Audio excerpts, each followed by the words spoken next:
Chapter I. The mortal wound enters my heart. I am afraid of death. Self-awareness is a supreme gift, a treasure as precious as life. This is what makes us human. But it comes with a costly price, the wound of mortality. Our existence is forever shadowed by the knowledge that we will grow, blossom, and, inevitably, diminish and die. Mortality has haunted us from the beginning of history. 4,000 years ago, the Babylonian hero Gilgamesh reflected on the death of his friend Enkidu with the words from the epigraph above, "Thou hast become dark and cannot hear me. When I die shall I not like Enkidu? Sorrow enters my heart. I am afraid of death." Gilgamesh speaks for all of us. As he feared death, so do we all, each and every man, woman, and child. For some of us the fear of death manifests only indirectly, either as generalized unrest or masquerade as another psychological symptom. Other individuals experience an explicit and conscious stream of anxiety about death, and for some of us the fear of death erupts into terror that negates all happiness and fulfillment. For eons, thoughtful philosophers have attempted to dress the wound of mortality and to help us fashion lives of harmony and peace. As a psychotherapist treating many individuals struggling with death anxiety, I have found that ancient wisdom, particularly that of the ancient Greek philosophers, is thoroughly relevant indeed. In my work as a therapist, I take as my intellectual ancestors not so much the great psychiatrists and psychologists of the late 19th and early 20th centuries, Pinel, Freud, Jung, Pavlov, Rorschach, and Skinner, but classical Greek philosophers, particularly Epicurus. The more I learn about this extraordinary Athenian thinker, the more strongly I recognize Epicurus as the proto-existential psychotherapist, and I will make use of his ideas throughout this work. He was born in the year 341 BCE, shortly after the death of Plato, and died in 270 BCE. Most people are familiar with his name through the word epicure or Epicurean, to signify a VRR son devoted to refined sensuous enjoyment, especially good and drink. But in historical reality, Epicurus did not advocate sensuous pleasure. He was far more concerned with the attainment of tranquility, ataraxia. Epicurus practiced medical philosophy and insisted that just as the doctor treats the lux, the philosopher must treat the soul. In his view, there was only one proper goal of philosophy: to alleviate human misery. And the cause of misery? Epicurus believed it to be our omnipresent fear of death. The frightening vision of inevitable death, he said, interferes with one's enjoyment of life and leaves no pleasure undisturbed. To alleviate the fear of death, he developed several thought experiments that have helped me personally face death anxiety and offer the tools I use to help my patients. In the discussion that follows, I often refer to these valuable ideas. My VU arsenal experience and clinical work have taught me that anxiety dying waxes and wanes throughout the life cycle.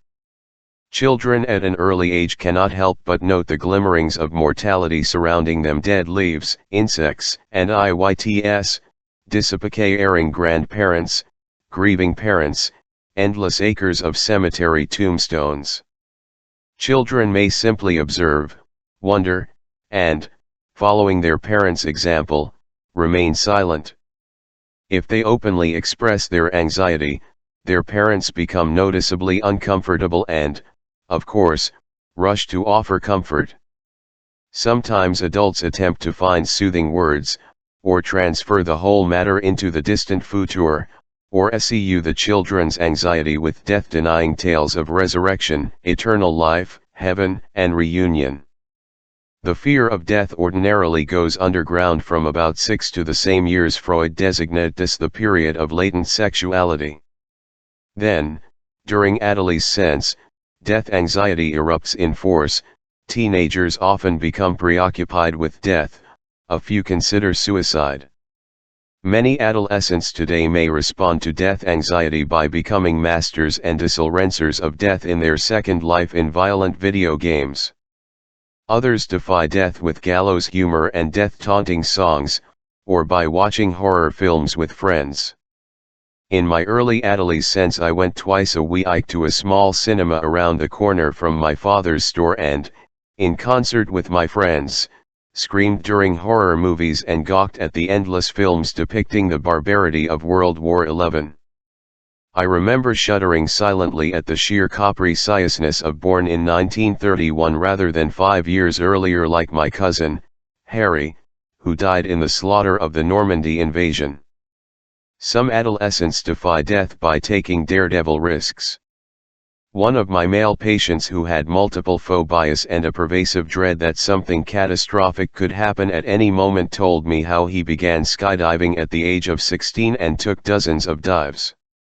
Now, looking back, he believes this was a way of dealing with his fear of his own mortality.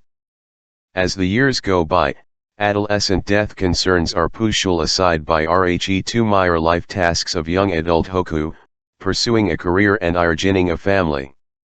Then, 3 decades later, as children leave home and the endpoints of professional careers loom, the midlife crisis bursts upon us, and death anxiety once again erupts with great force. As we reach the crest of life and look at the path before us, we apprehend that the path no longer ascends but slopes downward toward decline and diminishment. From that point on, concerns at death are never far from mind. It's not easy to live every moment wholly aware of death. It's like trying to stare the sun in the face, you can stand only so much of it. Because we cannot live frozen in fear, we generate methods to soften death's terror. We project ourselves into the future through our children, we grow rich, famous, ever larger, we develop compulsive protective rituals, or we embrace an impregnable relief in an ultimate rescuer. Some people supremely confident in their immunity live heroically, often without regard for others or for their own safety. Still others attempt to transcend the painful separateness of death by way of merger with a loved one, a cause, a community, a divine being. Death anxiety is the mother of all religions, which, in one way or another, attempt to temper the anguish of our finitude. God, as formulated transculturally, not only softens the pain of mortality through some vision of everlasting life but also palliates fearful isolation by offering an eternal presence, and provides a clear blueprint for living a meaningful life. But despite the staunchest, most venerable defenses, we can never completely subdue death anxiety. It is always there, lurking in some hidden ravine of the mind. Perhaps, as Plato says, we cannot lie to the deepest part of ourselves. Had I been a citizen of ancient Athens circa 300 BCE, a time often called the Golden Age of philosophy, and experienced a death panic or a nightmare, to whom would I have turned to clear my mind of the web of fear? It's likely I'd have trudged off to the Agora, a section of ancient Athens where many of the important schools of philosophy were located. I'd have walked past the academy founded by Plato, now directed by his nephew, Speusippus, and also the Lyceum, the school of Aristotle, once a student of Plato, but too philosophically divergent to be appointed his successor.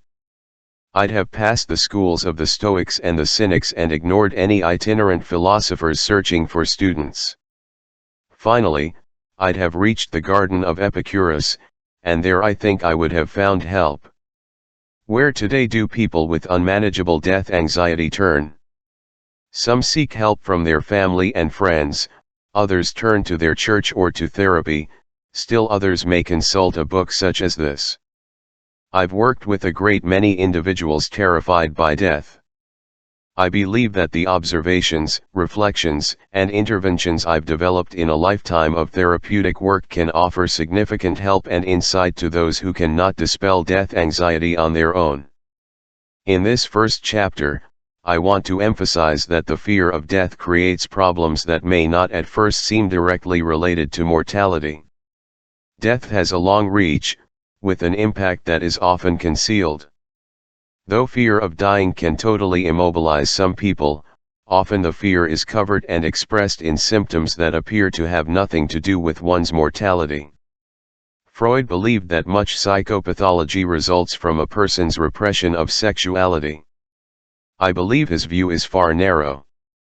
In my clinical work, I have come to understand that one may repress not just sexuality but one's whole creaturely self and especially its finite. In Chapter 2, I discuss ways of recognizing covert death anxiety. Many VV-OPAL have anxiety, depression, and other symptoms that are fueled by the fear of death. In this chapter, as in those to follow, I'll illustrate my points with clinical case histories and techniques from my practice as well as with stories from film and from literature. In Chapter 3, I will show that confronting death need not result in despair that strips away all purpose in life. On the contrary, it can be an awakening experience to a fuller life.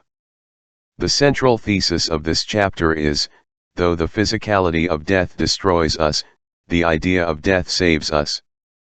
Chapter 4 describes and discusses some of the wonderful ideas cited by philosophers, therapists, writers, and artists for overcoming the fear of death. But, as Chapter 5 suggests, ideas alone may be no match for the terror surrounding death. It is the synergy of ideas and human connection that is our most powerful aid in staring down death, and I suggest many practical ways to apply the synergy in our everyday life. This book presents a point of view based on my of those who have come to me for help. But because the observer always influences what is observed, I turn in Chapter 6 to an examination of the observer and offer a memoir of my experiences with death and my attitudes about mortality.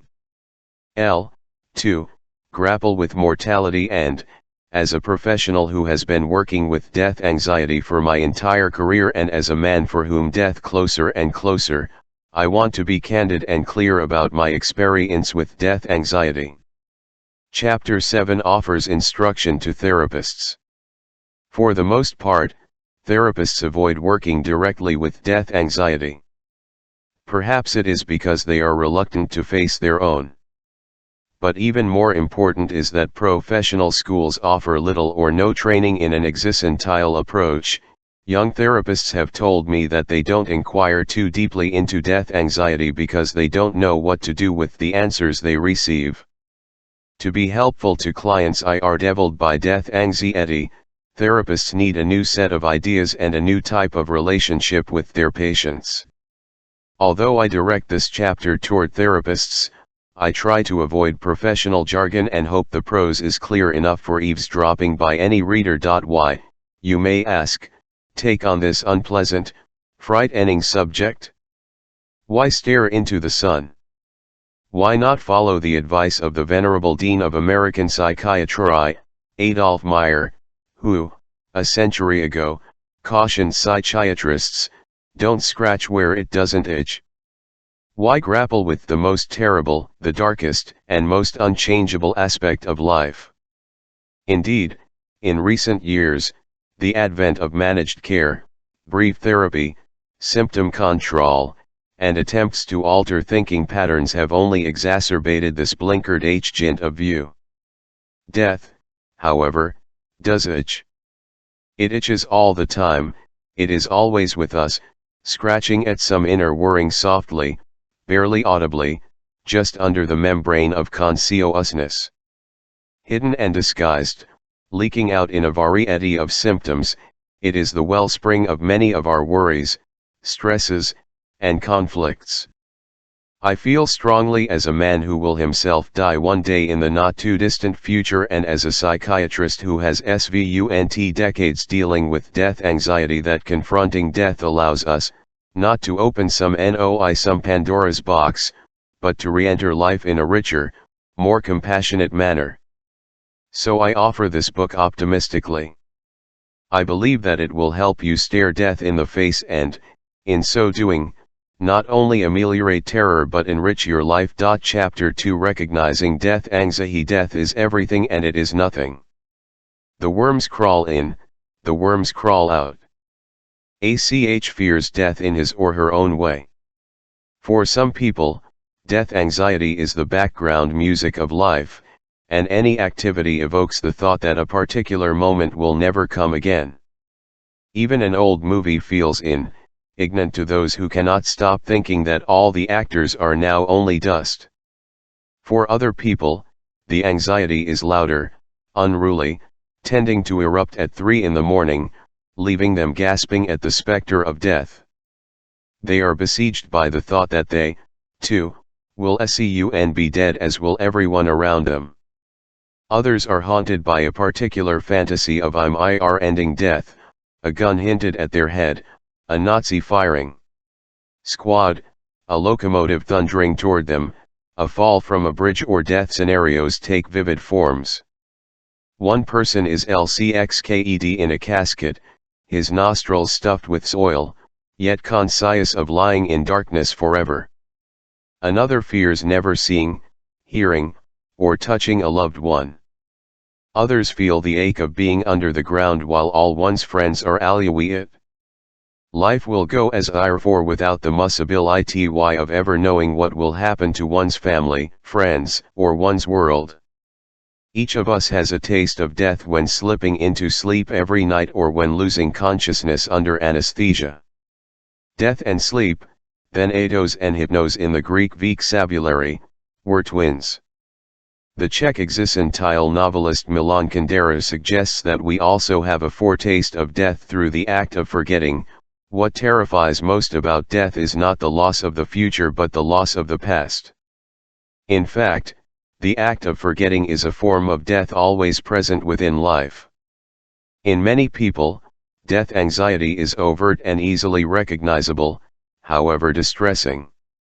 In others, it is subtle, covered, and hidden behind other symptoms, and it is identified only by exploration, even excavation. Overt death anxiety. Many of us commingle anxiety about death with the fear of evil, abandonment, or annihilation. Others are staggered by the enormity of eternity, of being dead forever and ever and ever and ever. Others are unable to grasp the state of non-being and enter the question of where they will be when they are dead. Others focus on the horror of their entire personal world. Others wrestle with the issue of death's inevitability, as expressed in this email from a 32-year-old woman with months of death anxiety. I suppose the strongest feelings came from realizing it would be me who will die, not some other entity like old or terminally sub-PSE. I always thought about death obliquely, as something that might happen rather than would happen. For weeks after a strong panic episode, though, about death more intently than I ever had, and know now it is no longer something that might happen. I felt as though I had a walk into a terrible truth and could never go back. Some people take their fear further to an unbearable conclusion, that neither their world nor any memories of it will exist anywhere. Their street, their world of family gatherings, parents, children, LXACH house, high school, favorite camping sites all evaporate with their death. Nothing stable, nothing enduring. What possible meaning can a life of such evanescence contain? The email continued, became acutely aware of meaninglessness of how every thing we do seems doomed to oblivion, and of the planet's eventual demise. I imagine the deaths of my parents, sisters, boyfriend, and friends. Often I think about how one day my skull and bones, not a hypothetical or imaginary set of skull and bones, will be on the outside rather than the inside of my body. That thought is very disorientating. The idea of being separate from my body doesn't really wash with me, so I can't console myself with the idea of the imperishable soul. There are several main themes in this young woman's statement. Death has become personalized for her. It is no longer something that might happen or that happens only to others. The inevitability of death makes all life meaningless. She regards the idea of an immortal soul separate from her physical body as highly unlikely and can find no comfort in the concept of an afterlife. She also raises the question of whether oblivion after death is the same as oblivion before birth, an important point that will come up again in our discussion of Epicurus. A patient with death panics handed me this at our first session. Death, its presence plagues me, grips me, drives me. I cd, out in anguish. I carry on. Every day annihilation looms. I New York, leaving traces that maybe matter, engaging in the present. The best I can do. But death lurks just beneath thal protective a facade whose comfort cling to a child's blanket. The blanket is permeable in the stillness oft nigh when the terror returns. There will be no more self to breathe in nature, to right the wrongs, to feel sadness. Unbearable loss, though born without awareness. Death is everything and it is nothing. She was especially haunted by the thought expressed in her last two lines, death is everything / and it is nothing. She explained that the thought of becoming nothing consumed her and became everything.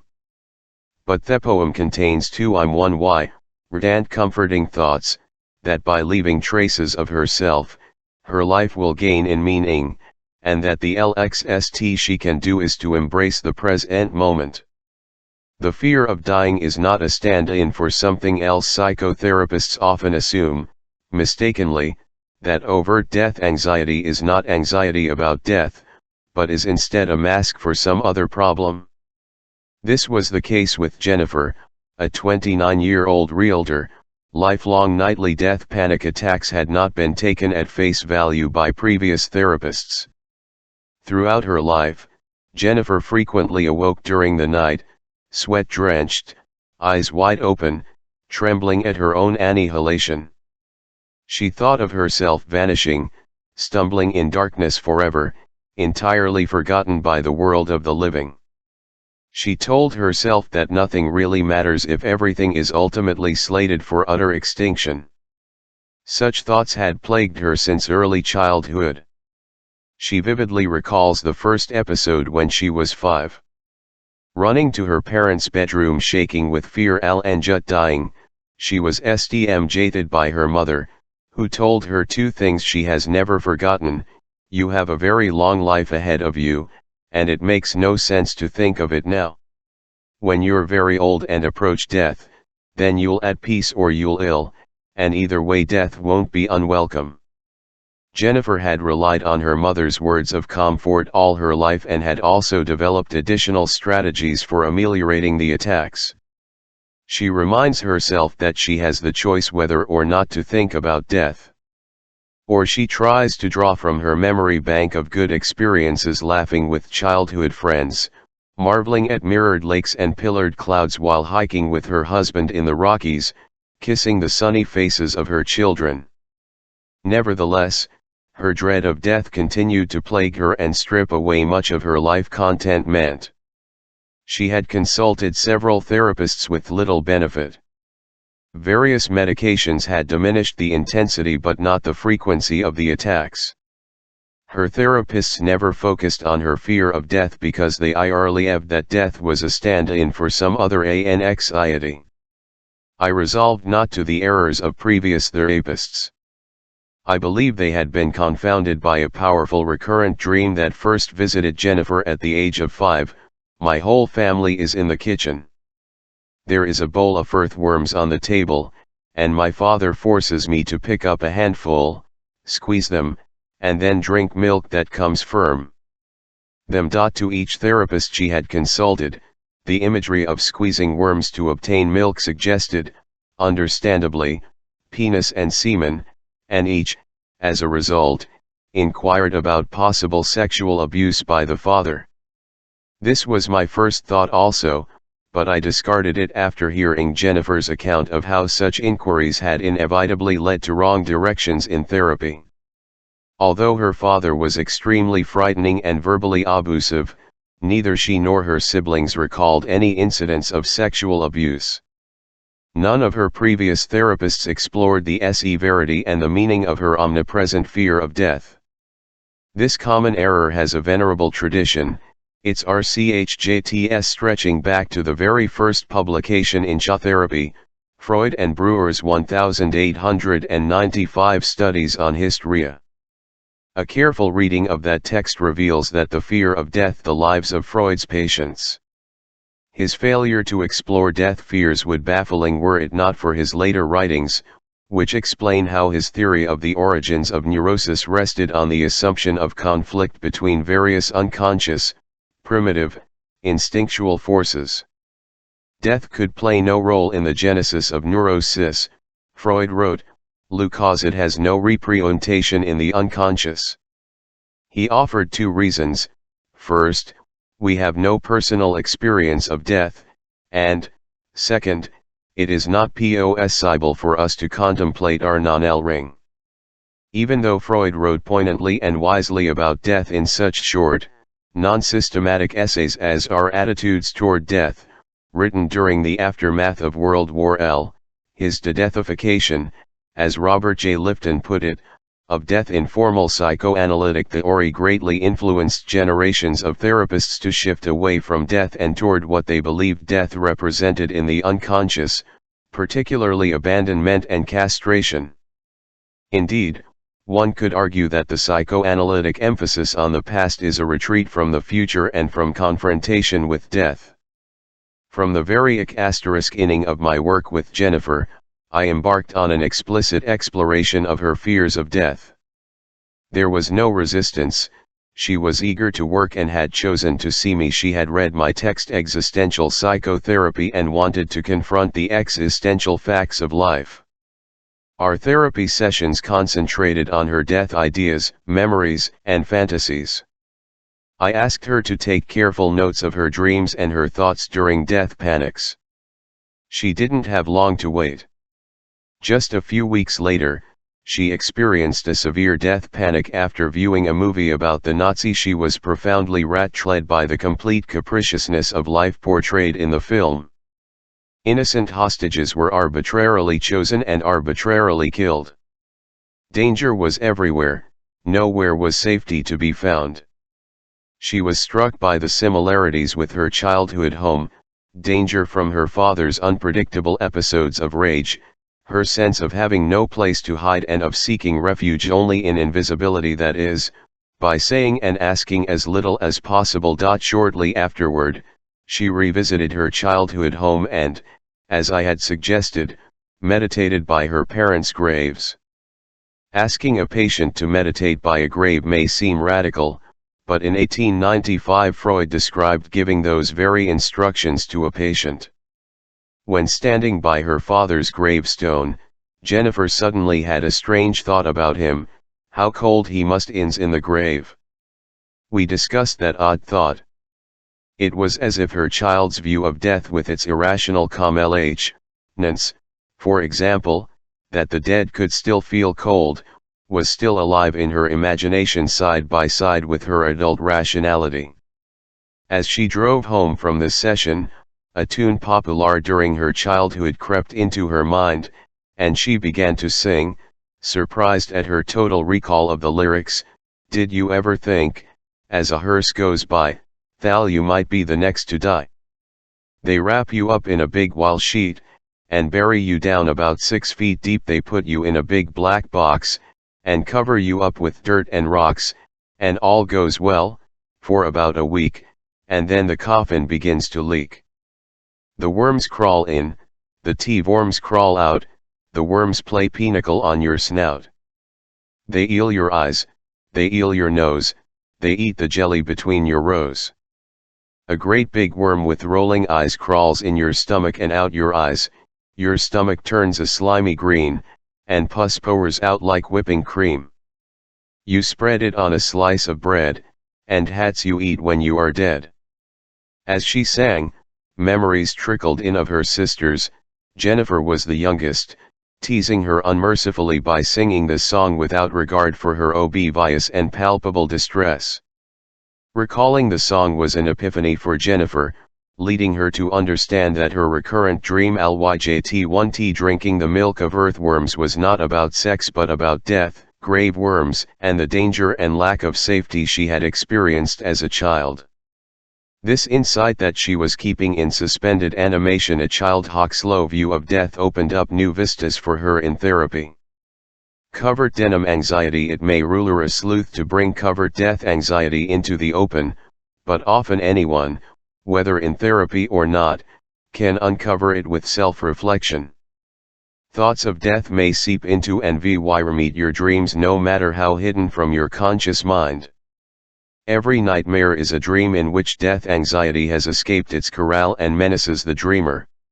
Nightmares awaken the sleeper and portray the dreamer's life at risk, running for one's life from a murderer, or falling from a great height, or hiding from a mortal threat, or actually dying or LWing dead. Death often in dreams in symbolic form. For example, a middle-aged man with gastric problems and hypochondriacal concerns about stomach cancer dreamed of sitting on a plane with his family en route to an exotic Caribbean resort. Then, in the next frame, he found himself lying on the ground doubled up with stomach pain. He awoke in terror and instantly realized the meaning of the dream. He had died of a stomach cancer, and life had gone on him. Finally, certain life situations almost always evoke death anxiety, for example, a serious illness, the death of someone close, or a mere irreversible threat to one's basic security such as being raped, divorced, fired, or mugged. Reflection on such an event will generally result in the emergence of overt death fears. Anxiety about nothing is really anxiety about death. Years ago, the Rollo may quip 1yd that anxiety about nothing tries to lucum anxiety about something. In other words, anxiety about nothingness quickly attaches itself to a tangible object. Susan's story illustrates the usefulness of this concept when an individual has disproportionately high anxiety LNN1T some event. Susan, a prim, efficient, middle-aged CPA, once consulted me cause of conflict with her employer. We met for a few months, and she eventually left her job and started a competing, highly successful firm. Several years later, when she phoned to request an emergency adjournment, I could hardly recognize her voice. Ordinarily upbeat and self-possessed, Susan sounded tremulous and panicky.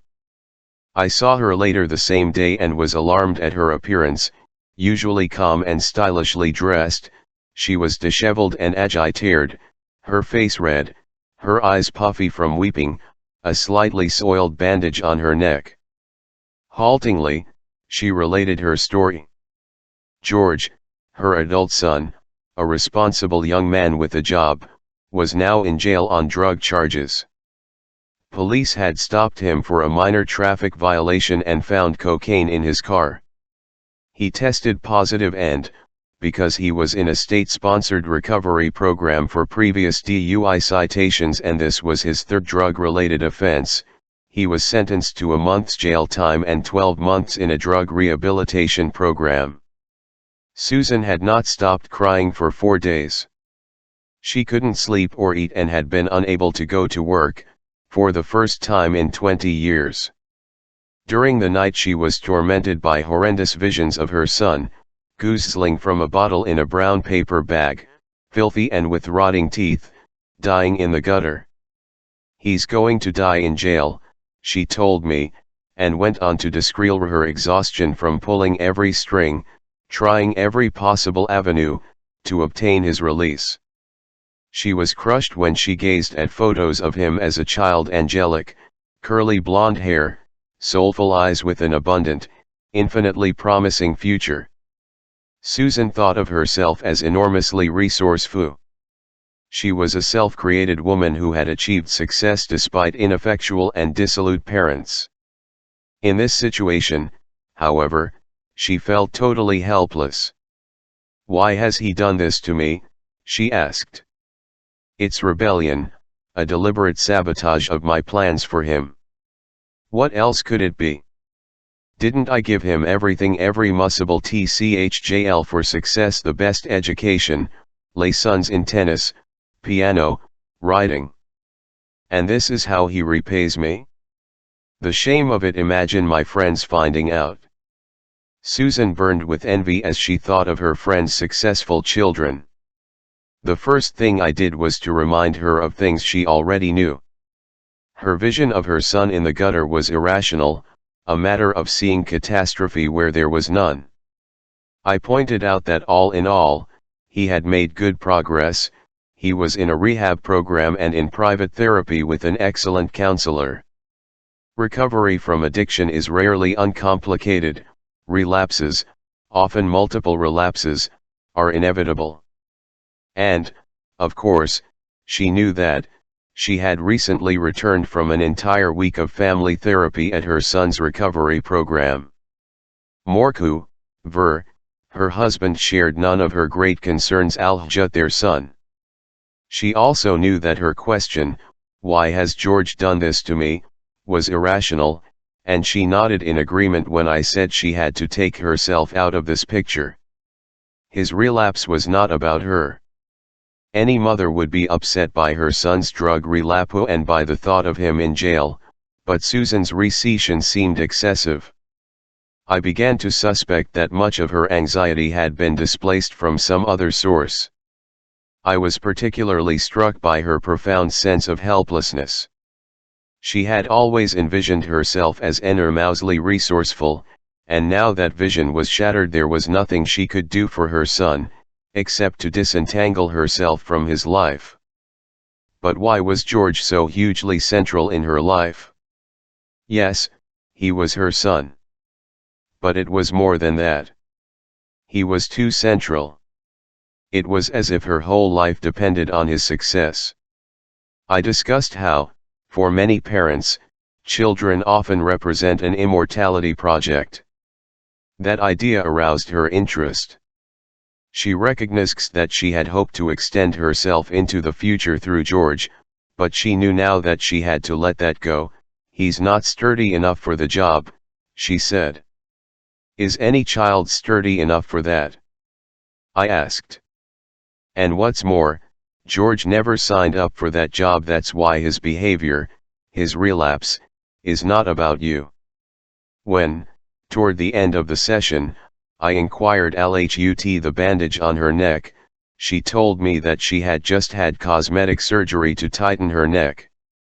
As I continued to inquire about the surgery, she grew impatient and strained to return to her son. The reason, she pointed out, for having contacted me. But I persisted. "Tell me more about your decision to have the surgery." "Well, I hate what aging has done to my body, my breasts, my face, my japing neck especially. My surgery is my birthday present to myself." "Which birthday?" "A capital B birthday. Number 60. Last week." She talked about being 60 and realizing that time was running out, and I talked about IRing 70. Then I summed up, "I feel certain that your anxiety is excessive, because part of you knows very well that relapses occur in almost every course of addiction treatment. I think some of your anxiety is coming from elsewhere and being displaced onto George." Supported by Susan's vigorous nodding, I continued, "I'll think a lot of your anxiety is yourself and not Alan George. It is connected to your 60th birthday, your awareness of your aging, and about death. It seems to me that at a deep level you must be considering some one important questions. What will you do with the remainder of your life? What will provide meaning, now when you realize that George is not going to fill that job?" Susan's demeanor had gradually shifted from impatience to intense interest. "I haven't done much thinking, aging and time running out. And it never came up in our previous therapy.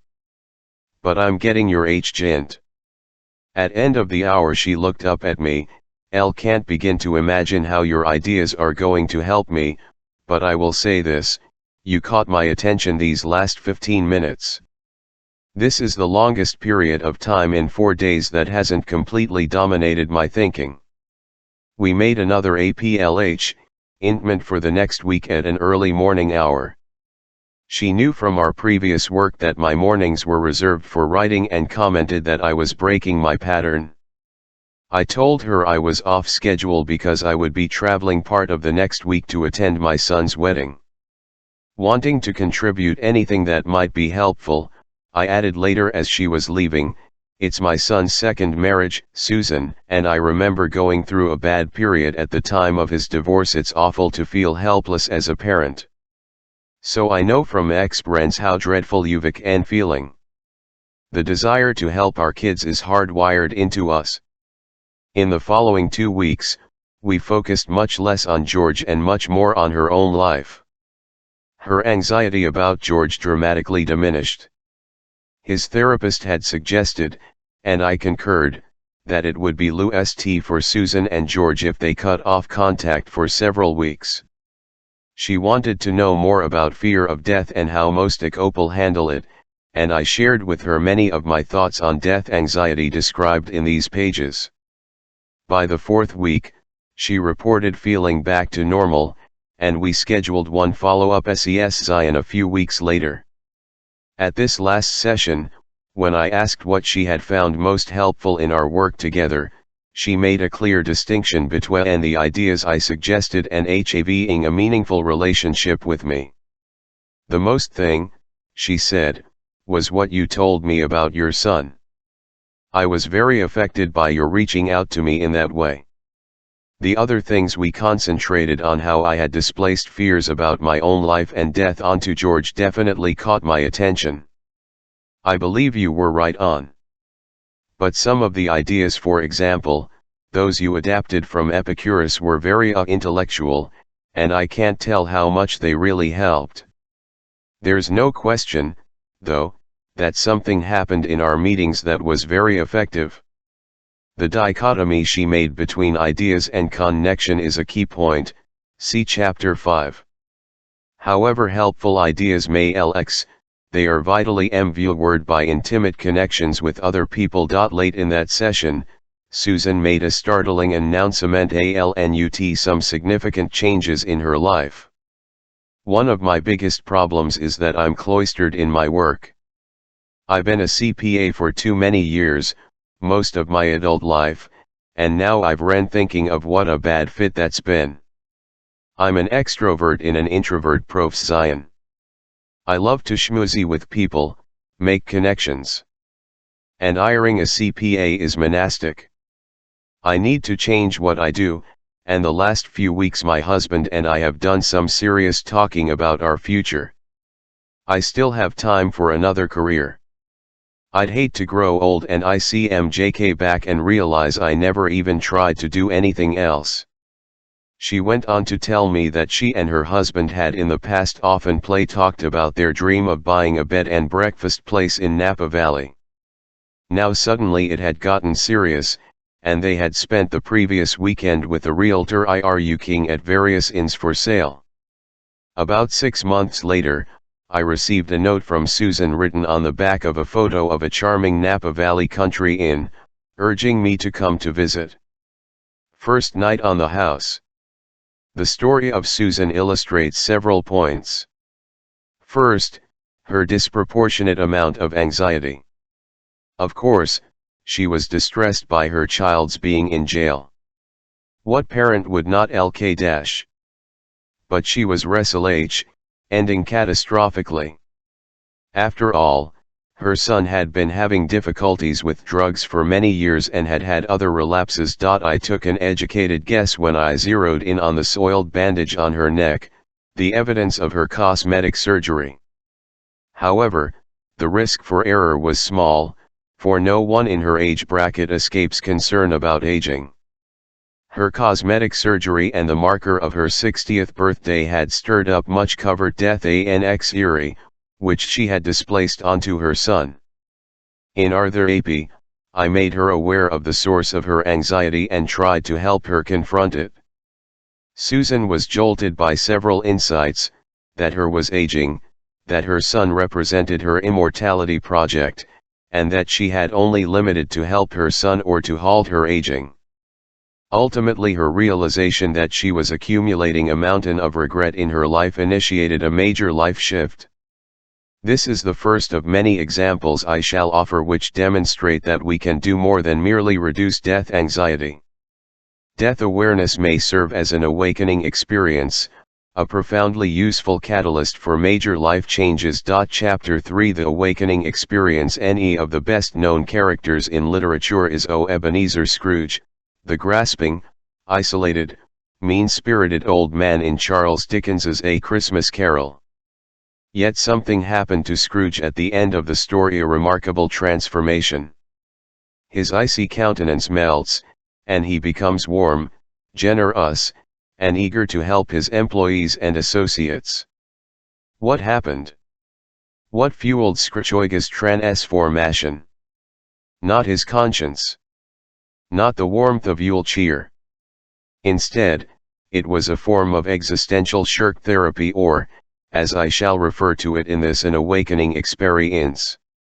The ghost of the future, the ghost of Christmas yet to come, visits Scrooge and delivers a powerful dose of slunk therapy by offering him a preview of the future. Scrooge observes his neglected corpse, sees strangers pawning his belongings, even his bed sheets and night dress, and overhears members of his community discuss his death and dismiss it lightly. Next, the ghost of the future escorts Scrooge to the churchyard to view his grave. Scrooge gazes at his tombstone, fingers the letters of his name, and at that moment he undergoes a transformation. In the next scene is a new and compassionate person. Other examples of awakening experiences, a confrontation with death that enriches life, abound in great literature and film. Pierre, the protagonist of Tolstoy's epic novel War and Peace, faces death by firing squad, only to be reprieved after several men in line ahead of him have shot. A lost soul. For this event, Pierre is transformed and lives with zest and purpose in the remainder of the novel. In real life, 21-year-old Duskovsky was similarly reprieved at the last moment, and his life similarly transformed. Earlier thinkers, long before Tolstoy, since the beginning of the written word, have reminded us of the interdependence of life and death. The Stoics, for example, Chrysippus, Zeno, Cicero, and Marcus Aurelius, taught us that learning to live well is learning to die well, and that, conversely, learning to die well is learning to live well. Cicero said that to philosophize is to prepare for death. Saint Augustine wrote, "It is only in the face of death that a man's self is born." Many medieval monks kept a human skull in their cell to focus their thoughts on mortality and its lesson for the conduct of life. Montaigne suggested that a writing studio have a good view of the cemetery in order to sharpen one's thinking. In these ways and in many others, great teachers down through the ages have reminded us that although the physicality of death destroys us, the idea of death saves us. Although the physicality of death destroys us, the idea of death saves us. Let's examine that thought more closely. Saves us? From what? And how does the idea of death save us? The difference between how things are and that things are, a dialectic expressed by Heidegger, the 20th century German philosopher, clarifies this paradox. He prolonges two modes of existence, the everyday mode and the ontological mode, from onto, being, and the suffix loci, study of. In your everyday you are entirely absorbed in your surroundings, and you marvel at how things are in the world, whereas in the ontological mode, you focus on and appreciate the miracle of iring itself and marvel that things are, that you are. There is a crucial difference between how things are and that things are. When absorbed in the everyday mode, you turn towards such evanescent distractions as physical style, hisses science, or prestige. In the ontological, by contrast, you are not only more aware of existence and mortality and life's other immutable characteristics but also more anxious and more primed to mock significant changes.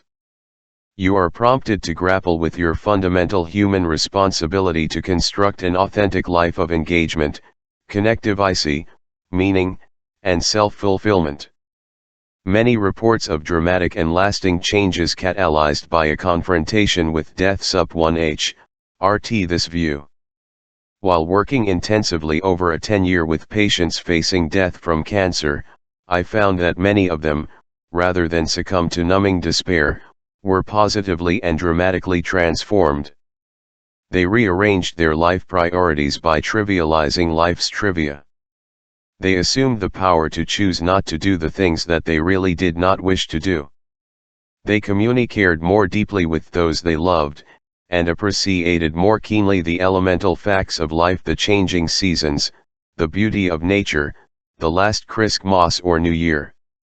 Many revengeated a diminishment of their fears of other people, a greater willingness to take risks, and less concern about rejection. One of my patients commented drolly that cancer cures psychoneuroses. Another said to me, "What a pity I had to wait till now, till I was riddled with cancer, to learn how to live."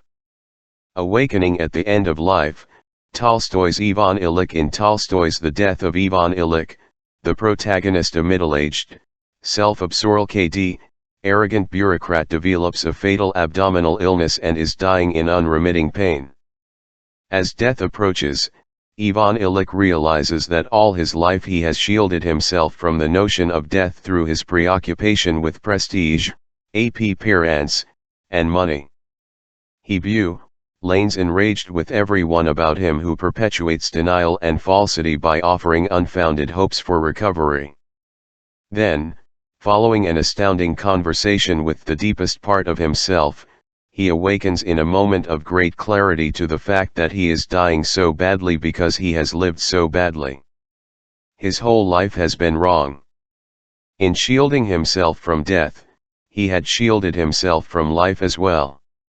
He compares his life to the experience he had often had in railway carriages when he thought he was going forward, but was in reality rolling backward. In short, he becomes mindful of being. As fast as death approaches for Ivan Illich, he finds there is still time. He grows aware that not only he but all living things must die. He discovers compassion, a new feeling in himself. He feels a tenderness for others, for his young son kissing his hand, for the servant boy who nurses him in a natural, loving manner, and even for the first time, for his young wife. He feels pity for them, for the suffering he has inflicted, and ultimately dies not in pain but in the joy of intense compassion. Tolstoy's story is not only a literary masterpiece but also a powerful instructive lesson and, indeed, is often required reading for those being trained to offer comfort to the dying. If such a mindfulness of is conducive to important personal change, then how do you move out of mode into more change-conducive mode? Not from simply wishing it or raring down and gritting your teeth.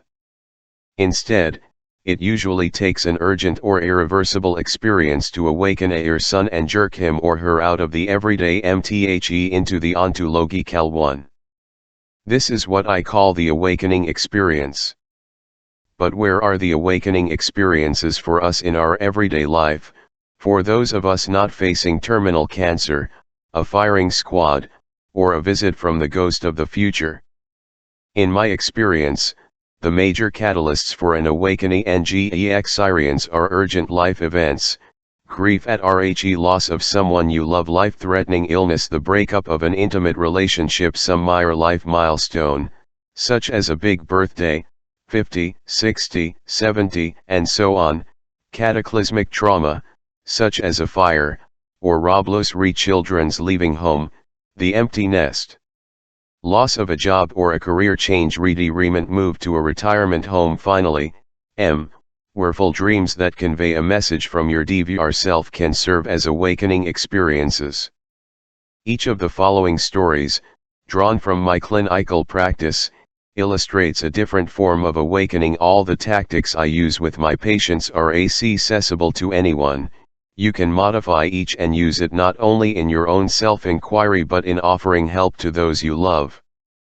Grief as an awakening experience. Grief and loss may awaken one and make one mindful of one's being, as they did for Alice, a new widow who had to deal with grief and a move to a retirement home, for Julia, whose grief at a friend's death uncovered her own death anxiety, and for James, who buried the pain of his brother's death for years.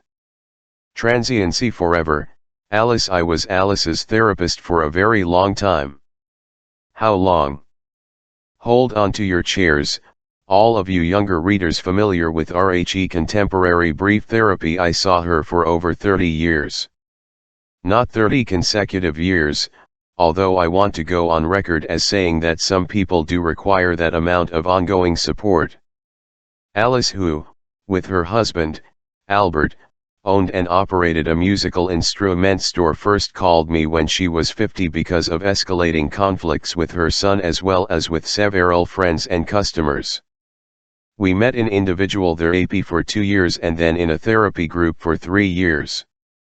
Although she improved a great deal, several times in the next 25 years she returned to therapy to deal with significant life crises. My final visit with her took place at her bedside shortly before her death at the age of 84. Alice taught me a great deal, especially about stressful stages during the second half of life. The following episode occurred during the last course of therapy, which began when she was 75 and lasted for 4 years. Alice called for help when her husband was diagnosed with Alzheimer's disease. She needed support. There are few ordeals more nightmarish than witnessing the gradual but relentless crumbling of the mind of a life partner. Alice suffered as her husband passed through all the inexorable stages. First, the radical short-term memory loss, with missing keys and wallets, then his forgetting where his automobile was parked and her cruising the city in search of the vehicle, then his wandering stage, requiring an escort home by RHE police, then deterioration of his hygiene habits, then a drastic self-absorption accompanied by loss of empathy. The final horror for Alice was when her husband of 55 years no longer recognized her. After Albert died, we turned our attention to mourning and particularly to the tension she felt between grief and relief. Her grief at losing the Albert she had known and loved since she was a teenager, and her relief at being released from the heavy burden of full-time care for the stranger he had become. A few days after the funeral, after her friends and family had returned to their own full lives and she faced an empty house, a new fear arose. She grew terrified that an intruder might break into her home during the night. Nothing external had changed. Her middle-class neighborhood was as stable and safe as ever. Friendly familiar one of them, A.H. Leisman, dwelled on her BLXK. Perhaps Alice felt unprotected in the absence of her husband, even though he had been physically incapacitated for years. His mere presence provided a sense of security. Ultimately, a dream allowed her to understand the source of her terror. Am sitting at edge of A with my legs in the water, and I begin to feel creepy because there are large leaves coming toward me under the water. I can feel them brushing against my leg. Even now the thought of them makes me feel creepy. They are black and large and ovoid. I try to move my feet to make waves which would push the leaves back, but my feet are weighed down by sandbags. Or maybe it is bags of lime. That's when I panicked, she said, and woke up yelling. For hours, I avoided going back to sleep lest I return to the dream. One of her associations to the dream illuminated its meaning. Bags of lime? What does that mean to you? I asked. Burial, she replied. Wasn't it lime they threw into the mass graves in Iraq? And also in London during the Black Plague? So the intruder was death. Her death. Her husband's death had left her exposed to death. If he can die, she said, then so can L. So will I. Several months after her husband's death, Alice decided to move from her house of 40 years into a retirement home that offered the care and medical backup required by her severe hypertension and learn eye-tech cell vision from macular degeneration. Now Alice grew preoccuped with the disposition of her possessions. There was room for nothing else in her mind. Moving to a small apartment from a large house packed with furniture, memenux, and a collection of antique musical instruments meant, of course, that she had to dispose of a great many belongings. Her one child, a peripatetic son who now worked in Denmark and lived in a small apartment, had no for any of her belongings. Of the painful choices she had to make, the hardest was what to do with the musical instruments she and Albert had collected over their life together. Often in the stillness and loneliness of her shrinking life she could hear the ghostly chords of her grandfather playing the Paolo Testor 1751 cello, or of her husband at the 1775 British harpsichord he loved. And then there was the English concertina and recorder that her parents had given them for a wedding present. Every item in her household contained memories of which she was now the sole possessor. She told me that every item would disperse to strangers who would never know their history or cherish them as she had. And eventually her own death would finally erase all the rich memories embedded in harpsichord, cello, flutes, penny whistles, and so much else. Her past would perish with her. The day of Alice's move loomed ominously. Bit by bit furniture and goods she could not keep disappeared, sold, given away to friends and strangers. As her house emptied, her sense of panicky dislocation increased. Particularly jolting was her last day in her home. Because the new owners planned extensive remodeling, they insisted the house be left entirely empty. Even had to be removed. As Alice watched them ring torn from the wall, she was startled to see underlying strips of robin's egg blue paint on the wall. Robin's egg blue. Alice remembered this color.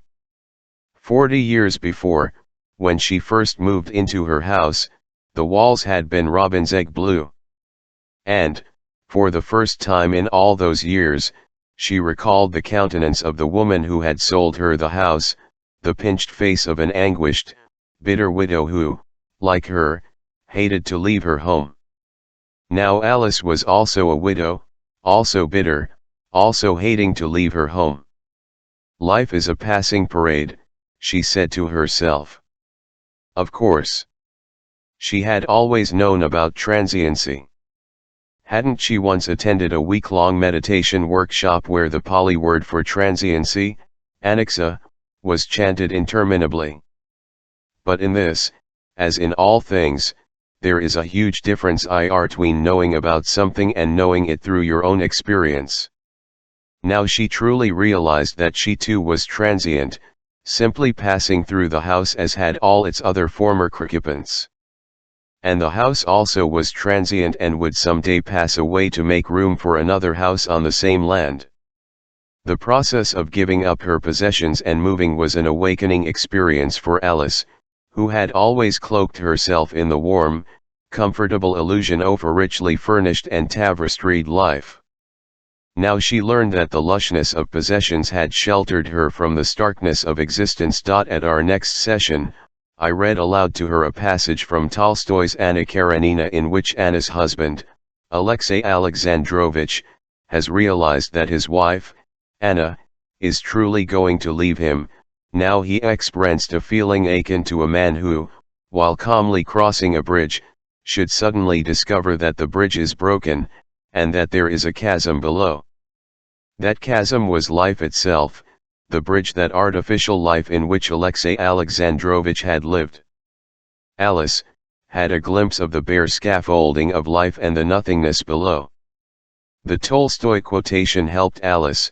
Partly her experience was named and thereby imbued with a sense of familiarity and control, and partly because of its implications for our relationship, namely, my having taken the time and effort to locate the passage containing some of my favorite Tolstoy lines.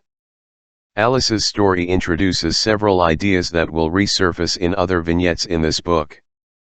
Her husband's death resulted in the of her own death anxiety. First it was externalized and transformed into the fear of an intruder, then it came as a nightmare, then more overtly, in the work of mourning, with the realization that if he can die, so will L. All these experiences, plus the loss of many treasured, memory-laden INJ sessions, shifted her into an ontological mode, which ultimately led to significant personal change. Alice's parents were long dead, and the death of her lifetime companion confronted her with the precariousness of her existence. Now no one stood between her and the grave. This experience is by no means unusual. As I shall emphasize several times in these pages, a common but often unappreciated part of mourning is the survivor's personal confrontation with his or her own death. An unexpected coda. When the time came for Alice to leave home and move into the retirement community, I braced myself. I worried about her falling into deeper, perhaps irrevocable, despair. Yet 2 days after the move, she entered my office with a lighter, almost frisky stride, sat down, and astonished me. "I'm happy," she said. In all the years I had been seeing her, she had never begun a session in such a manner. What were the reasons for this euphoria? I'll always teach my students that understanding the factors that make clients feel irritable is as important as understanding those that make them feel worse. Her happiness had its source in her deep past. She had grown up in homes, had always shared MS with other children, had married young and moved into her husband's home, and all her life had yearned for a RCUM of her own. Back in her teens, she had been profoundly moved by Virginia Woolf ** a room of one's own. What was now making her happy, she told me, was that finally, at the age of 80 in a retirement home, she had a RCXNN of her own. Not only that, but she felt she had an opportunity to repeat a certain part of her early life, to be single, alone, on her own, and, this time, get it right, she could allow herself, finally, to be free and autonomous. Only someone intimately connected to her and fully knowledgeable about both her past and her great unconscious complex can understand this outcome, in which the personal unconscious historical trumps existential concerns. Another factor played a role in her sense of well-being, a sense of liberation. Letting her furniture go was a great loss, but also a relief. Her many belongings were precious but heavy with the weight of memory. Leaving them felt like shedding a cocoon, and, freed from the ghosts and debris of the past, she had a new room, a new skin, a new start. A new life at the age of 80. Death anxiety disguised. Julia, a 49-year-old British therapist now living in Massachusetts, asked to see me for a few sessions during a 2-week California visit to help her with a problem that had resisted previous therapy. Following the death 2 years earlier of a close friend, Julia had not only failed to recover from her loss but also developed a set of symptoms that seriously interfered with her life. She had grown highly hypochondriacal. Any slight ache or twitch evoked alarm and precipitated a call to her physician. Moreover, she had become fearful to pursue many of her former activities: ice skating, skiing, snorkeling, or any other that was the slightest bit risky. She had even grown uncomfortable driving and needed to take Valium before boarding the plane to California. It seemed apparent that the death of her friend had ignited considerable, thinly disguised death anxiety. Proceeding to take a history of her ideas about death in a straightforward, matter-of-fact manner, I learned that, like many of us, she first encountered death when, as a child, she discovered dead birds and insects and attended funerals of grandparents. She had no memory of her first realization of her own inevitable death, but recalled that in adolescence she had once or twice allowed herself to think of her own death. It was like having a trap door opening beneath me and then falling forever into blackness. I guess I made of not going there again. Julia, I then said, let me ask you a simplistic question. Why is death so terrifying? What specifically is it about death that frightens you? She answered instantly, all the things I would not have done. How so? I'll need to tell you about my history as an artist. My first identity was as an artist. Everyone, all my teachers, let me know that I was highly talented. But, though I won considerable acclaim during my youth and adolescence, once I decided on psychology I put my art away. Then she corrected herself, no, that's not entirely right. I haven't entirely put it away. I often exchange drawings or paintings, but I never finish them.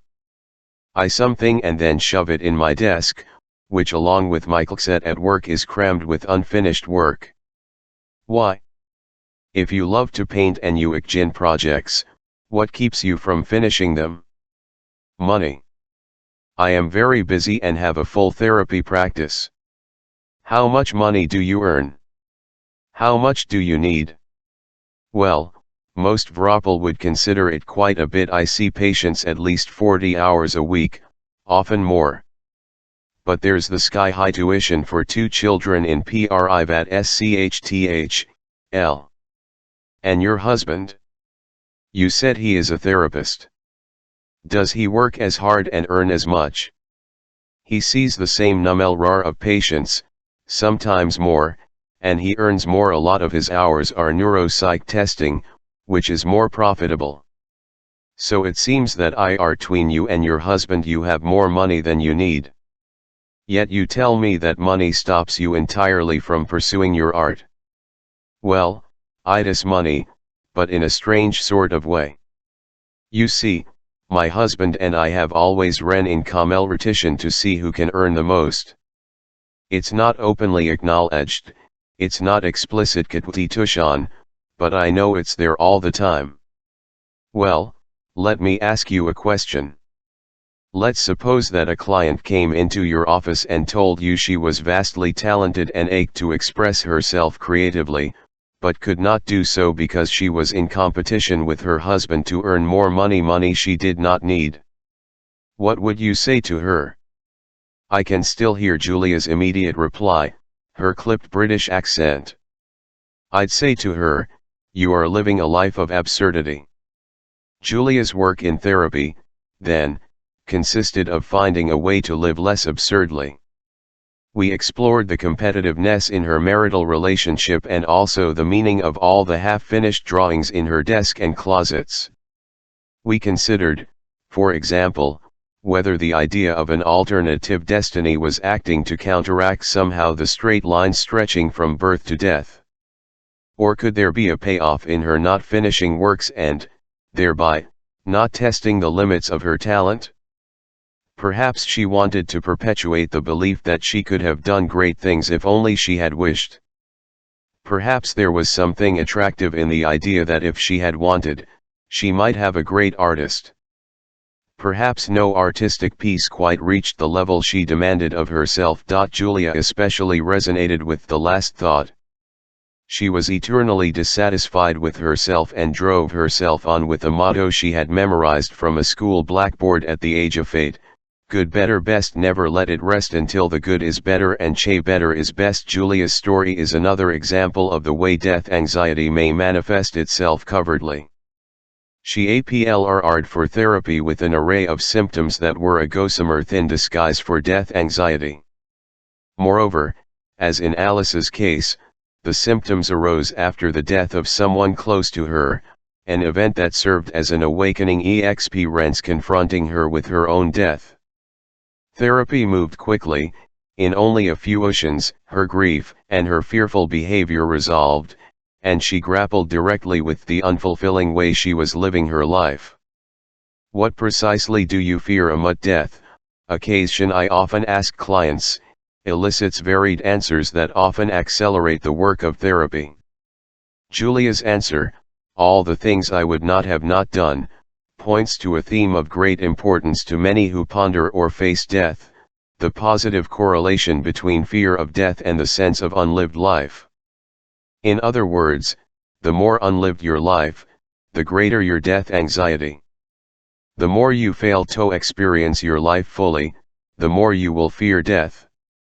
Nietzsche expressed this idea forcefully in two short epigrams: "Consummate your life and die at the right." Did Zorba the Greek in urging, "Leave death nothing but a burned-out castle," and Sartre, in his autobiography, "I was going quietly to my end, certain that the last burst of my heart would be inscribed on the last page of my work, and that death would taking only a dead man."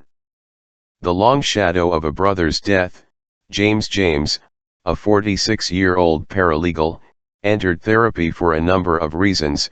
He hated his occupation, felt restless and rootless, used alcohol excessively, and had no intimate connections aside from a troubled relationship with his wife. In our first sessions, I could discern, among a plethora of problems interpersonal, occupational, marital, alcohol abuse, no evident concern with such existential problems as transience or mortality. Soon, however, issues from deeper levels surfaced. For one thing, I noted that whenever we explored his isolation from others, we always seemed to end up in the same: his older brother Eduardo's death. Eduardo was killed at the age of 18 in an auto accident when James was 16. 2 years later, James left Mexico to attend college in the United States, and since then saw his family only once a year.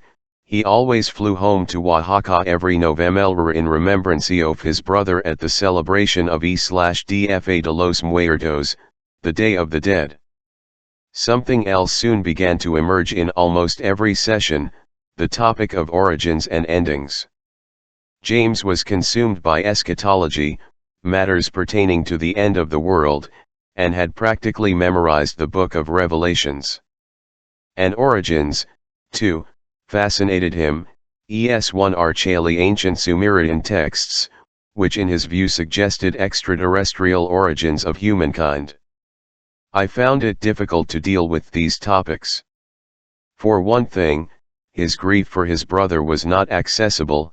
There was a great deal of amnesia surrounding his emotional response to his brother's death. Eduardo's funeral? James could recall only one thing: that he was the only one not weeping. He responded, he said, as though he were reading about some other family in the daily newspaper. Even at the annual celebration for the dead, James felt that his body was there, but neither his mind nor his spirit. Anxiety about death? Not an issue for James, who said he found death unthreatening. In fact, he considered it a positive event and looked forward with pleasure to a reunion with his family. I explored his paranormal beliefs from a number of directions, trying my best not to show my extreme skepticism or arouse his defensiveness. My strategy was to avoid the content, that is, the pros and cons of extraterrestrial sightings or UFO relics, and to focus instead on two things: the psychological meaning of his interest, and his epistemology, that is, how he knew what he knew, what sources he used, and what constituted sufficient evidence. I wondered aloud why he, despite an excellent education at an Ivy League college, persistently ignored scholarly research on such subjects as the origins of human beings. What was the positive payoff for him in embracing esoteric, supernatural beliefs? To my eye, they were toxic for him. They increased his isolation because he dared not share them with friends lest they dismiss him as bizarre. All my efforts had little effect, and therapy soon stagnated. He was restless during our sessions and impatient with therapy.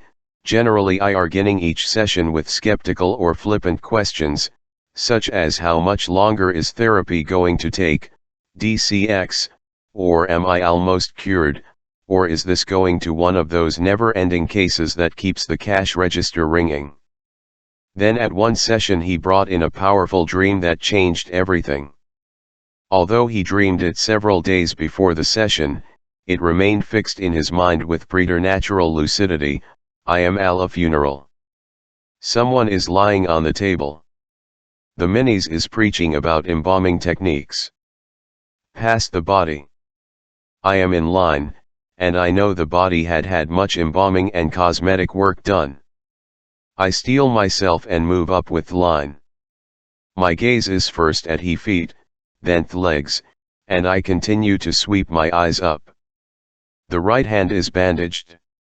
Then glance at the head and note it is Eduardo, my brother. I choke up and start to cry. I have two feelings, first the sadness and then comfort. Hecado, his face is undamaged and he has a 10. Eduardo, say to myself. And when I get to his head I lean over and say to him, you look good, Eduardo. Then rake a seat next to my sister and turn 0 her and looks good. At end of the dream I sit alone in Eduardo's room and start to read his book about the Roswell UFO sightings. Although he had no simultaneous associations to the dream, I urged him to free associate to the images. At the image VR assisting in your mind's eye, I said, and try to think out loud. Just describe the thoughts floating through your mind. Try not to omit or censor anything, even things that seem silly or irrelevant. 6. See a torso with hoses running in and out. I see a body lying in of yellow liquid, probably embalming fluid. Nothing else comes. Did you, in reality, view Eduardo's body at the funeral? Don't remember. I think it was a closed casket service because Eduardo was so mutilated by the accident. James, I see on your face so many grimaces, so many changing expressions as you think about this dream. It's a strange on one hand, I feel I don't want to go farther, and my concentration keeps fading. But, on the other hand, I'm drawn to the dream. It has power. I felt the dream was so ardent that I resisted. What do you think of your saying, Fauardo you revitul that 3 times? Well, he did itch, K-tand, healthy. But, James, he was dead. What does it mean if a dead person healthy? Don't know. What do you think? Think, I responded, his looking GTH, D was a reflection of how very much you want him to be still alive. My brain tells me you're right. But words are only words. I just don't feel it. A 16-year-old losing his older brother like that. Mutilated in an accident. I think it has marked your entire life. Maybe it's time for you to start feeling some sympathy for that 16-year-old New York. James exploded slowly. You look sad, James. What are you thinking? I'm remembering the phone call when my mother was told of Eduardo's accident. I listened for a moment, knew something big was wrong, and walked into the other RCXNN. I guess I didn't want to hear it. Not listening and not hearing is what you've done with your pain. And you're denying, you're drinking, your restlessness, none of it is working anymore. The pain is there, when you close one on it, it knocks to come in somewhere else. In this instance it moves into a dream. As James nodded, I added, and what about the ending of the dream, that book about UFOs and Roswell? James exhaled loudly and stared at the ceiling. Knew it? I knew you were going to ask about that. It's your dream, James. You created it, and you put Roswell and the UFOs there. What's their connection with death? What comes to mind? It's hard to admit this to you, but I did discover that in my brother's bookcase and did read it after the funeral. I can't quite explain it, but it's something like this: if I could find out exactly where we came from and Malks, it is from UFOs and extraterrestrials, then I would live a lot better. I'd know why we're put here on this earth. It seemed to me that he was trying to keep his brother alive by inhabiting his brother's belief system, but I doubted that this thought would useful to him and kept my silence. This dream and our discussion of it signaled a change in therapy. He began to take his life, and his therapy, far more seriously, and our therapeutic alliance grew stronger. I heard no more quips about my cash register and no questions Judd how long therapy would take or whether he was cured yet. James knew now that death had deeply marked his youth, that his grief for his brother had influenced many of his life choices, and finally that his intense pain had discouraged him from examining himself and his own mortality throughout his life. Though he never lost interest in RHE paranormal, he made far-reaching changes in himself. He stopped drinking cold turkey, without reliance on a recovery program, vastly improved his relationship with his wife, quit his job, and entered the business of training seeing eye dogs, a profession that offered meaning by providing something useful to RHE world. A major decision as an awakening experience. Our decisions often have deep roots. Every choice involves a relinquishment, and each relinquishment makes us aware of limitations and temporality. Pinned and pinned down, Pat, a 45-year-old stockbroker, divorced for 4 years, sought therapy because of difficulty in establishing a new relationship. I had known her for several months 5 years before when she decided to leave her marriage. Her reason for contacting me again was that she had met an attractive new man, Sam, who interested her but had unleashed a storm of anxiety. Pat told me she was enmeshed in a paradox. She loved Sam, but was tormented about continuing to see him. The final straw prompting her to phone me was that she had received an invitation to a party to be attended by many of her close friends and business associates. Should she or should she not bring Sam? This dilemma loomed larger and larger until she obsessed it non-stop. Why such turmoil? In our first session, after unsuccessful attempts to help her reason through the meaning of her discomfort, I tried an indirect approach and suggested a guided fantasy. Pat, try this, I think it will help. I want you to close your eyes and imagine Sam and you arriving at the party. You enter the room holding hands with him. Many of your friends see you, they wave and walk toward you. I paused. You see that in your mind's eye? She encoded. Now keep jaking at that scene and let your feelings seep in. Check into yourself and tell me everything you feel. Try to be loose.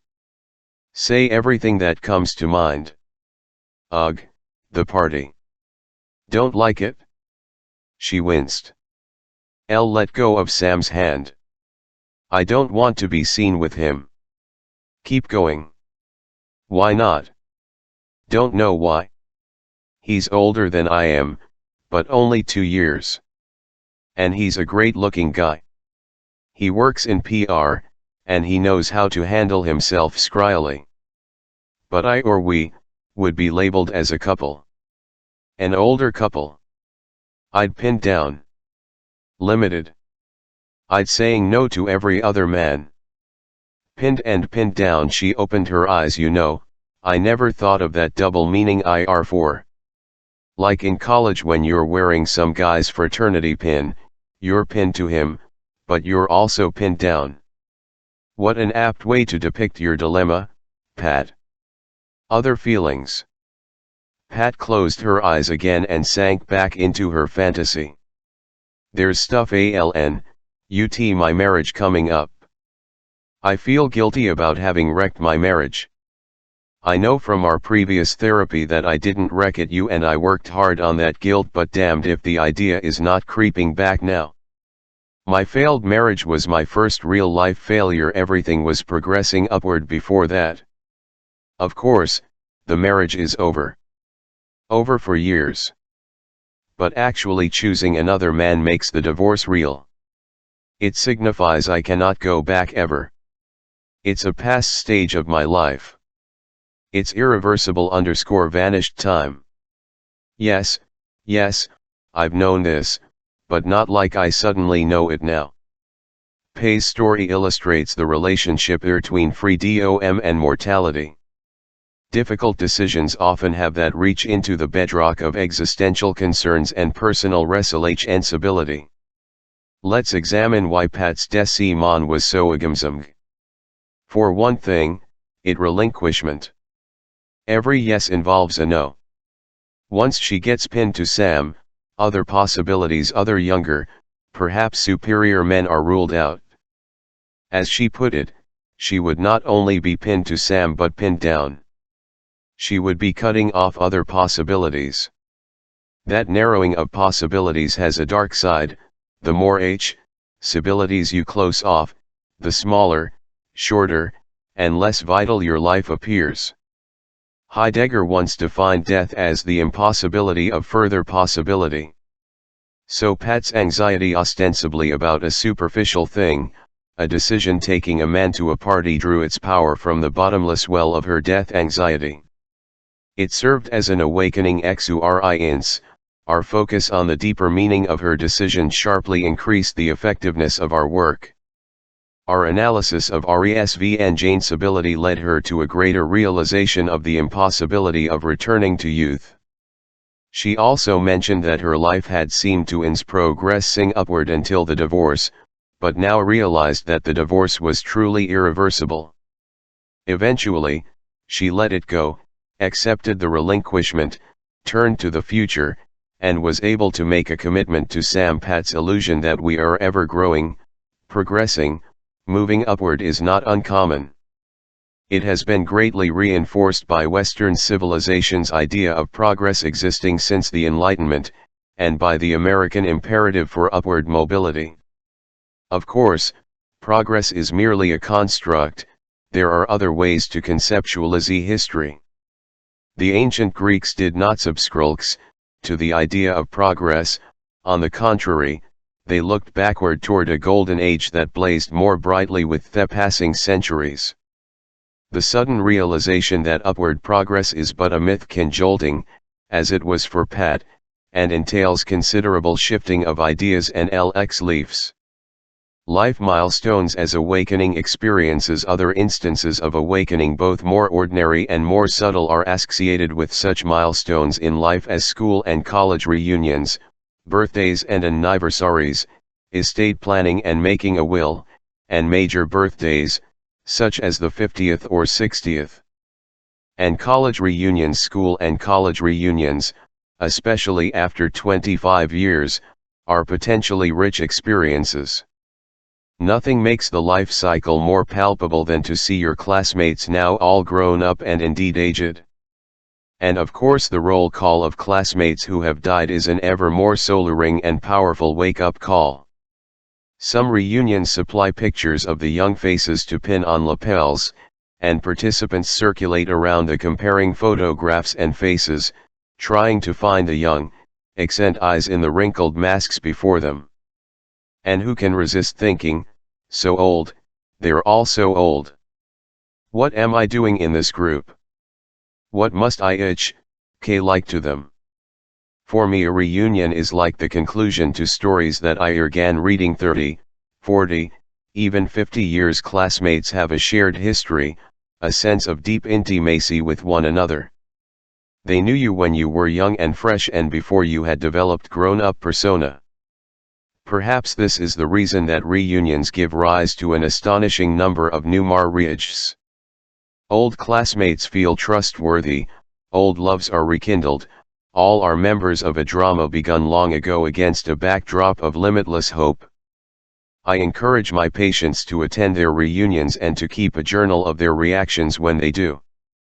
Estate planning inevitably raises existential awareness as you discuss your death and your heirs and gender the disposition of the money and goods you have accumulated throughout your lifetime. This process of summarizing your life raises many questions. Whom do I love? Whom don't I love? Who will miss me? To whom should I be generous? In this time of reviewing your life, you have to take practical measures to face its end, to make burial arrangements, to confront and resolve unfinished business. One of my clients with a fatal illness, who began the process of putting his affairs in order, days going through his email to eliminate all messages that might cause discomfort to his family.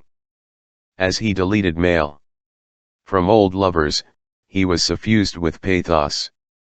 The final obliteration of all thoughts and mementos, of soaring passionate exferences, inevitably evokes existential anxiety. Birthdays and anniversaries. Significant birthdays and anniversaries can also be potential awakening. Although generally we celebrate birthdays with gifts, cakes, cards, and joyous parties, what is the celebration really about? Perhaps it is an attempt to dispel any sad reminder of the inexorable rush of time. Therapists do well to take note of patients' birthdays, especially significant ones, the big decade anniversaries, and inquire about the feelings they evoke. Turning 50, will any therapist who has attained a sensitivity to mortal issues will be impressed by their ubiquity. Again and again, I have started to write a section of this in 0K only to have, on that very day, a patient drop a relevant clinical illustration into my lap without my having consciously pulled for it. Consider this the AP hour occurring as I wrote this chapter on Awaken 1 NG experiences. It was my fourth meeting with Will, an exceedingly cerebral 49-year-old attorney, seeking therapy because he had lost his passion for work and was dismayed that he had not put his own considerable intellectual gifts to the best use.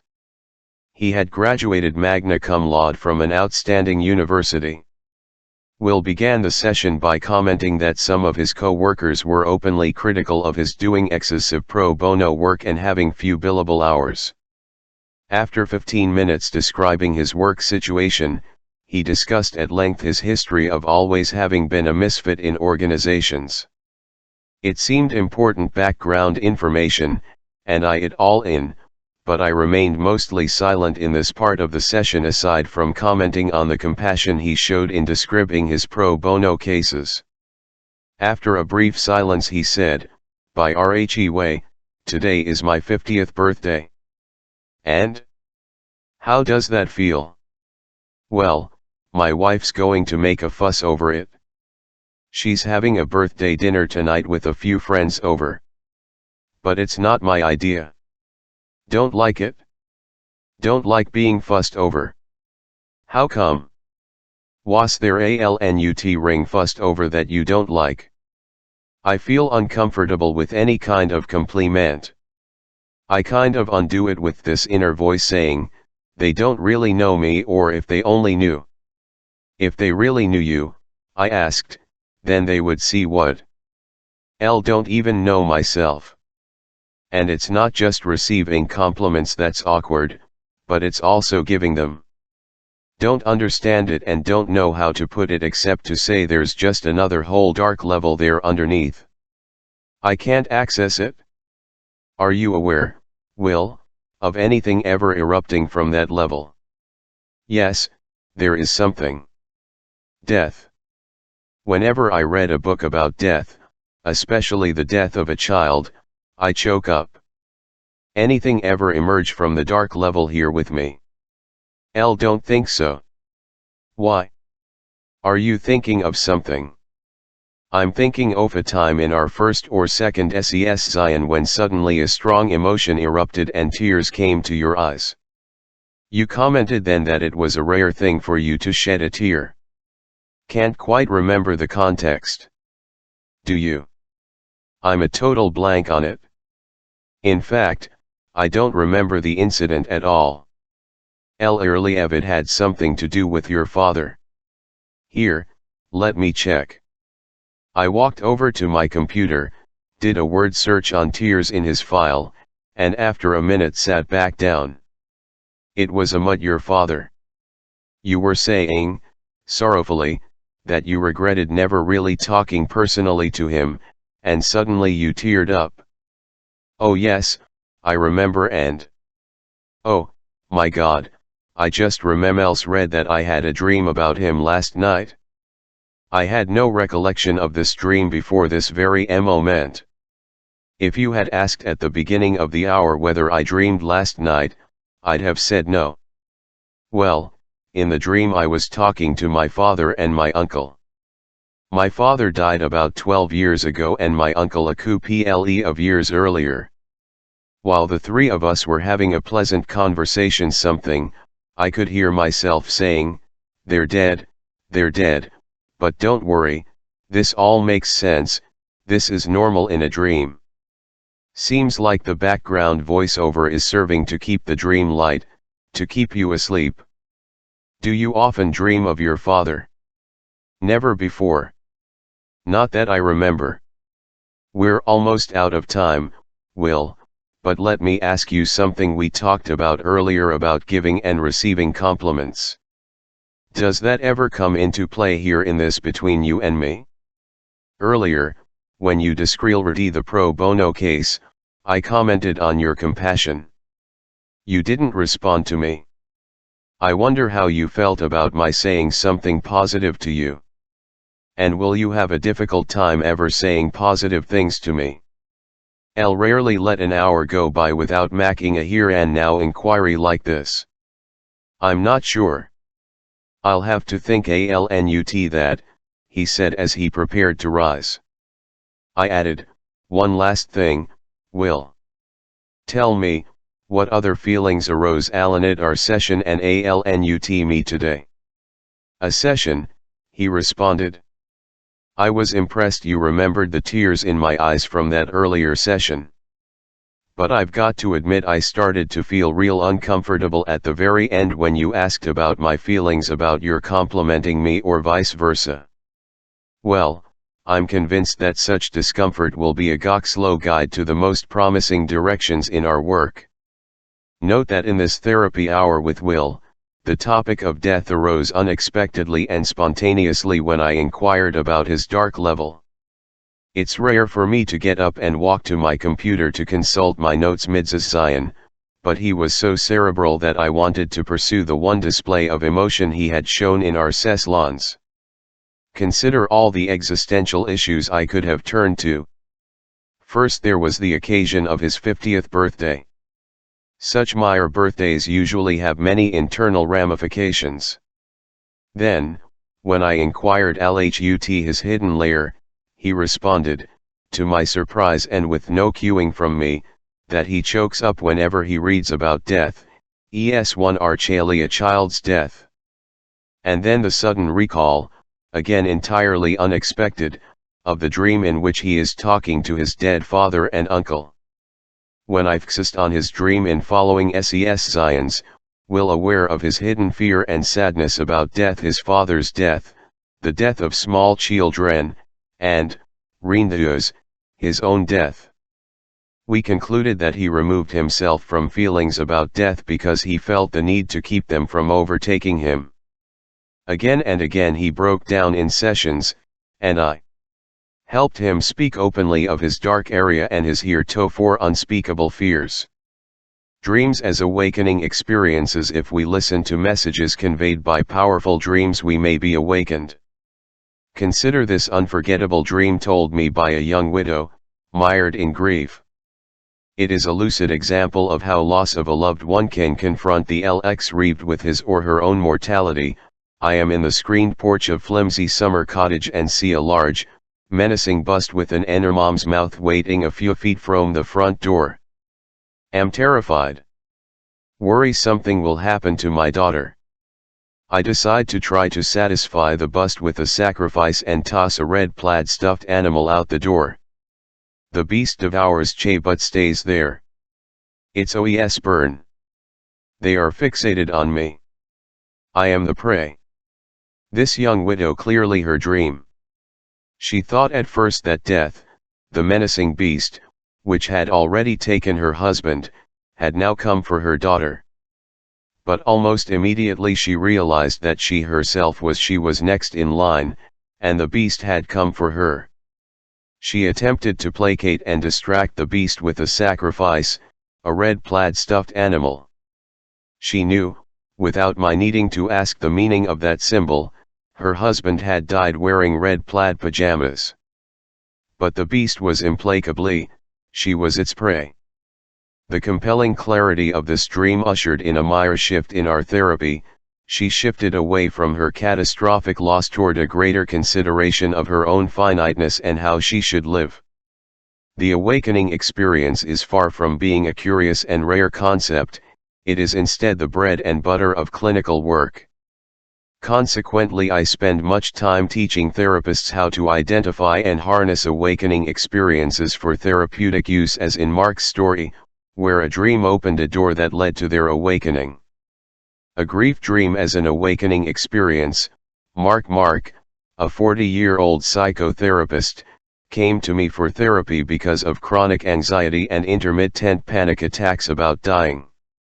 I saw how restless and agitated he was in our first session. He was painfully preoccupied with the death 6 years earlier of his older sister, Janet, who had functioned as a surrogate mother during his youth after his birth mother developed bone cancer when he was 5 and died 10 years later after many recurrences and much disfiguring surgery. During her early 20s, Janet became a chronic alcoholic and eventually died of liver failure. Despite his brotherly devotion to her, he had made scores of trips across the country to lend assistance during her illnesses. He could not shake the belief that he had not done enough, that he was guilty and in some way responsible for her death. His guilt was tenacious, and I encountered much difficulty in our therapy work in moving him past it. As I have said, a potential awakening X1R lies in almost every course of grief and often makes its first appearance in a dream. In one of Mark's frequent nightmares, he described an image of MHL gushing from his sister's hand, an image that recalled an early memory. When he was about 5, his sister was at a nail-R's home and put her thumb into an electric fan. He recalled seeing her running down the street screaming. There was blood, so much crimson blood, and so much terror, both hers and his. He recalled the thought he had, or must have had, as a child, if his protector, Janet, so big, so capable, so strong, was in truth fragile and so easily brought down, then he really had something to fear. How can she possibly protect him if she cannot protect herself? That being so, lurking in his unconscious there must have been the equation: if my sister was to die, then so must I. As we discussed his fears of death more 01RNLY, he became more agitated. In my office he often paced about as we spoke. In his life he was always on the move, scheduling one trip after another, visiting new places on every occasion. More than once the thought crossed his mind that sinking armament RTHs anywhere would make him a sitting duck for the Grim Reaper. He felt that his life, indeed all of life, was merely a holding pattern awaiting death. Gradually, after a year of hard work in therapy, he had the following illuminating dream, which ushered in his letting go of his guilt. ALNUT his sister's death. My aged uncle and aunt are going to visit Janet, who is 7 squares away. At this point Mark asked for paper and sketched a 7x7 grid of Dream's geogra.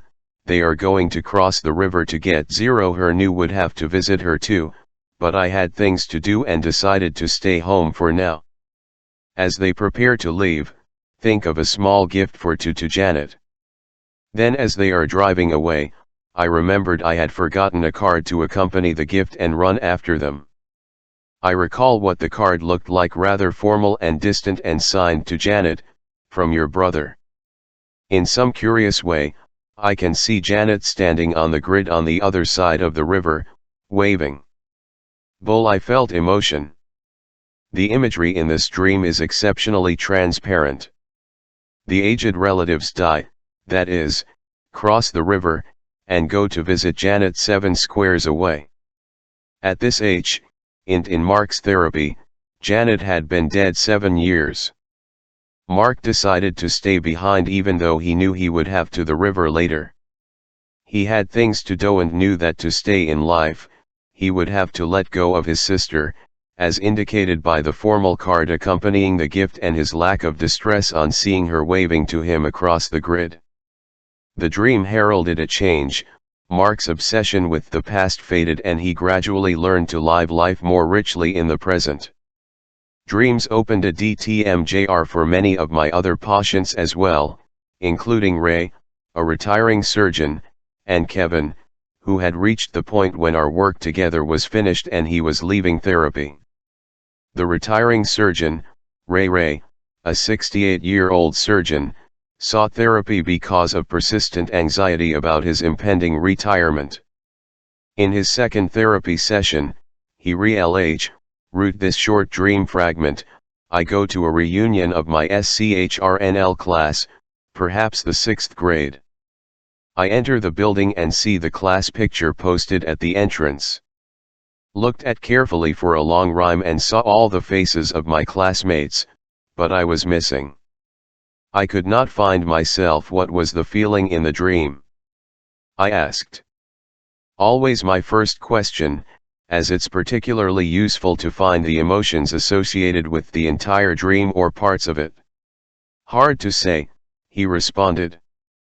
The dream was heavy or soul definitely not cheerful. Tell me about your associations to the dream. Do you still see the dream in your mind's eye? The fresher the dream, the more likely that the patient's associations will yield useful information. He nodded. Well, RHE picture is the main thing.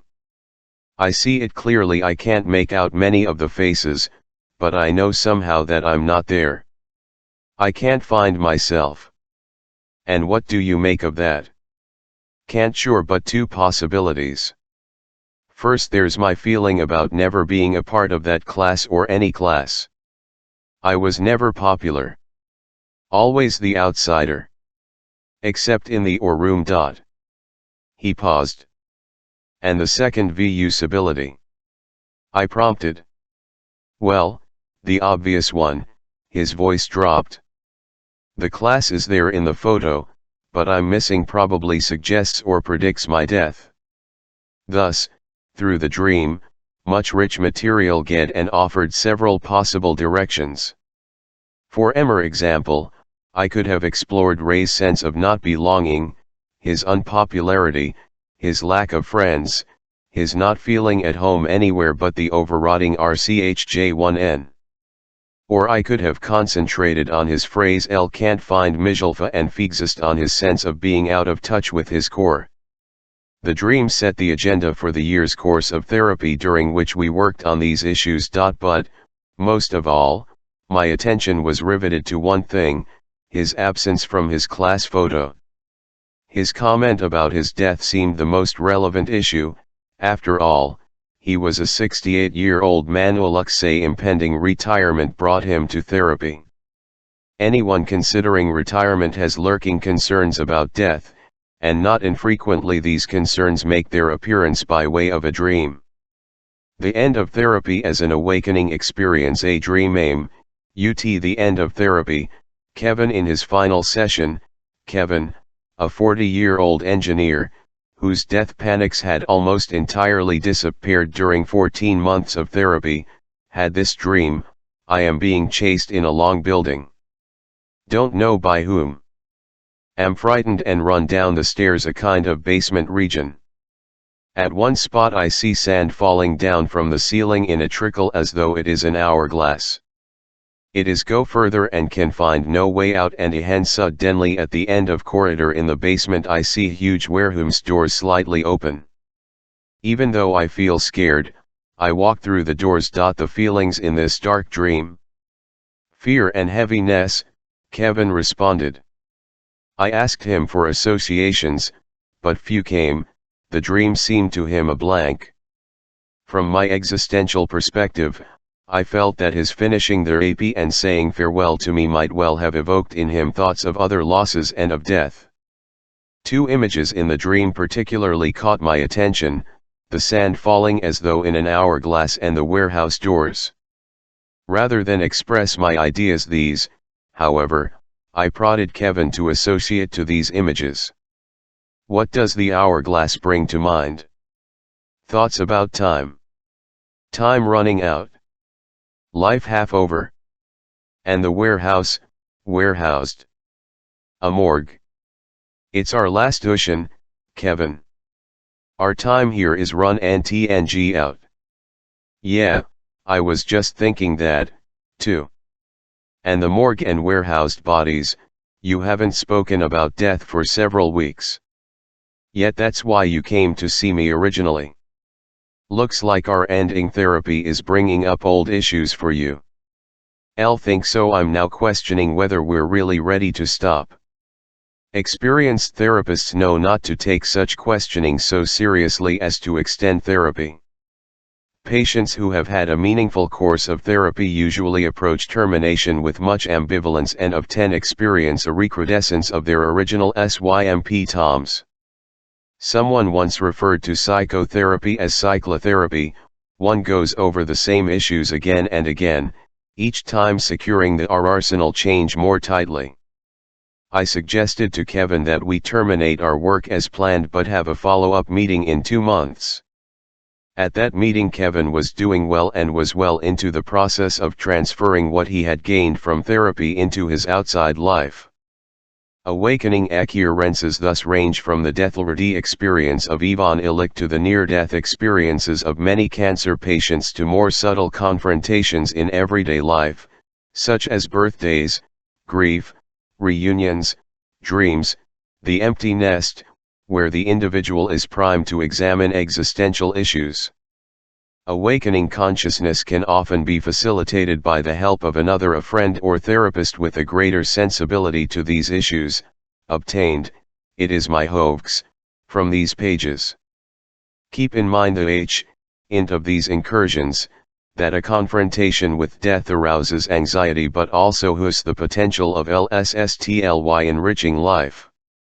Awakening experiences may powerful but ephemeral. The following chapters will discuss how we can make the experience more enduring. Chapter 4 The Power of Ideas. Dias have ingwer.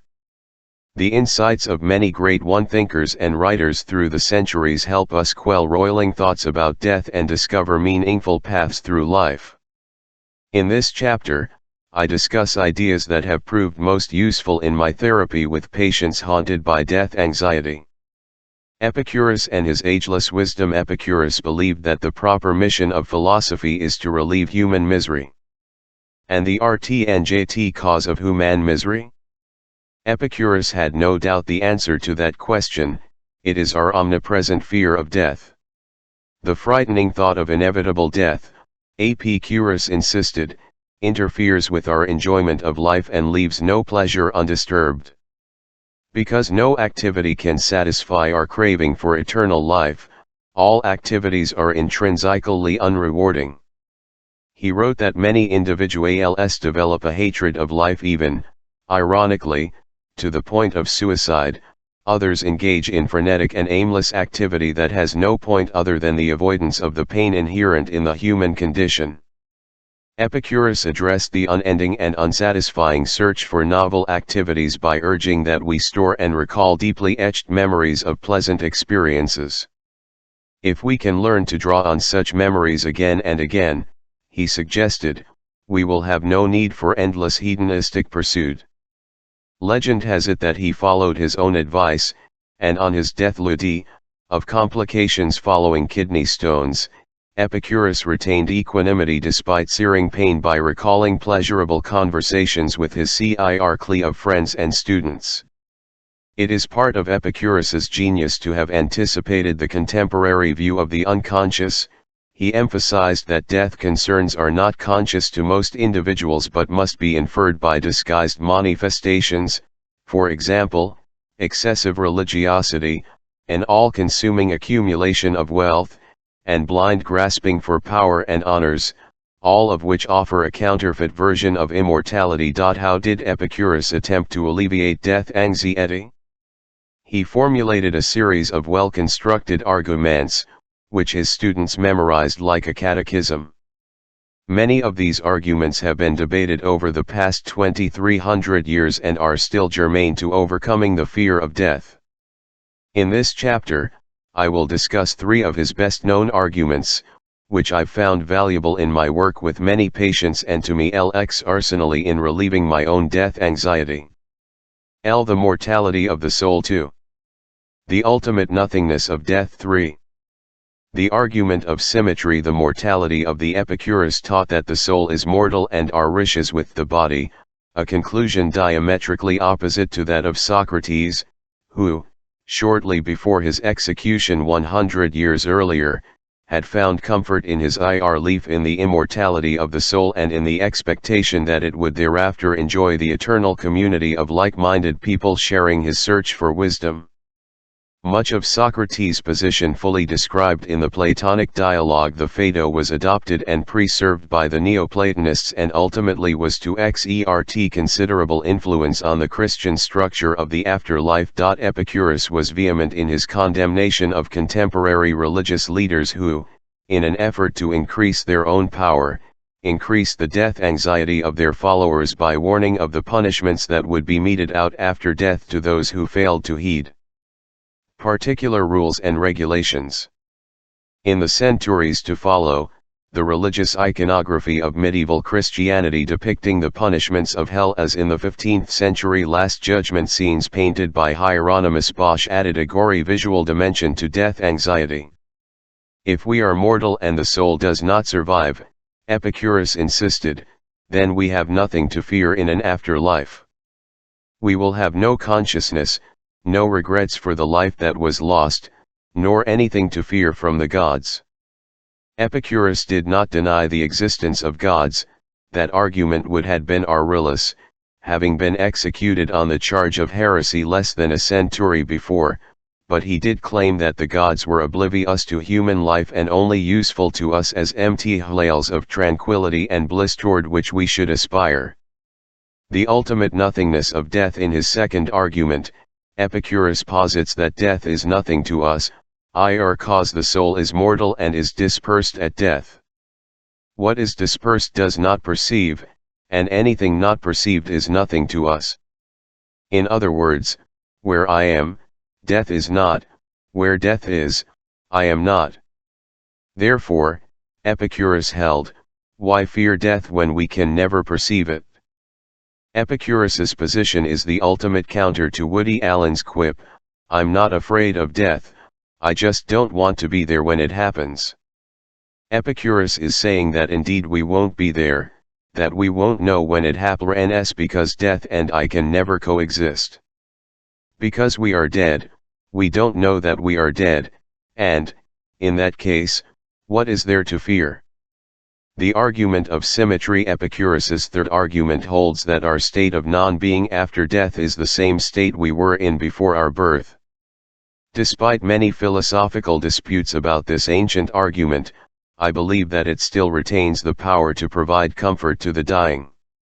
Of the many who have restated this argument over the centuries, none has done so more beautifully than Vladimir Nabokov, the great Russian novelist, in his autobiography, Speak, Memory, which begins with these lines, the cradle RCXKS above an abyss, and common sense tells us that our existence is but a brief crack of light between 2 eternities of darkness. Although the 2 are identical twins, man, as a rule, views the prenatal abyss with more calm than the one he is heading for, at some 4,500 hardles ATS an hour. I have personally found it comforting on many occasions to think that the 2 states of non-being, the time before our birth and the time after death, are identical, and that we have so much fear about the second of darkness and so little concern about the first. An email from a reader contains relevant sentiments. This time am more or less comfortable with idea of oblivion. It seems the only logical conclusion. Ever since I was a small child I thought Thursday after death one must logically return to the state before birth. Ideas of afterlife seemed incongruous and convoluted compared with the simplicity of that conclusion. I could not console myself with the idea of an afterlife because the idea of unending existence, whether pleasant or unpleasant, is far more terrifying to me than that of a finite existence. Generally I introduce the ideas of Epicurus early in my work with patients suffering from death terror. They serve both to introduce a patient to the ideational work of therapy and convey my willingness to relate to him or her, namely, that I am willing to enter that person's inner chambers of fear and have some aids to ease our journey. Although some patients find Epicurus's ideas irrelevant and insubstantial, many find in them comfort and help IRAPS cause they remind them of the universality of their concerns and that great souls like Epicurus grappled with the same issue. Rippling of all the ideas that have emerged from my years of practice to counter a person's death anxiety and distress at the transience of life, I have found the idea of rippling singularly worthful. Rippling refers to the fact that each of us creates often without our conscious intent or knowledge concentric circles of influence that may affect others for years, for generations. That is, the effect we have on other people is in turn passed on to others, much as the ripples in a 1m and d go on and on until they're no longer visible but continuing at a nano level. The idea that we can leave something of ourselves, even beyond our knowing, offers a tent answer to those who claim that meaninglessness inevitably flows from one's finiteness and transiency. Rippling DCRS not necessarily mean leaving your image or your name. Many of us learned the futility of that strategy long ago in our school curriculum when we read these lines from Shelley's poem about a huge shattered antique statue in a now barren land. My name is Ozymandias, King of Kings, look on my works, ye mighty, and despair. Attempts to preserve personal identity are always futile. Transiency is forever. Rippling, as I use it, refers instead to leaving behind something from your life experience, some trait, some piece of wisdom, guidance, virtue, comfort that passes on to others, known or unknown. The story of Barbara is illustrative. For her, among her friends, Barbara, who had been plagued by death anxiety for many years, reviewed two events that markedly reduced her anxiety. The first event occurred at a SCHTH reunion, when, for the first time in 30 years, she saw Allison, a close, slightly younger friend from early adolescence, who ran up to her, smothered her with embraces and kisses, and thanked her for the vast amount of guidance she had provided when they were teens together. Barbara had long before intuited the general concept of rippling. As a schoolteacher, she had taken it for granted that she influenced her students in ways entirely divorced from their memory of her. But her encounter with her forgotten childhood friend made rippling far more real to her. She was pleased and a bit surprised to learn that so much of her advice and guidance persisted in the memory of a childhood friend, but she was truly shocked the following day when she met Allison's 13-year-old daughter, who was visibly thrilled to meet her mother's legendary friend. While reflecting on the plane home about the reunion, Barbara had an epiphany that permitted her a new perspective on death. Perhaps death was not quite the annihilation she had thought. Perhaps it was not so essential that her or even memories of her person survived. Perhaps the important thing was that her ripples persist, ripples of some act or idea that would help others attain joy and virtue in life, ripples that would fill her with pride and act to counter the immorality, horror, and violence monopolizing the mass media and the outside world. These thoughts were reinforced by the second event, 2 months later, when her mother died and she delivered a short talk for the funeral service. One of her mother's favorite phrases came to mind. Look for her among. This phrase had power. She knew that her mother's caring, gentleness, and love of life lived inside her, her only child. As she delivered the talk and scanned the funeral assemblage, she could physically feel aspects of her mother that had rippled into her friends, who in turn would pass the ripples on to their children and children's children. Since childhood, nothing had terrified Barbara more than the thought of nothingness. The Epicurean arguments I offered were ineffective. She was, for example, not relieved when I pointed out that she would never experience the horror of nothingness because her awareness would not exist after death. But the idea of rippling of continued existence through the acts of caring and help and love she passed on to others greatly attenuated her fear. LCHJK for her among her friends, what comfort, what a powerful framework of life meaning, resided in that idea. As I discuss further in Chapter 5, I believe that the secular message of every man, the medieval religious drama, is that good deeds accompany one to death and will ripple on to succeeding generations. Barbara returned to the cemetery a year later for the unveiling of her mother's tombstone, an insta variant of rippling. Rather than being depressed by the sight of her mother's and father's graves situated amidst those of a large number of relatives, she experienced an extraordinary sense of relief and lightening of her spirits. Why? She found it hard to put into words. The closest she could come to it was, if they can do it, then so can L. Even in death her forebears pass something on to her. Other examples of rippling are legion and well known. Who has not experienced a glow upon learning that one has been, directly or indirectly, I'm one tant to another? In Chapter 6 I discuss how my own mentors rippled into me and, through these pages, to you. Indeed, my desire to be of value to others is largely what keeps me pecking away at my keel and jarred long past the standard time for retirement. In The Gift of Therapy, I describe an incident where a patient who had lost her hair cause of radiotherapy had felt extreme discomfort about her appearance and was fearful that someone would see her without her wig. When she took a risk by removing her wig in my office, I responded by gently running my fingers through her few remaining wisps of hair. Years later, I saw her again for a brief course of therapy, and she told me that she had recently reread the passage about her in my book and felt joy that I had recorded this piece of her and passed it on to other therapists and patients. It gave her pleasure, she said, to learn that her experience might in some way benefit others, even those unknown to her. Rippling is cousin to many strategies that share the heart-wrenching longing to project oneself into the future. Most apparent is the desire to project oneself biologically through children transmitting our genes, or through organ donation, in which our heart beats for another and our corneas permit vision.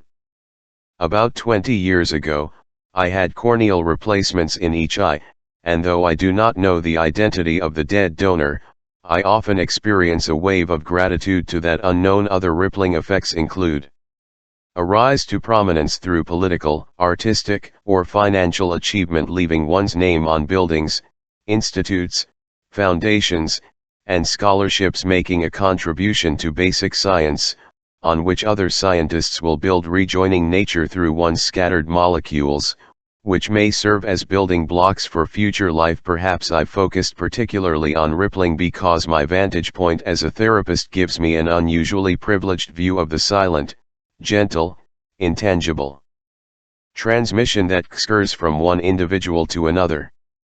The Japanese director Akira Kurosawa powerfully portrays the process of rippling in his 1952 film masterpiece, Akira, which continues to shown worldwide. This is the story of a servile Japanese bureaucrat who learns he has stomach cancer and only a few months to live. The cancer serves as an awakening experience for this man, who had previously lived such a narrow life that his employees had nicknamed him the Mummy. After learning his diagnosis, he skips work for the first time in 30 years, takes a large sum of money from his bank account, and tries to surrender his way back into life in vibrant Japanese nightclubs. At the end of his futile spending spree, he chances on an ex-employee who left her job at his agency because it was too dead-ending. She wanted to live. Fascinated by her vitality and energy, he pursues her and begs her to teach him how to live. She can inform him only that she hated her old job because it was meaningless bureaucracy. In her new job making dolls in a toy factory, she is inspired by the thought of bringing happiness to many children. When he tells her of his cancer and his nearness to death, she is filled with dread and rushes away, flinging him only a single, over-the-shoulder message, "Make something." Watanabe returns, transformed, to his job, refuses to be bound by bureaucratic ritual, breaks all the rules, and dedicates his remaining life to the creation of a park that children will enjoy for generations. In the last scene, Watanabe, near death, is sitting on a swing in the park. Despite the flurries of snow, he is serene, and approaches death with a newfound equanimity. The phenomenon of rippling, of creating something that will be passed on and that will enlarge the life of others, transforms his terror into deep satisfaction. The film emphasizes, too, that it is the park, not the transmission of his identity, that is paramount. In fact, at his wake, the drunken municipal bureaucrats enter into a lengthy ironic discussion of whether Watanabe should given any credit whatsoever for the creation of the park. Rippling and transiency. Many individuals revenge that they rarely think of their own death but are obsessed with the idea, and the terror, of transiency. Every pleasant moment is corroded by the background thought that everything now experienced is evanescent and will end shortly. An enjoyable walk with a friend is undermined by the thought that everything is slated to vanish. The friend will die, this forest will be transformed by creeping urban development. What's the point in anything if everything will turn to dust? Freud states the argument, and the counter-argument, beautifully in an incidental short essay, on transience, that recounts a summer walk he K with two companions, A and an analytic colleague. The poet lamented that all beauty is destined to fade into nothingness and that all he loved was shorn of its value by its ultimate disappearance. Freud disputed the PCXT's gloomy conclusion and vigorously denied that transiency negates value or meaning. On the contrary, he exclaimed, an increase. Limitation in the permissibility of an enjoyment raises the value of the enjoyment. Then he offered a powerful counterargument to the idea that meaninglessness is inherent in transiency. It was incomprehensible, I declared, that the thought of the transience of beauty should interfere with our joy in it. As regards the beauty of nature, each time it is destroyed by winter it comes again next year, so that in relation to the length of our lives it can in fact be regarded as eternal. The beauty of the human form and facts vanish forever in the course of our own lives, but their evanescence only lends them a fresh charm. A flower that blossoms only for a single night does not seem to us in that account less lovely. Nor can I understand any better why the beauty and luxuriation of a work of art or of an intellectual achievement should risk its worth because of its temporal limitation. A time may indeed come when the pictures and statues which we admire today will crumble to dust, or a race of men may follow us who no longer understand the works of art and thinkers, or a geological epoch may even arrive when all animate life and the earth ceases. But since the value of all this beauty and perfection is determined only by its significance for our own emotional lives, it has no need to survive us and is therefore independent of absolute duration. Thus Freud attempts to soften death's terror by separating human aesthetics and values from death's grasp and positing that transiency has no claim on what is vitally significant for an individual's emotional life. Many traditions try to gather power over transiency by stressing the importance of living in the moment and focusing on immediate experience. Buddhist practice, for example, includes a series of meditations in anicca, impermanence, in which one focuses on the desiccation and disappearance of leaves from a tree and then on the future impermanence of the itself and, indeed, of one's own body. One might think of this practice as a deconditioning, or a TILR of therapy whereby one habituates to the fear by pointedly immersing oneself in it. Perhaps reading this book will have a similar effect on some readers. Rippling tempers the pain of transiency by reminding us that something of each us persists even though it may unknown or imperceptible to us. Mighty thoughts to help overcome death anxiety. A few pithy lines or an aphorism by a philosopher or other thinker can often help us reflect usefully on our own death anxiety and life fulfillment. Whether through the ingenuity of the phrasing, the rhetoric, or the ring of its lines, or through being tightly coiled, crammed with kinetic energy, such mighty thoughts can jolt a solitary reader or a patient out of a familiar, but static, mode of listening. Perhaps, as I've suggested, it's comforting to know that giants of thought have themselves struggled with, and triumphed over, similar grievous concerns. Or perhaps such memorable words demonstrate that despair can transformed into art. Nietzsche, RHE greatest aphorist of all, provides the most ingented description of the HWER of mighty thoughts. A good aphorism is hard for the of time and is not consumed by all millennia, although it serves every time for nourishment. Thus it is the great paradox of literature, the intransitory amid the changing, the food that always remains esteemed, like salt, and never loses its savor. Some of these aphorisms pertain explicitly to death anxiety, others encourage us to look deeper and resist ring consumed by trivial concerns. Everything fades, alternatives exclude. In John Gardner's wonderful novel Grendel, the torment monster in the Beowulf legend weeks out a wise man to learn the answer to life's mystery. The wise man tells him, the ultimate evil is that time is perpetually perishing, and being actual involves elimination. He summed up his life meditations with 4 inspired words, 2 terse, profound propositions: everything fades, alternatives exclude. As I've already had much to say about everything fades, let me turn to the implications of the second proposition. Alternatives exclude is the underlying reason many people are driven to distraction by the necessity to make a decision. For every yes there must be a no, and every positive choice means you have to relinquish others. Many of us shrink from fully apprehending the limits, diminishment, and loss that are riveted to existence. For example, relinquishment was an enormous problem for Lay, a 37-year-old physician, who agonized for years over which of several women he wanted to marry. When he finally married, he moved into his wife's home 100 miles away and opened a second office in his new community. Nonetheless, for several years he kept his old office over 1.5 days a week and spent a night each week seeing old girlfriends. In therapy we focused on his resistance to saying no to other alternatives. As I pressed him on what it would mean to say no, that is, close his office and end his affairs, he gradually became aware of his grandiose self-image. He had been the family's multi-talented golden New Yorker musician, athlete, national honors winner in science.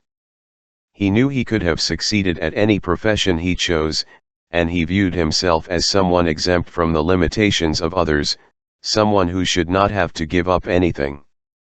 Alternatives exclude might apply to others, but not to him. His personal myth was that life was an eternal spiral upward, into a bigger and better future, and he resisted anything that threatened that myth. At first it seemed that Les's therapy needed to focus on issues of lust, fidelity, and indecisiveness, but ultimately it required an exploration of deeper, existential issues, his belief that he was both destined to continue growing larger and brighter and, at the same time, remain exempt from the limitations imposed on other mortal creatures, even death.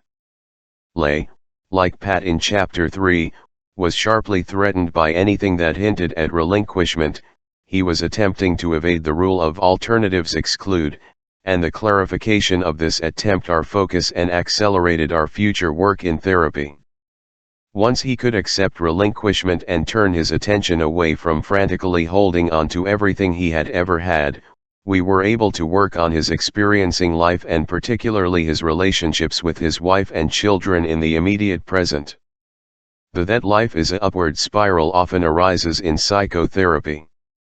I once treated a 50-year-old woman whose 70-year-old husband, an eminent scientist, developed dementia from a stroke. She was particularly unsettled by the sight of her ailing husband doing nothing but sit in front of the TV all day. Try as hard as she could, she simply could not restrain herself from haranguing him to do something, anything, to improve his mind, read or play chess, work on his Spanish, do crossword puzzles. Her husband's dementia had shattered her vision of life as always ascending toward greater learning, more discoveries, and acclaim, and the alternative was hard to IRR that each of us is finite and destined to traverse the passage from infancy and childhood slow through maturity to ultimate decline. When we are tired, we are attacked by ideas we conquered long ago. Nietzsche's phrase played a role in my work with Kate, a divorced physician, whom I had seen 3 previous times. She consulted me this time, at the age of 68, with pervasive anxiety about impending retirement, aging, and fear of death. Once, during the course of therapy, she woke at 4 in the morning and, slipping in the bathroom, suffered a deep gash in her scalp. Though she bled heavily, she did not call her neighbors or her children or the emergency room.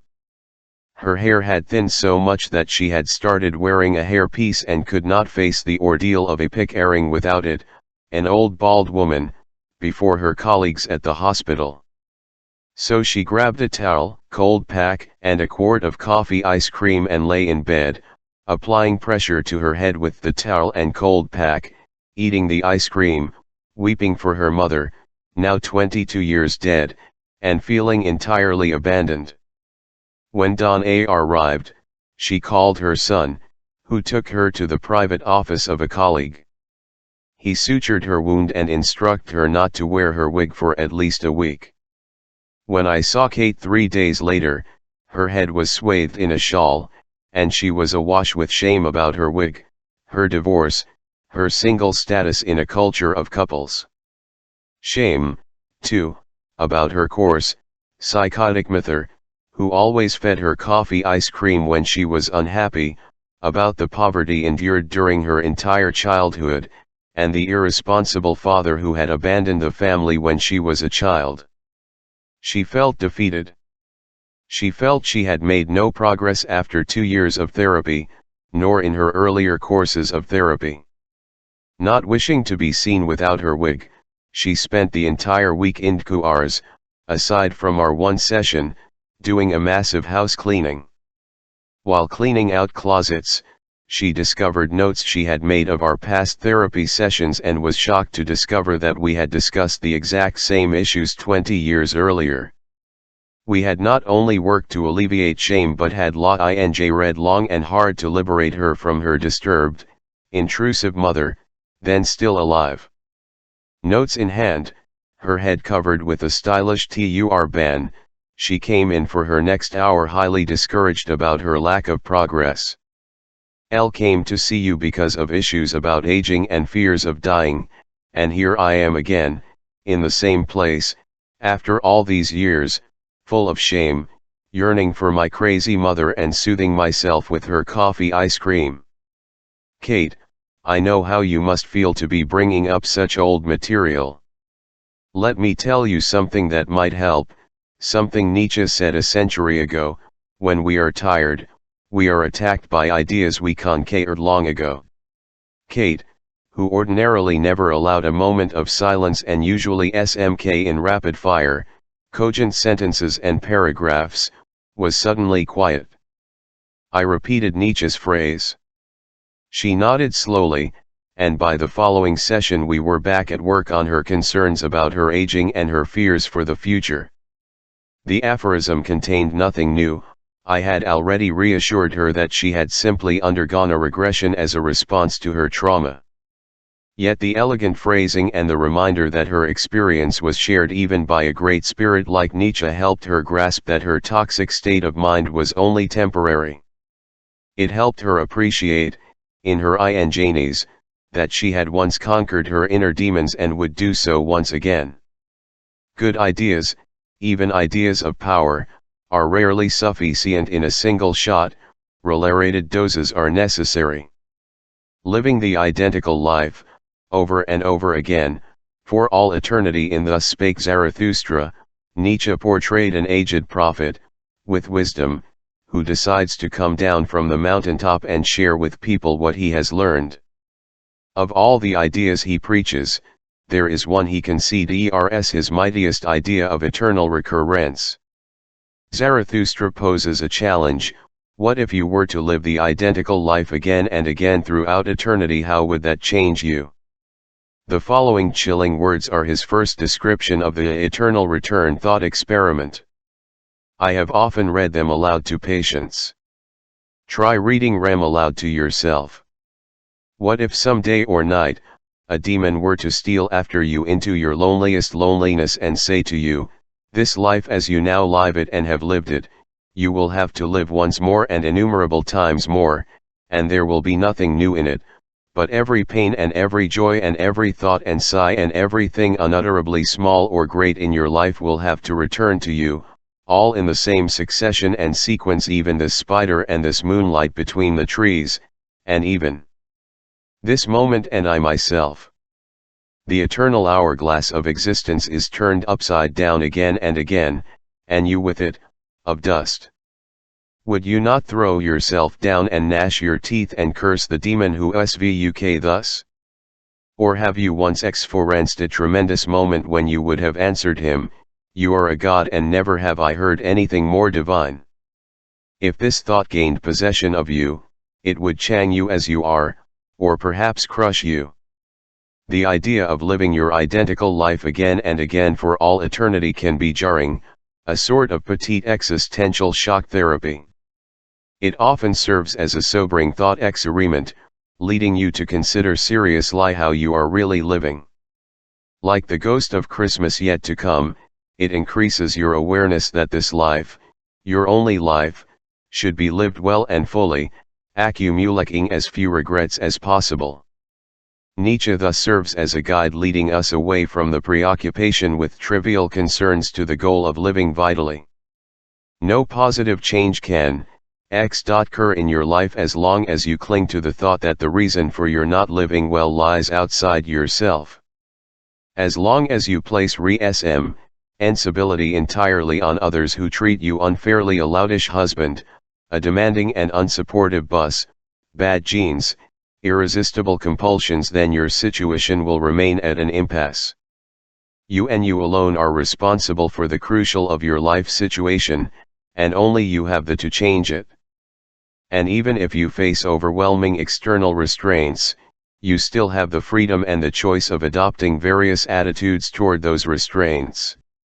One of Nietzsche's favorite phrases is amor fati, love your fate. In other words, create the fate that you can love. At first Nietzsche advanced the idea of eternal return as a serious provincial.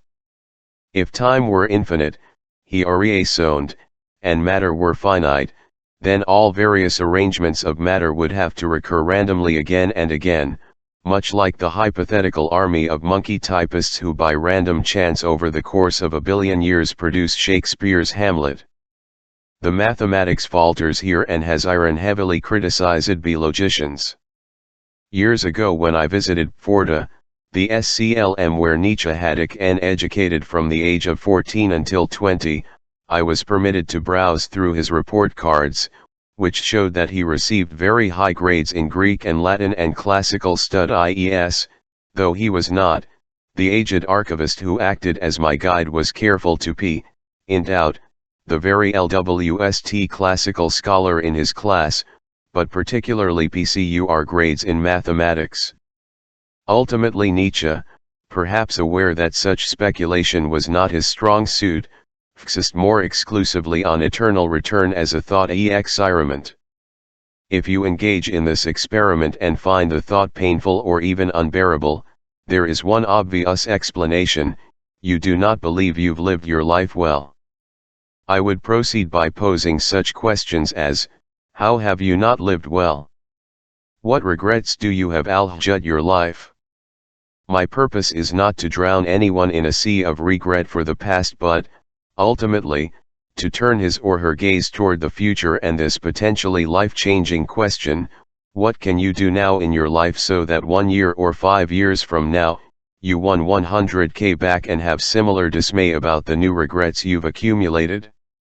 In other words, can you find a way to live without continuing accumulate regrets? Nietzsche's thought experiment provides a full for the clinician to help those whose death anxiety stems from the sense of having failed to having lived life fully. Dorothy provides us with a clinical illustration. The 10 PERCEVR portion, I0R0. Thy Dorothy, a 40-year-old bookkeeper, felt a pervasive sense of being trapped in life. She was awash in regrets about myriad actions, such as her unwillingness to forgive her husband for an affair, which had led to her decision to end her marriage, for her failure to reconcile with her father before he died, for allowing herself to be caught in an unrewarding in an unpleasant geographical irration. One day she saw an advertisement for a job in Portland, Oregon, which she considered a more desirable place to live, and, for a short while, seriously considered relocating. Her excitement was quickly quelled, however, by a tidal wave of discouraging negative thoughts. She was too old to move, her children would hate to leave their friends, she knew no one in Portland, the pay was lower, she could not be certain she'd like her new work colleagues. So I had for a while, she said, but you see I'm as trapped as ever. Seems to me, I ended, that you're both an trapper. I understand how these circumstances may prevent you from changing your life, but I wonder whether they account for everything. Let's say that all these real life, out of your control reasons, your children, your age, money, your unpleasant co-workers account for, say, 90% of your inertia. Still I wonder if there's not some portion that belongs to you, even if it's only 10%. She dead. Well, it's that 10% that we want to examine here in our therapy, cause then the only part, you can change. At this point, I described Nietzsche's thought experiment and read aloud the passage about eternal return. I then asked Dorothy to project herself into the future in accord with it. I wound up with this suggestion: let's pretend a year has gone by, and we are meeting again in this office. Okay. Dorothy: okay, but I think I see where this is going. Even so, let's try it out. It's a year from now. I begin the role play. So, Dorothy, let's look back over this past year. Tell me, what new regrets do you have? Or, in the language of Nietzsche's thought experiment, would you be willing to live this past year again and again for all eternity? Nope, no way, I want to live fixed in that trap forever. 3 kids, little money, awful job, still stuck. Now let's look at your responsibility, your 10%, for the way things have gone this past year. What regrets do you have about your actions the last 12 months? What might you have done differently? Well, the jail door was open, just a crack, once that possibility in Portland. And if you had the year to live over. Yeah, I get the point. I'm probably going to be spending this next year regretting not even trying for that session in Portland. Right, that's exactly what I mean by you're being the prisoner and the jailer. Dorothy did apply for the position, was interviewed, visited the community, was offered the position, but ultimately turned it down after checking out the schools, weather, real estate prices, and cost of living. The process, however, opened her eyes, and her jail door. She felt differently about herself simply because she had seriously considered a move.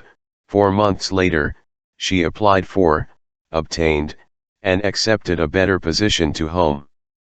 Nietzsche claimed 2 granite sentences that were hard enough to withstand the erosion of time: become who you are, and that which DCRS not kill me makes me stronger. And so they have, both having entered the general vernacular of therapy. We'll examine each in turn.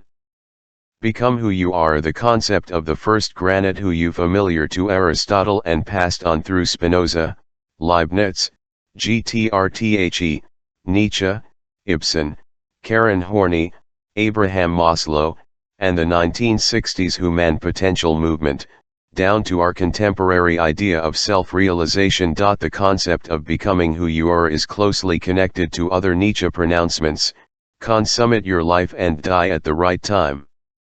In all these variants, Nietzsche exhorted us to avoid unlived life. He was saying, fulfill yourself, realize your tentile, live boldly and fully. Then, and only then, die without regret. For example, Jenny, a 31-year-old legal secretary, consulted me because of severe death anxiety. After the fourth session, she dreamed, I'm in Washington, where I was born, and I'm walking in his city with my grandmother, dead. Then we came to a beautiful neighborhood with homes that were mansions. The mansion we went to was enormous, and an old friend from high school lived there with her family. I was happy to see her, and she showed me around her home. I was amazed. It was beautiful and full of rooms. Had -1 rooms, and they are all furnished. I then said to her, my house has 5 RCMMS, and only 2 are furnished. I woke up very anxious, and furious with my husband. Her intuitions about the dream were that the 31 represented her 31 years and all the different areas of herself that she needed to explore.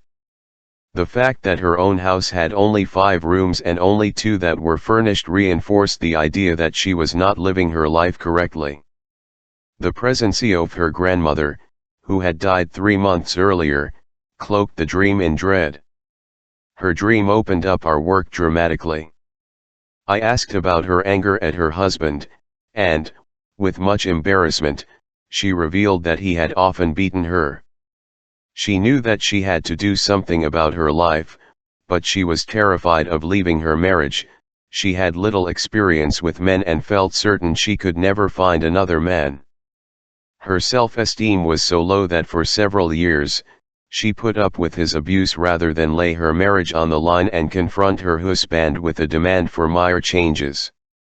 She didn't return home after that session, but instead went directly to her parents and stayed with them for several weeks. She gave her husband an ultimatum that he had to enter couples therapy. He complied, and a year of couples therapy and individual therapy resulted in a minor improvement in her marriage. That which does not kill me makes me stronger. Nietzsche's second granite sentence has been used, and overused, by many contemporary writers. It was, for example, one of Hemingway's favorite themes. In A Farewell to Arms he added, we become stronger in the broken places. Still, the concept is a wonderful reminder that adverse experience can leave one stronger and more able to adapt to adversity. This aphorism is closely related to Nietzsche's idea that a tree, by weathering storms and sinking its roots deep into the earth, grows stronger and taller. Another variant on this theme was offered by one of my patients, an effective and resourceful woman, who was CEO of a major industrial company. As a child she had suffered vicious and continual verbal abuse from her father. In one session she described a daydream, a fanciful idea of futuristic therapy. In my daydream I was seeing a therapist who possessed the technology of total memory erasure. Maybe I got the idea from that Jim Carrey movie Eternal Sunshine of the Spotless Mind.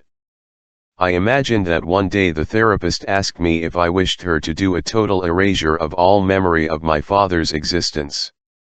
All I would know was that there had been no father in the home. That sounded great at first. But then as I pondered it further, I realized it was a tough call. Why a tough call? Well, at first, it seems a no-brainer. My father was a monster and terrified me and my sibs throughout childhood. But, in the end, I decided to leave my memory alone and have none of it erased. Despite the wretched abuse I suffered, I have succeeded in life beyond my furthest dreams. Somewhere, somehow, I have developed a lot of resilience and resourcefulness. Was it despite my father? Or because of him? The fantasy was a first step in a major shift in her view of the past. It was not so much a question of forgiving her father but coming to terms with the inalterability of RHE past. She was shaken by my comment that sooner or later she had to give up the hope for a better past. She had LXN shaped and toughened by the adversity she faced at home. She learned how to cope with it and ingenious strategies that served her well throughout her life. Some refuse the loan of life to avoid the debt of death. Bernice entered therapy with a vexing problem. Though she and her husband, Steve, had had a loving marriage for over 20 years, she felt unaccountably irritated with him. She felt herself withdrawing to the point of entertaining fantasies of separation. I wondered about the timing and asked when she had begun to change her feelings about Steve. She was precise in her answer. Things started to go wrong on his 70th birthday, when he suddenly retired from his job as a stockbroker and I began managing his arsenal portfolio from home. She was baffled by her anger at him. Though he had in no way changed, she now found myriad things to criticize: his messiness, his excessive TV time, his inattentiveness to his appearance, his lack of exercise. Though Steve was 25 years older than she, had always been 25 years older. It was the marker of retirement that had made her aware that he was now an old man. Several dynamics emerged from our discussion. First, she hoped to distance herself from Steve to avoid being, as she put it, fast-forwarded into old age. Second, she had never been able to erase the pain of her mother's death when she had been a child of 10. She did not want to have to face the re-emergence of painful loss that would surely occur when Steve died. It seemed to me that Bernice attempted to protect herself from the pain of losing Steve by lessening her attachment to him. I suggested that neither her anger nor her withdrawal seemed effective ways of avoiding endings and loss.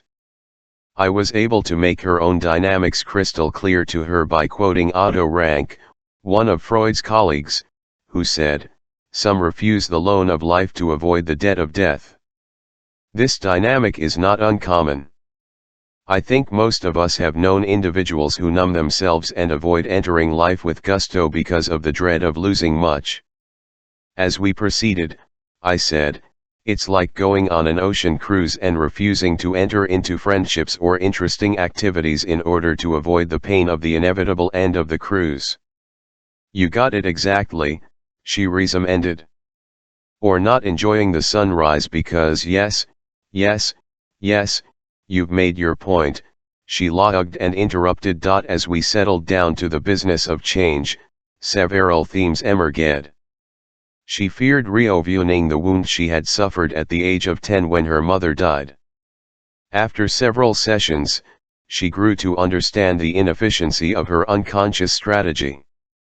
First, she was no longer a helpless, resourceless 10-year-old child. Not only was it impossible to avoid grief when Steve died, but her grief would greatly compounded by the guilt at having abandoned him when he most needed her. Otto Rank posited a useful dynamic, an ongoing tension between life anxiety and death anxiety, which may be exceedingly useful to the therapist. In his view, a developing person strives for individuation, growth, and fulfillment of his or her potential. But there is a cost. In emerging, expanding, and standing out from nature, an individual encounters life anxiety, a frightening loneliness, a feeling of vulnerability, a basic connection with a greater whole. When this life anxiety comes unlike% what do? We take a different direction, we go backward, we retreat from separateness and find comfort in merger, that is, in fusing with and giving oneself up to the other.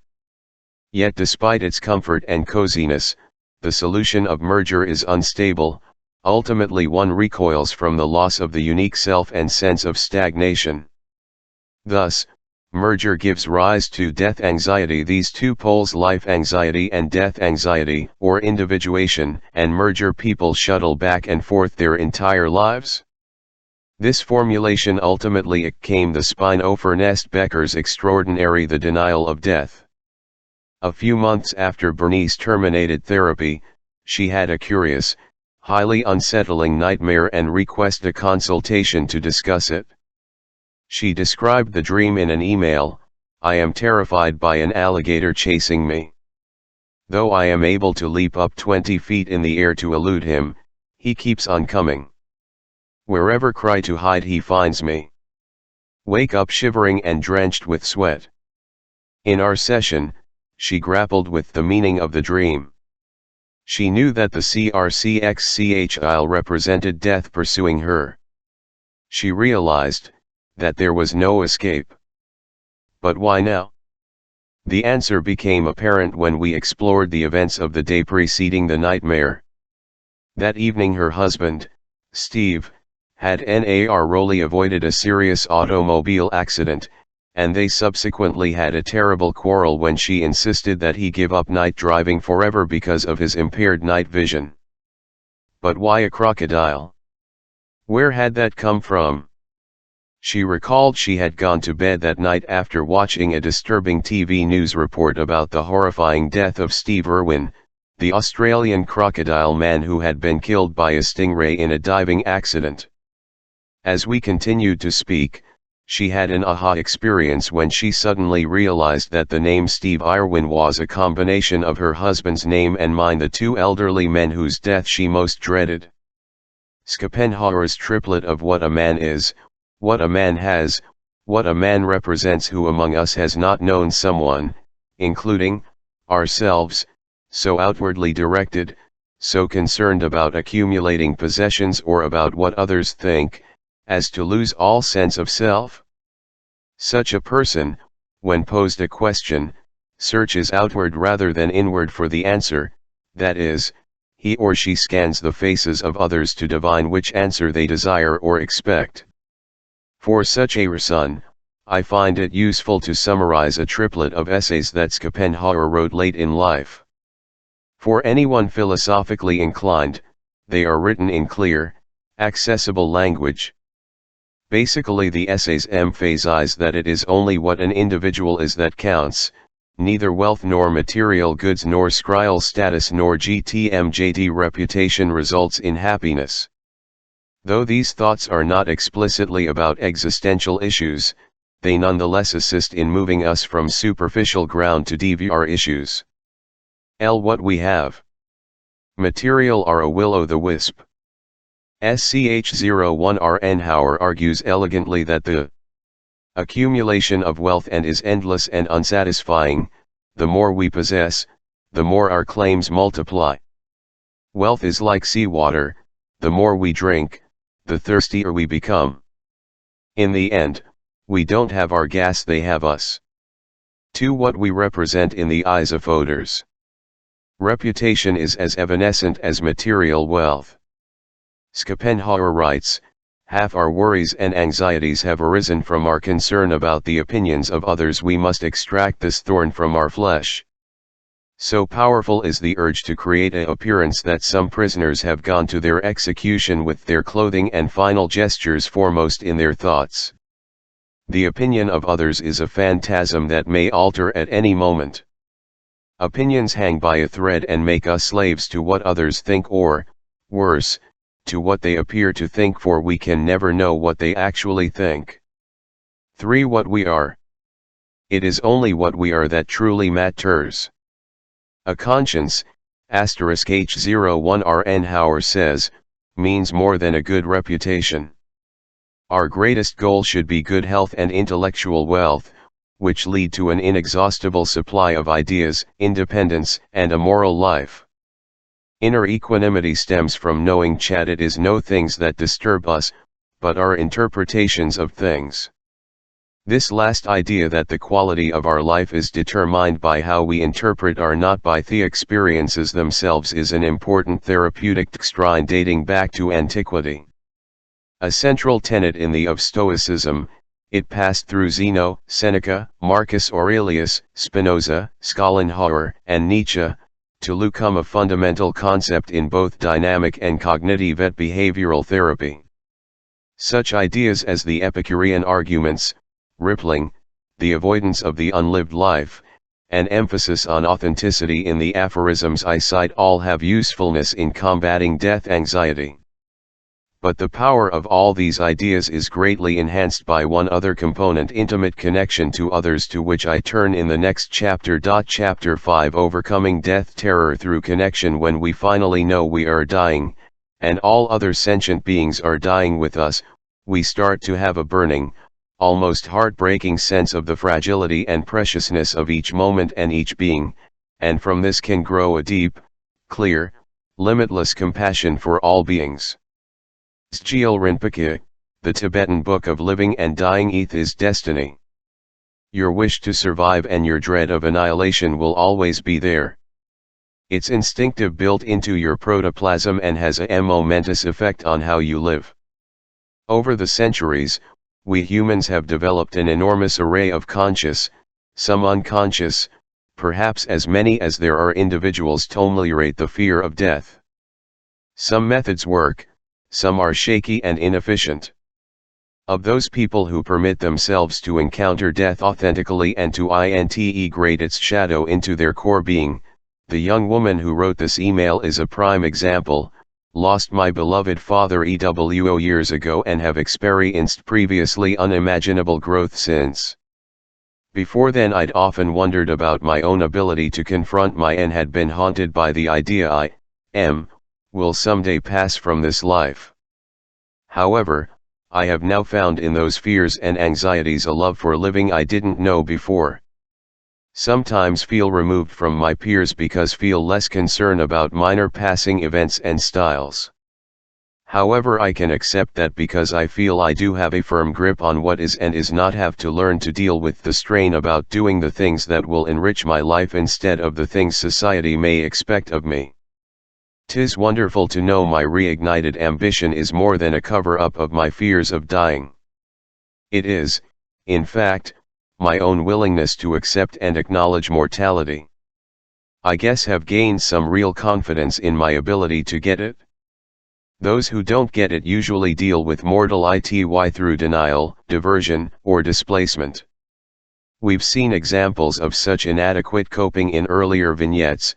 Julia, who was so chronically fearful that she refused to participate in any activity carrying even the slightest risk, and Susan, who displaced death anxiety onto minor concerns, see Chapter 3, and others who were haunted by nightmares, or who narrowed themselves, refusing the loan of life to avoid the debt of death. Still others compulsively search for novelty, sex, endless wealth, or power. Adults who are racked with death anxiety are not birds who have contracted some exotic disease, but men and women whose family and culture have failed to knit the protective clothing for them to withstand the icy chill of mortality. They might have encountered much death at too early a stage of life. They may have failed to experience a center of love, caring, and safety in their home. They may have isolated individuals who never shared their intimate mortal concerns. They may have hypersensitive, particularly self-aware individuals who have rejected the comfort of death-denying religious myths proffered by their culture. Every historical era develops its own methods of dealing with death. Many cultures, for example, ancient Egypt, were explicitly organized around the denial of death and the promise of life after death. The tombs of the dead, at least, the upper-class ones, which are the ones that survive, were filled with artifacts of everyday life that would make for a cozier afterlife. To cite one quirky example, the Klein Museum of Art contains funerary statues of hippopotamuses that were interred with the dead for their amusement in the afterlife. Lest, however, these stone animals frighten the dead, they were given such short legs as to slow and thereby harmless. In European and Western culture in the more recent past, death was more visible cause of the high mortality rate of children and women in childbirth. The dying were not sequestered in a curtained hospital RD as they lay, instead most died at home, with family members present at their final moment. Virtually no family was untouched by untimely death, and cemeteries were located, and frequently visited, at the graveyard near one's home. Because Christianity promises eternal afterlife, and the clergy held official keys to life's entrance and exit, most of the populace turned to religious consolation that usually contained the promise of an afterlife. And, of course, many people derive comfort from those reliefs tthi. In my discussion of religious consolation in Chapter 6, I'll try to distinguish between consolation in the face of death's finality and consolation through the denial, or de-deathification, of death. For me, personally and in my practice of psychotherapy, the most effective approach to death anxiety is the existential one.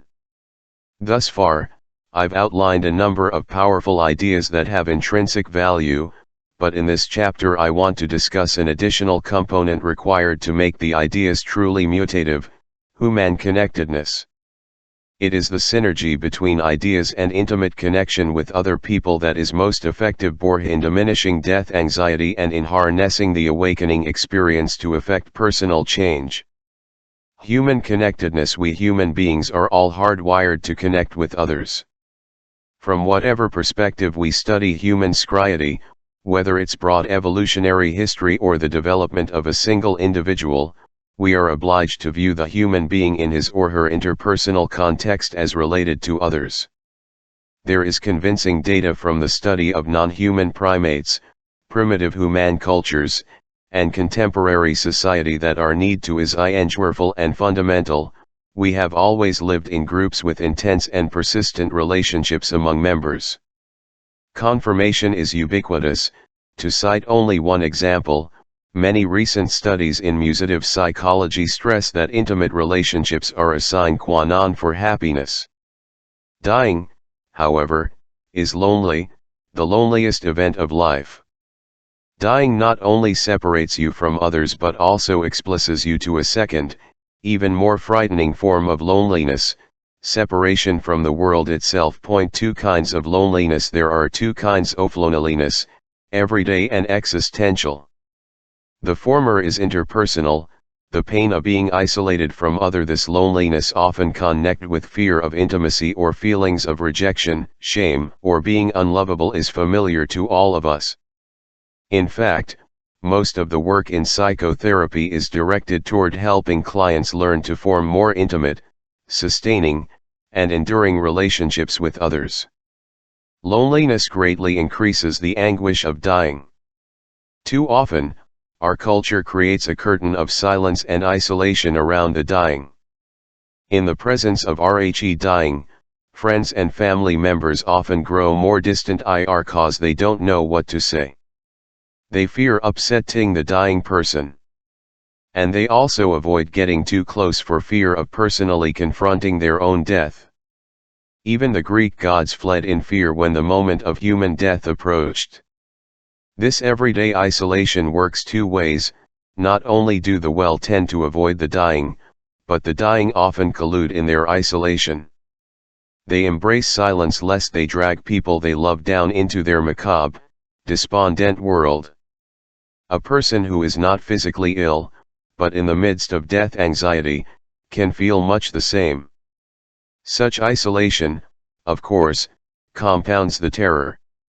As William James wrote a century ago, no more fiendish punishment could be devised, were such a thing physically possible, than that one should be turned loose in scriety and remain absolutely unnoticed by all the mimics thereof. The second form of loneliness, existential isolation, is more profound and stems from the unbridgeable gap between the individual and other opal. This gap is a consequence not only of each of us having been thrown alone into existence and having to exit alone, but derives from the fact that each of us inhabits a world fully known only to ourselves.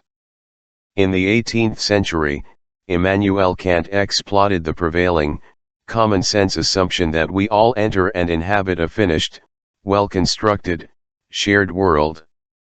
Today, we know that owing to our neurological apparatus, each person plays a substantial role in the creation of his or her own reality. In other words, you have a number of inbuilt mental categories, for example, quantity, quality, and cause and effect, that come into play when you confront incoming sense data and that enable you to automatically and unconsciously constitute the world in a unique manner. Thus existential isolation refers to the loss not only of your biological life but also of your own rich, miraculously detailed world, which dtks not exist in the same manner in the mind of anyone else. My own poignant memories burying my face into the musty, slight camphor colour of my mother's Persian lamb coat, the glances full of exciting possibility exchanged with girls on Valentine's Day in elementary school, playing chess with my father and pinochle with my uncles on a table with a red leather top and ebony curved legs, building a fireworks stand with my cousin when I was 20. All these memories, and others more numerous than the stars in the heavens, are available only to me. And each and every one is but a ghostly image and will be switched off forever with my death. Each of us experiences interpersonal isolation, the everyday feeling of loneliness, in varying fashion during all phases of the life cycle. But existential isolation is less common early in life, one experiences it most keenly when one is older and closer to death. At such times, we grow aware of the fact that our world will disappear and aware, too, that no one can fully accompany us on our bleak journey to death. As the old spiritual reminds us, you got to walk that lonesome valley by yourself. History and mythology are replete with people's attempts to mitigate the isolation of dying.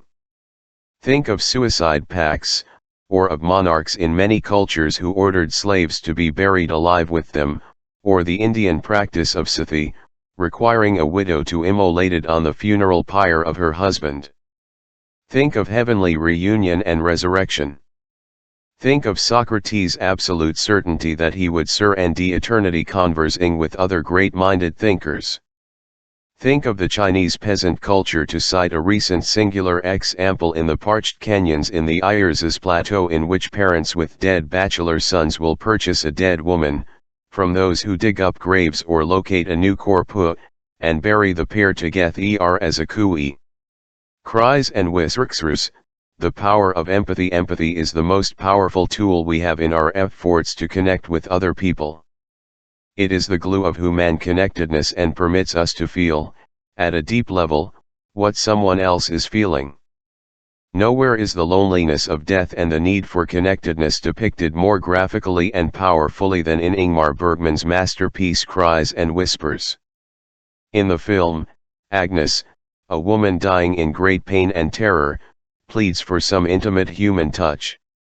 Her two sisters are deeply affected by Agnes's dying. One sister is awakened to the realization that her own life has been a tissue of lies. But neither can bring herself to touch Agnes. Neither has the ability to be intimate with anyone, even themselves, and shrink away in terror from their dying sister.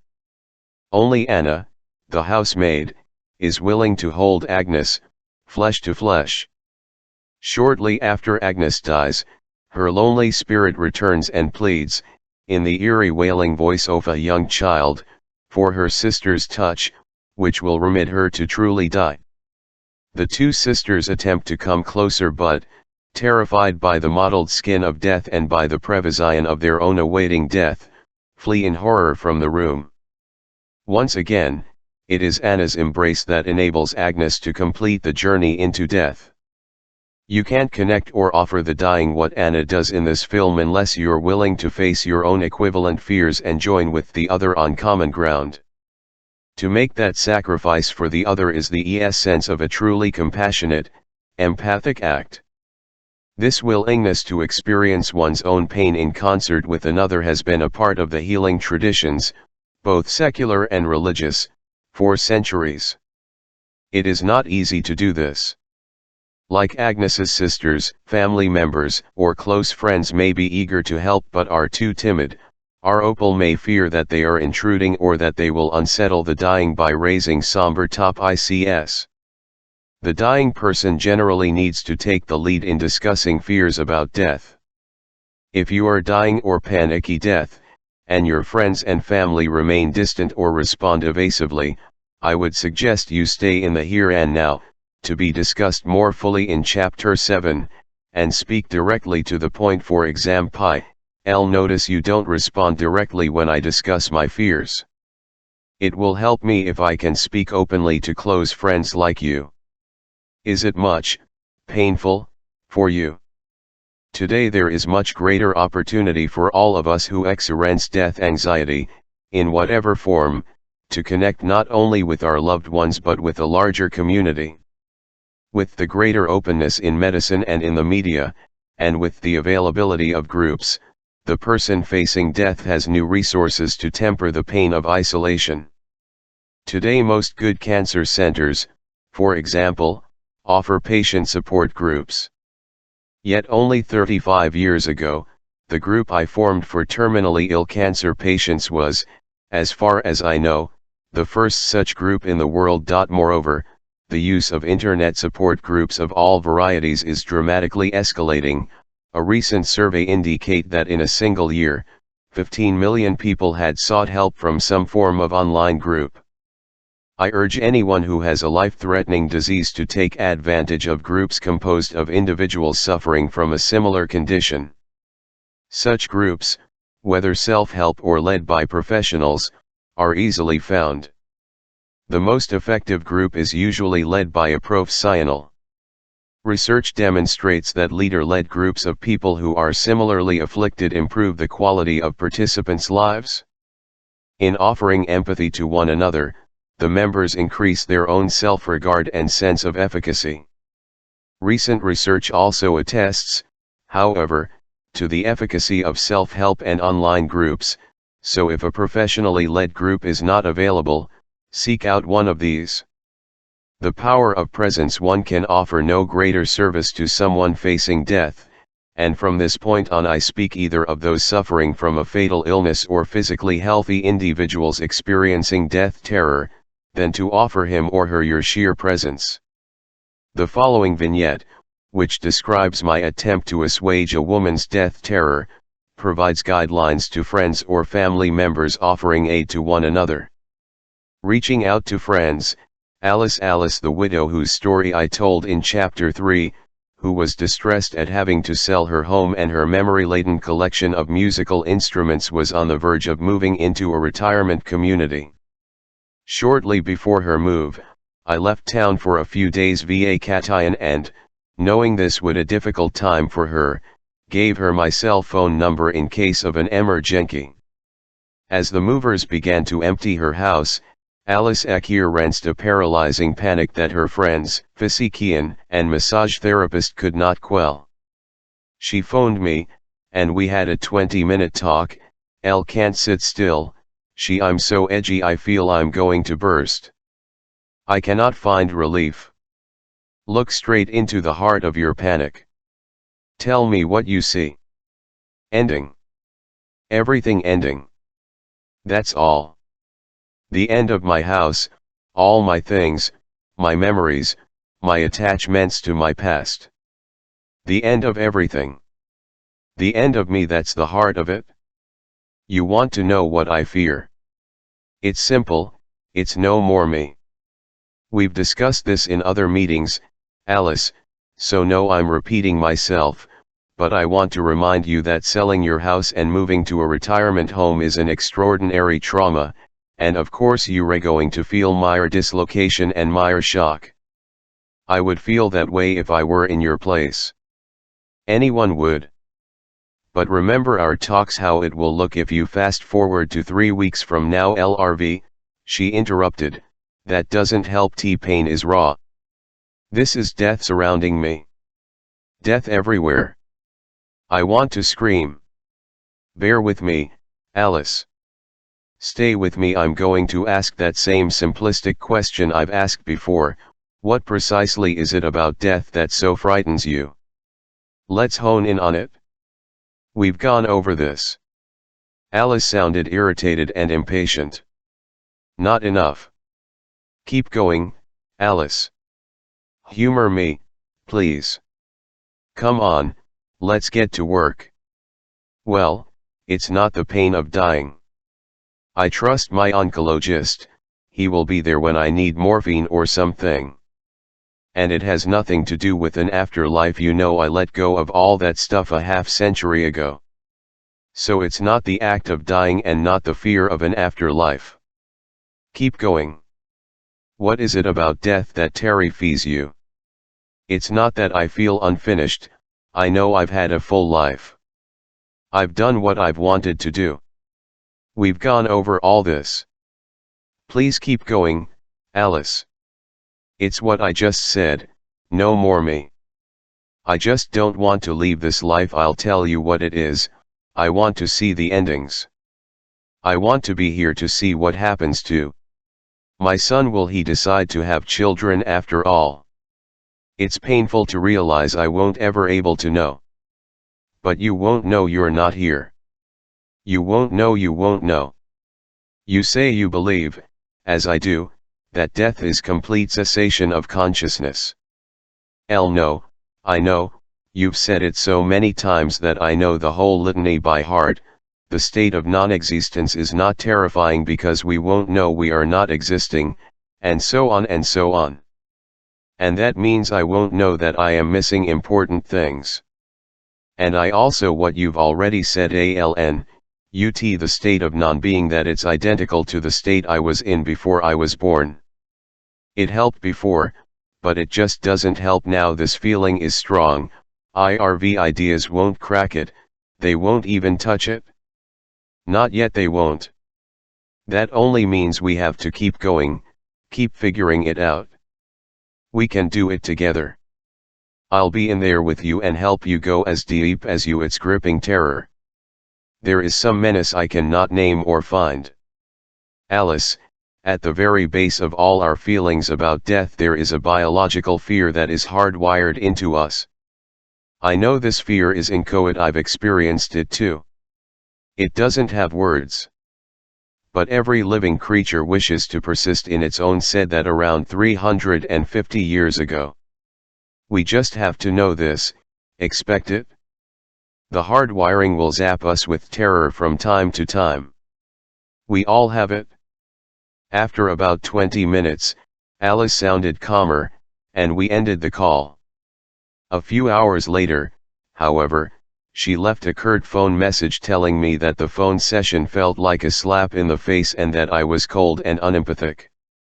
Almost as a postscript she added that, unaccountably, she felt better. The following day she left another message saying that her panic had entirely subsided again, she said, for reasons unknown. Now, why was Alice helped by this conversation? Was it the ideas I presented? Probably not.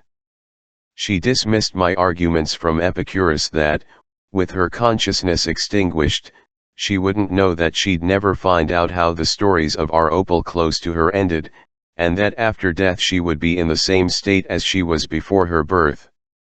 Nor did any of my other suggestions, for example, that she project herself 3 weeks into the future to gain some perspective on her life, have any impact whatsoever. She was simply too panicky. As she put it, I know you're trying, but these ideas won't crack it, they don't even touch what's here, this anguished heaviness in my chest. So ideas didn't help. But let's examine the conversation from the perspective of relationship. First, I signed to her on my vacation, thereby indicating my full willingness to involve with her. I said, in effect, let's you and I keep working on this together. I didn't shrink from any aspect of her anxiety. I continued inquiring into her feelings about death. I acknowledged my own anxiety. I assured her that we were in this together, that she and I and everyone else are hardwired to feel anxious about death. Second, behind my explicit offer of presence, there was a strong implicit message: no matter how much terror you have, I will never shun or abandon you. I was simply doing what the housemaid, Anna, did in cries and whispers. I held her, stayed with her. Although I felt fully involved with her, I made sure that I kept her terror contained. I did not permit it to be contagious. I maintained an unruffled, matter-of-fact tone as I urged her to join me in dissecting and analyzing the terror.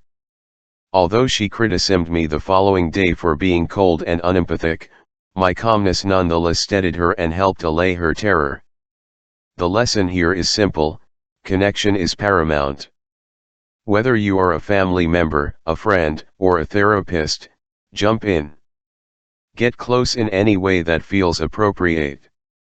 Speak from your heart. Reveal your own fears. Improvise. Hold the suffering one in any way that gives comfort. Once, decades ago, as I was saying GABA to a patient near death, she asked me to lie next to her on her bed for a while. I did as she requested and, I believe, offered her comfort. Sheer presence is the greatest gift you can offer anyone facing death, or a physically healthy VYR son in a death panic. Self-disclosure: a great deal of a therapist's training, as I'll discuss in Chapter 7, focuses on the centrality of connection. An essential part of that training should, in my opinion, focus on the therapist's willingness and ability to increase connection through his or her own transparency. Because many therapists have trained in traditions that stress the importance of opaqueness and neutrality, friends willing to reveal themselves to one another may, in this regard, have an advantage over professional therapists. In close relationships, the more one reveals of one's inner feelings and thoughts, the easier it is for others to reveal themselves. Sealed disclosure plays a crucial role in the development of intimacy. Generally, relationships build by a process of reciprocal self-revelations. One individual takes the leap and reveals some intimate material, thereby placing himself or herself at risk. The other closes the gap by reciprocating in kind. Together, they deepen the relationship via a spiral of self-revelation. If the person at risk is left hanging without the other reciprocating, then the friendship often flounders. The more you can truly yourself, can share yourself fully, the deeper and more sustaining the friendship. In the presence of such intimacy, all words, all modes of comfort, and all ideas take on greater meaning. Friends must keep reminding one another, and themselves, that they, too, experience the fear of death. Thus, in my conversation with Alice, I included myself in discussions of death's inevitability. Such disclosure is not high risk, it is merely making explicit what is implicit. After all, we are all creatures who are frightened at the thought of no more me. We all face the sense of our smallness and insignificance when measured against the infinite extent of the universe, sometimes referred to as the experience of the tremendum. Each of us is but a speck, a grain of sand, in the vastness of the cosmos. As Pascal said in the 17th century, the eternal silence of infinite spaces terrifies me. The need for intimacy in the face of death is heartbreakingly described in a recent rehearsal of a new play, Let Me Down Easy, by Anna Devere Smith. In this play, one of the characters portrayed was a remarkable woman who cared for African children with AIDS. Little help was available at her shelter. Children died every day. When asked what she did to ease the dying children's terror, she answered with two phrases: "I'll never let them die alone in the dark, and I say to them, you will always with me here in my heart." Even for those with a deeply ingrained block against openness, those who have always avoided deep friendships, the idea of death may an awakening experience. catalyzing an enormous shift in their desire for intimacy and their willingness to make efforts to attain it. Many people who work with dying patients have found that those who were previously distant become strikingly and suddenly accessible to deep engagement. Rippling in ACI-10N. As I explained in the previous chapter, the belief that one may persist, not in one's individual personhood, but through values and actions that ripple on and on through generations to come, can a powerful consolation to anyone anxious about his or her mortality. Alleviating the loneliness of death. Although every man, the medieval morality play, dramatizes the loneliness of one's encounter with death, it may also be read as portraying the consoling power of rippling. A theatrical crowd pleaser for centuries, every man played in front of churches before large throngs of parishioners. It tells the allegorical tale of every man, who is visited by the angel of death and learns that the time of his final journey has arrived. Every man pleads for a reprieve. "Nothing doing," replies the angel of death. Then another request: "Can I invite someone to accompany me on this desperately lonely journey?" The angel grins and readily agrees, "Oh, yes, if you can find someone." The remainder of the play consists of every man's attempts to recruit someone to his companion on the journey. Every friend and acquaintance declines. His cousin, for example, is indisposed by a cramp in her. Even metaphorical figures, worldly goods, beauty, strength, knowledge, refuse his invitation. Finally, as he resigns himself to his lonely journey, he discovers one companion, Deeds, who is available and willing to accompany him, even unto death. Every man's discovery that there is one companion, Deeds, who is able to accompany him is, of course, the Christian moral of this morality play, that you can take with you from this world nothing that you have received, you can take only what you have given. A secular interpretation of this drama suggests that rippling, that is, the realization of your good deeds, of your virtuous influence on others that persists beyond yourself, may soften the pain and loneliness of the final journey. The role of gratitude. Rippling, like so many of the ideas I find useful, as sums far more power in the context of an intimate relationship where one can know at first hand how one's life has benefited someone else. Friends may thank someone for what he or she has done or meant. But mere thanks is not the point. The truly effective message is, "I have taken some part of you into me.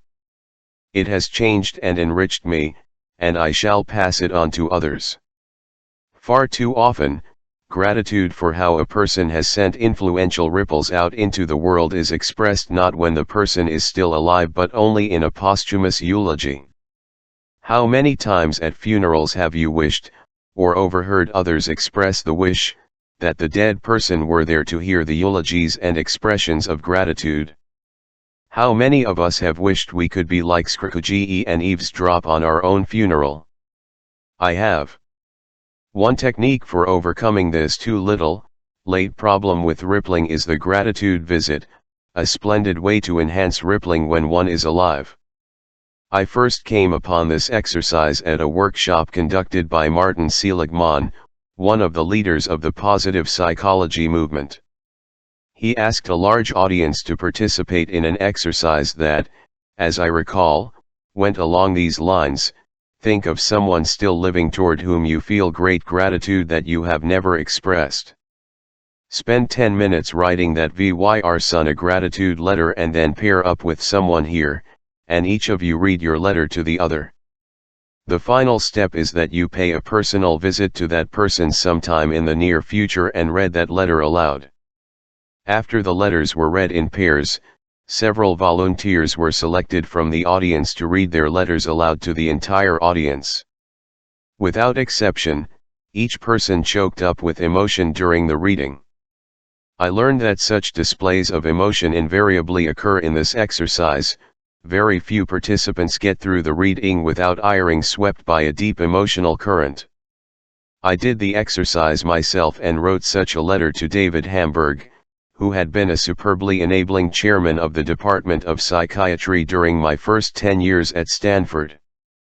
When I next visited New York, where he lived at this time, we spent a moving evening together. I felt Goxlow expressing my gratitude, and he felt good about knowing of it. He said he had beamed with pleasure when reading my letter. As I age, I think more and more about rippling. As a paterfamilias, I always pick up the check when my family dines at a restaurant. My 4 children always thank me graciously, after offering only feeble resistance, and I always say to them, "Thank your grandfather Ben Yalom. I'm only a vessel passing on his generosity." He always picked up the check for me. And L, by the way, also offered only feeble resistance. Rippling and modeling in the first group I led for patients with terminal cancer, I often found the memoirs despondency contagious. So many members were in despair, so many waited day after day listening for RHE approaching steps of death, so many claimed that life had become empty and stripped of all meaning. And then, one fine day, a member opened our meeting with an announcement, "I have decided that there is, after all, something that I can still offer. I can offer an example of how to die. I can set a model for my children and my friends by facing death with courage and dignity." It was a revelation that lifted her spirits and mine and those of the other members of the group. She had found a way to imbue her life, to its very end, with meaning. The phenomenon of rippling was evident in RHE Cancer Group attitude toward student OB servers. It is vital for the education of group therapists that they observe experienced clinicians leading groups, and I have usually had students observing my groups, sometimes using TV monitors but generally through a one-way mirror. Although groups in educational settings give our permission for such observation, the group bears generally grumble about the observers and, from time to time, voice resentment at the intrusion. Not so with my groups of cancer patients, they welcomed observers.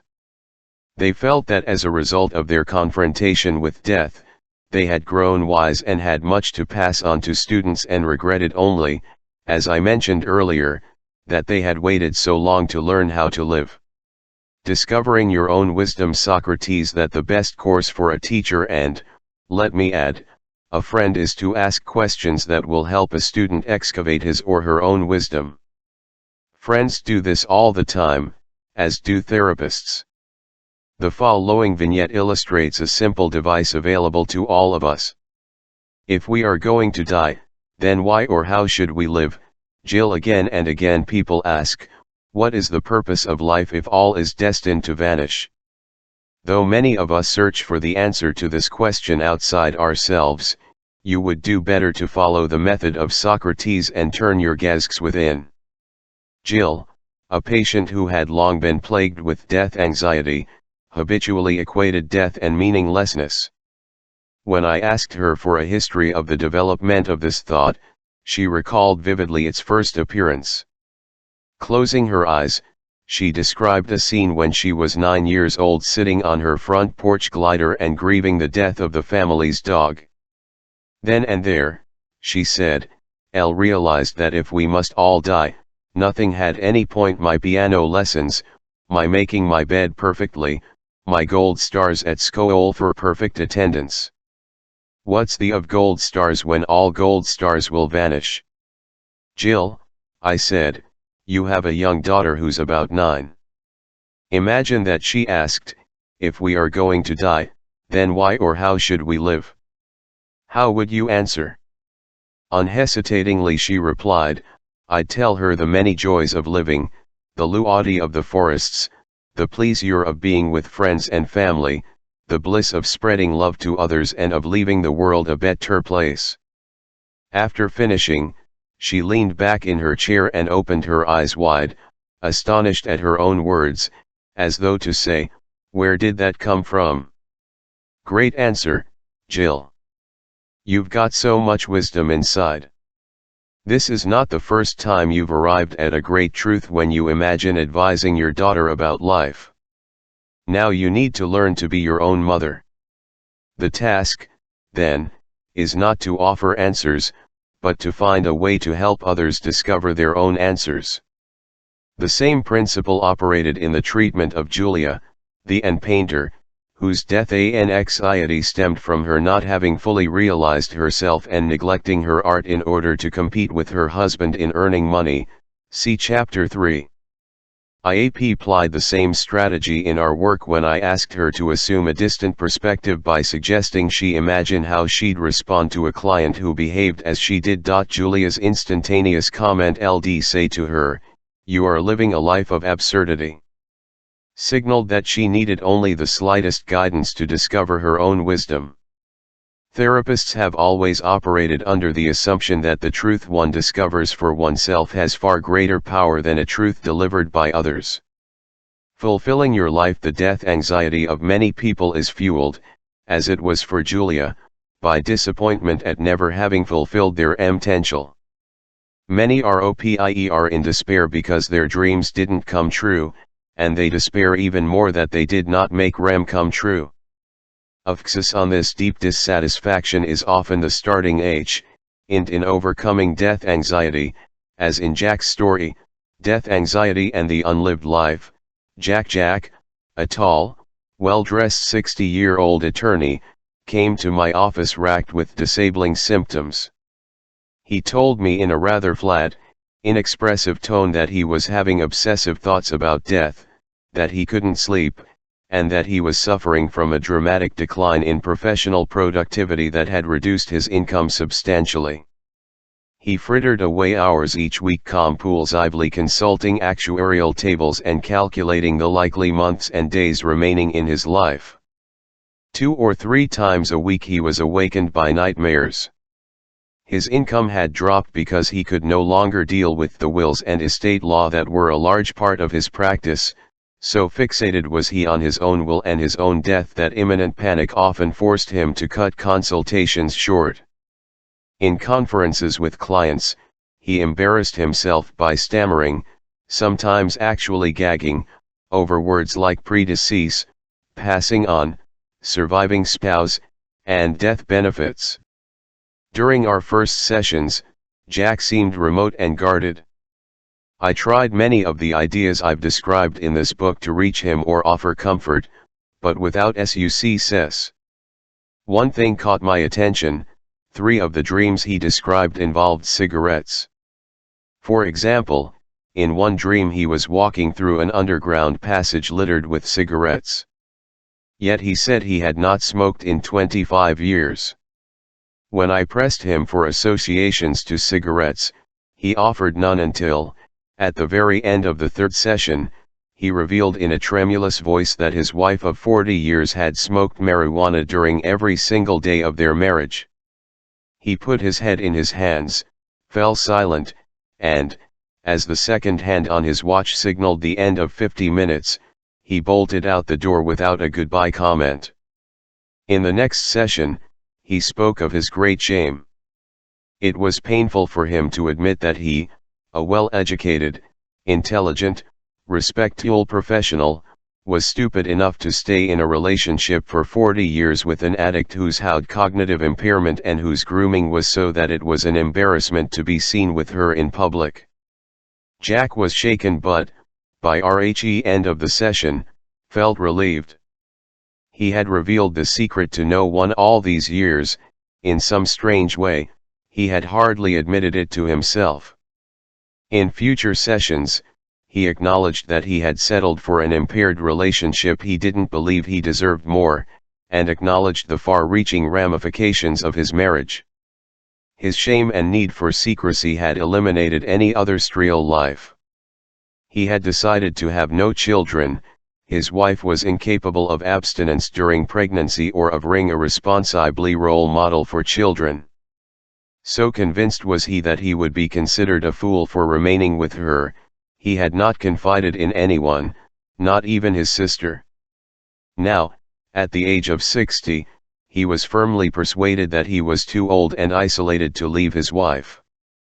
He made it crystal clear to me that any discussion of ending, or threatening to end, his marriage was off limits. Despite his wife's addiction, he genuinely loved her, needed her, and took his marital vows seriously. He knew that she could not live without him. I realized that his death anxiety was related to his having only partially lived and having stifled his own dreams for happiness and fulfillment. His terror and nightmares flowed from his sense that time was running out, his life slipping away. I was particularly struck by his isolation. The new D for secrecy had precluded any intimate relationship other than the troubled and ambivalent one with his wife. I approached his intimacy problems by focusing on our relationship and started by making it clear I would never judge him a fool. Instead, I felt honored that he had been willing to share so much with me, and empathized with him for the moral predicament he faced in living with an impaired spouse. After only a few such sessions, Jack's death anxiety diminished markedly. It was replaced by other concerns, primarily his relationship with his wife and the ways in which his shame precluded other intimate connections.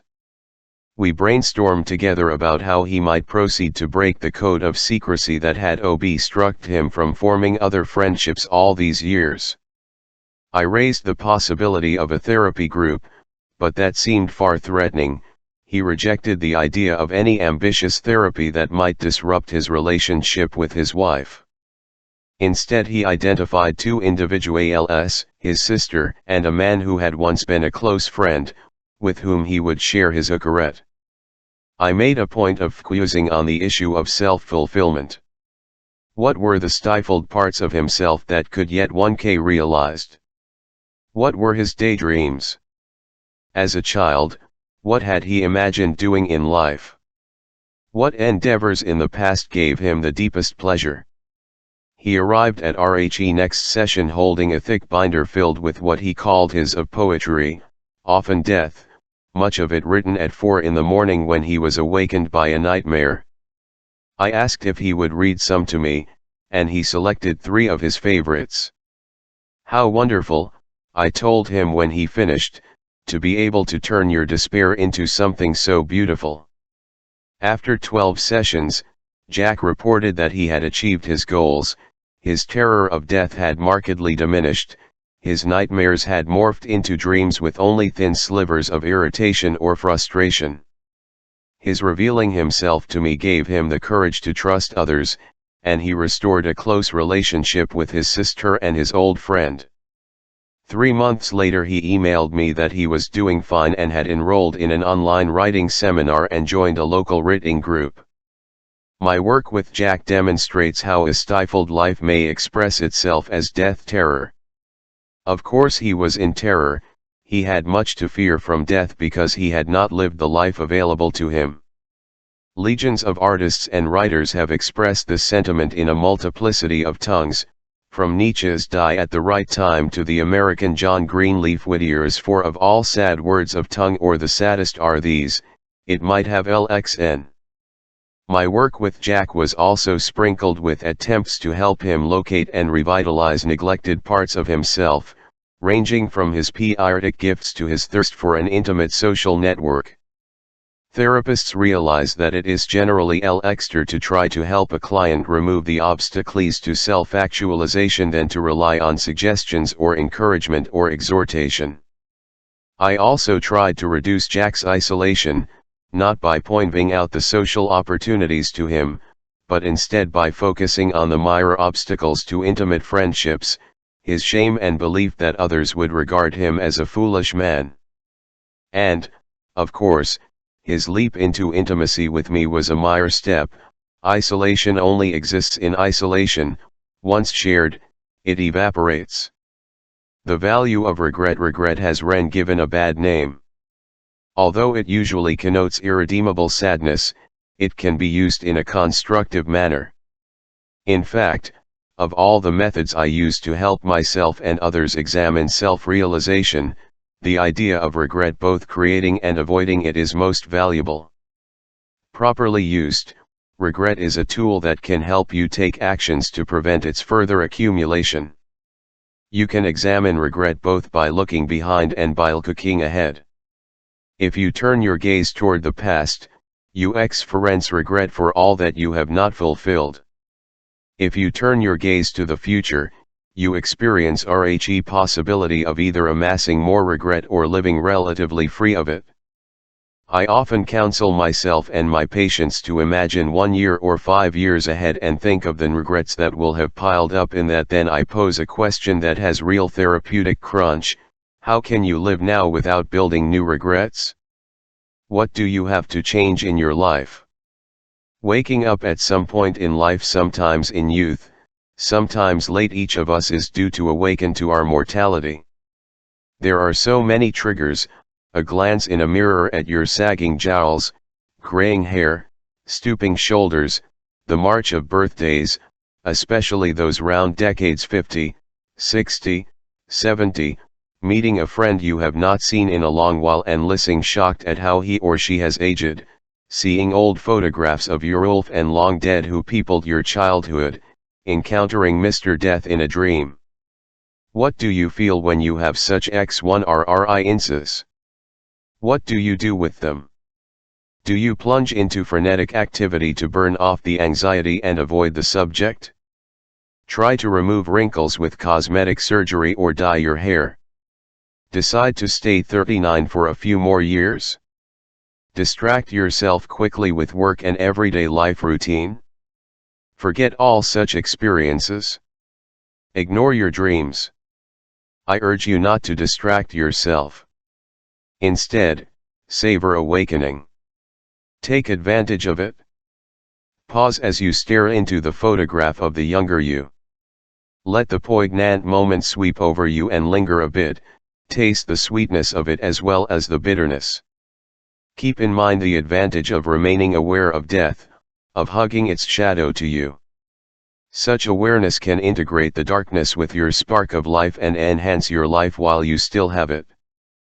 The way to value life, the way to feel compassion for others, the way to love anything with greatest depth is to be aware that these experiences are destined to be. Many times I've been pleasantly surprised to see a patient make substantial positive changes very late in life, even close to death. It's never too late. You're never old. Chapter 6: Death Awareness, a memoir. 4. As I draw closer and closer to the end, I travel in a circle nearer and nearer to the beginning. It seems to one of the kind of smoothings and preparings of the way. My heart is touched now by many remembrances that had long fallen asleep. Charles Dickens, a Thule of two cities Iotsha, once commented that if you want to understand a philosopher's work, you have to examine his autobiography. So too with psychiatrists. It is common knowledge that in a wide range of endeavors, from quantum physics to economics, psychology, and sociology, the observer influences what is observed. I have presented my observations about my patients' lives and thoughts, and now it is time to reverse the process and reveal my personal ideas about death, their sources, and how they have affected my life. Deaths faced. Far as I remember, my first encounter with death was at the age of 5 or 6 when Stripey, one of the cats my father kept in his grocery store, was hit by a car. As I watched her lying on the pavement, a thin ribbon of trickling from her mouth, I put a marble-sized piece of hamburger next to her mouth, but she took no note. She had appetite only for death. Unable to do anything for Stripey, as I recall, I felt a numbing impotence. I don't remember drawing the obvious conclusion that if all other living creatures die, then so must I. However, the details of my cat's death persist with preternatural clarity. My first experience with a human death occurred in the 2nd or 3rd grade with the death of a classmate named Elsie. I don't recall what the initials stood for. Maybe I never knew. I'm not even sure we were friends or played together. All I have left are a few radiant slivers of memory. Elsie was an albino with red eyes, and his mother packed his lunch pail with sandwiches containing pickle slices. I thought that odd. Never before had I seen pickles inhabiting sandwiches. Then one day LC stopped coming to school, and after a week the teacher told us that he had died. That was all. No further words. No mention of him, ever again. Like a shrouded body slipping from the deck into the dark sea, he silently vanished. But how clear he remains in my mind. Nearly 70 years have passed, yet I can almost reach out and run my fingers through his shock of stiff, gossamer white hair. As though I saw him yesterday, his image is fixed in my mind, and I see his white skin, high-laced shoes, and, above all, that wide-eyed look of absolute astonishment on his face. Perhaps it's all a reconstruction, perhaps I simply imagine how astonished he must have been to have met Mr. Death at such an early point in his life journey. Mr. Death is a term I have used since I was a young adolescent. I picked it up from an E. Cummings poem about Buffalo Bill, which so stunned me that I memorized it on the spot. Buffalo Bills who used to ride a silver stallion and break 1 2 3 4 5 pigeons just licked that Jesus. He was a handsome man, and what I want to know is how do you like your blue-eyed boy Mr. Death? I don't remember having much emotion about LC's vanishing. Freud wrote about our stripping unpleasant emotion from memory. That fits for me and clarifies the paradox of my obliterated emotion coupled with vivid imagery. I believe it's reasonable to infer that I had plenty of emotion about the death of a peer. It is no accident that I remember LC so clearly yet have retained not an image, not a scrap, of any other classmate from those early days. Perhaps, then, the sharpness of his image is all that is left from my staggering realization that I, my teachers, my classmates, all of us would sooner or later vanish like LC. Perhaps the E. Cummings poem set up permanent residence in my mind because during my adolescence, Mr. Death visited another I knew. Alan Marinoff was a blue-eyed boy who had a heart defect and was always ailing. I remember his eye-enginted melancholic face, his wisps of light brown hair that he flicked back with his fingertips when they drooped over his forehead, his battered SCHCHJL satchel, so incongruously large and heavy for his frail body. One evening when I slept over at his house, I tried not too hard, I think, to ask what was wrong. "What is happening to you, Alan? What does it mean to have a hole in your heart?" It was all too terrible. Like staring into the sun. I don't recall how he answered. I don't recall what I felt or thought.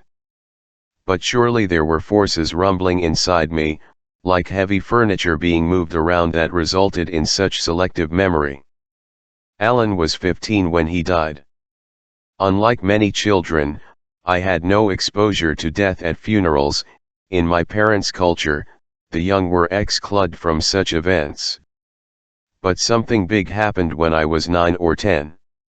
One evening the phone rang, and my father answered and almost immediately broke out into a loud, shrill wailing that frightened me.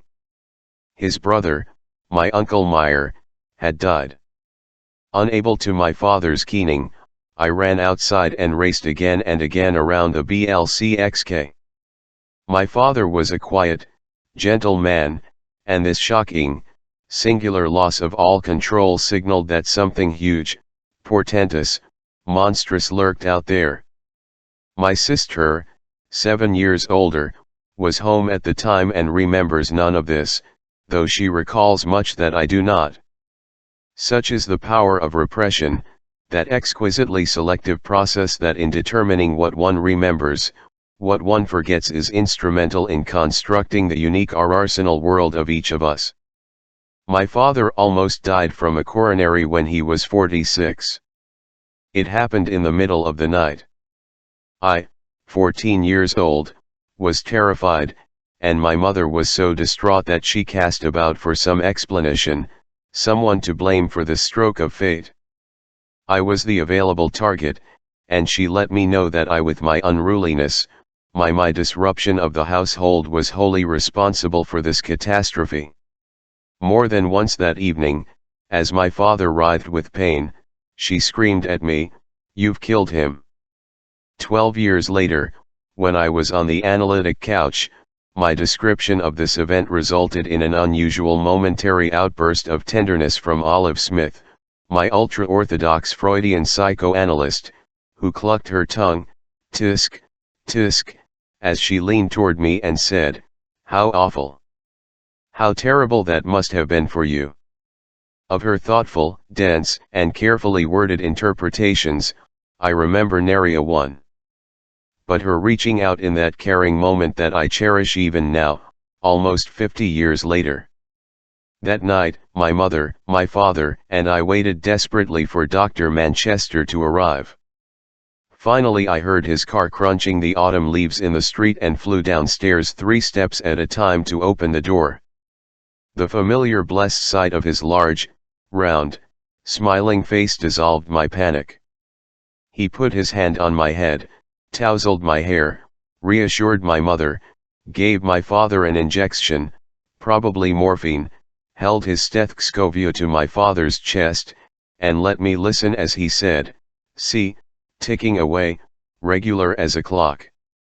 He's going to be all right." That was a life-changing evening for me in many ways, but mostly I recall my ineffable relief at Dr. Manchester's entrance into our home. Then and there I decided to like him, to a physician, and to pass on to others the comfort he had given me. My father survived that night, but 20 years later he died suddenly in front of our entire family. He was visiting my sister in Washington, D.C., with my wife and 3 young children. He and my mother had driven over. He sat down in the living room, complained of a headache, and suddenly collapsed. My sister's husband, also a physician, was stunned. Later he said that in his 30 years of practice he had never before witnessed the instant of death. Without losing my cool, I pounded on my father's chest. CPR was a thing of the future, and, getting no response, reached into my brother-in-law's black bag, took out a syringe, ripped open my father's shirt, and injected adrenaline into his heart. To no avail. Later I was to lambaste myself for that unnecessary act. When reliving the scene I recalled enough of my neurological training to realize that the problem wasn't the heart, it was the brain. I had seen my father's eyes suddenly jerk to the right and should have known that no stimulant to the heart would have helped. He had had a massive cerebral hemorrhage, or thrombosis, on the right side. The eyes always looked toward the site of the stroke. At my father's funeral, I was not so cool-headed. I've been told that when the time came for me to throw the first shovelful of dirt onto the coffin, I almost fainted and would have fallen into the open grave had not one of my relatives caught me.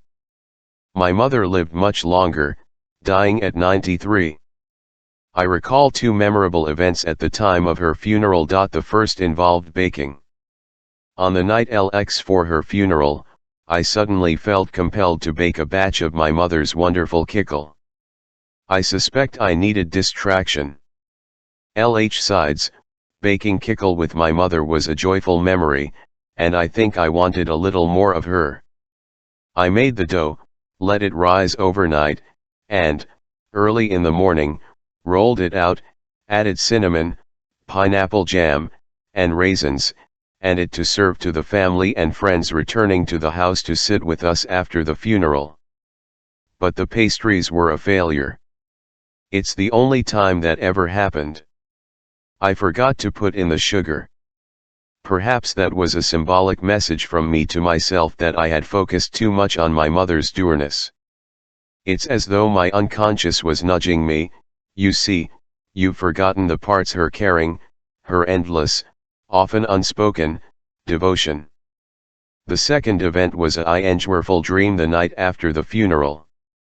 She's LX and dead now for 15 years, but this dream image defies decay and still shines brilliantly in my mind's eye. Hear my mother screeching my name. Hurry down the path to my childhood home, open the front door, and there, facing me, sitting on the stairway, row above row, are all of our extended family, all already dead. Nay mother, the last leaf, had outlived Evaon in her community. As I look at those sweet faces on the stairs, I see my Aunt Minnie sitting in the very center. She is vibrating like a bumblebee, moving so quickly her features are blurred. My Aunt Minnie had died a few months earlier. Her death had absolutely horrified me. A massive stroke paralyzed her, and, though conscious, she was unable to move a muscle in her body, aside from her eyelids. This is known as the locked-in syndrome. She remained like that until she died 2 months later. But there she was in the dream, front and center and moving frenetically. I think it was a death-defying dream. There, on the stairs, no longer paralyzed, Minnie was moving again, and moving almost too quickly for the eye to see. In fact, the whole dream attempted to undo death. My mother was not dead, she was alive and calling me as she always did. And then I saw all the dead of my family, sitting on my stairs smiling, showing me that they were alive still. I think that there was another message, a Remy message. My mother called my name to tell me, remember all of us, don't let us perish. And so I have. The phrase remember me always moves me. In my novel When Nietzsche Wept, I portray Nietzsche wandering in a cemetery, eyeing the scattered tombstones, and composing a few lines of doggerel that end, till stone is laid on stone, and though none can hear and none can see, each sobs softly, remember me, remember me. I wrote these lines for Nietzsche in a flash and was tickled at the opportunity of publishing my first bit of verse. Then, about a year later, I made a strange discovery. Stanford was moving the Department of Psychiatry to a new building, and during the move, my secretary found behind my file cabinet a large and bulging sealed manila envelope, yellowed with age, that had fallen out of sight long before. In the envelope was a packet of PCRTTRY I had written over several years during my adolescence and early adulthood. Among the verses were the identical lines, word for word, that I thought I had freshly said for the novel. I had actually written them decades earlier, at the rime of my fiancé's father's death. I had plagiarized myself. While writing this chapter and thinking about my mother, I was visited by another disturbing dream.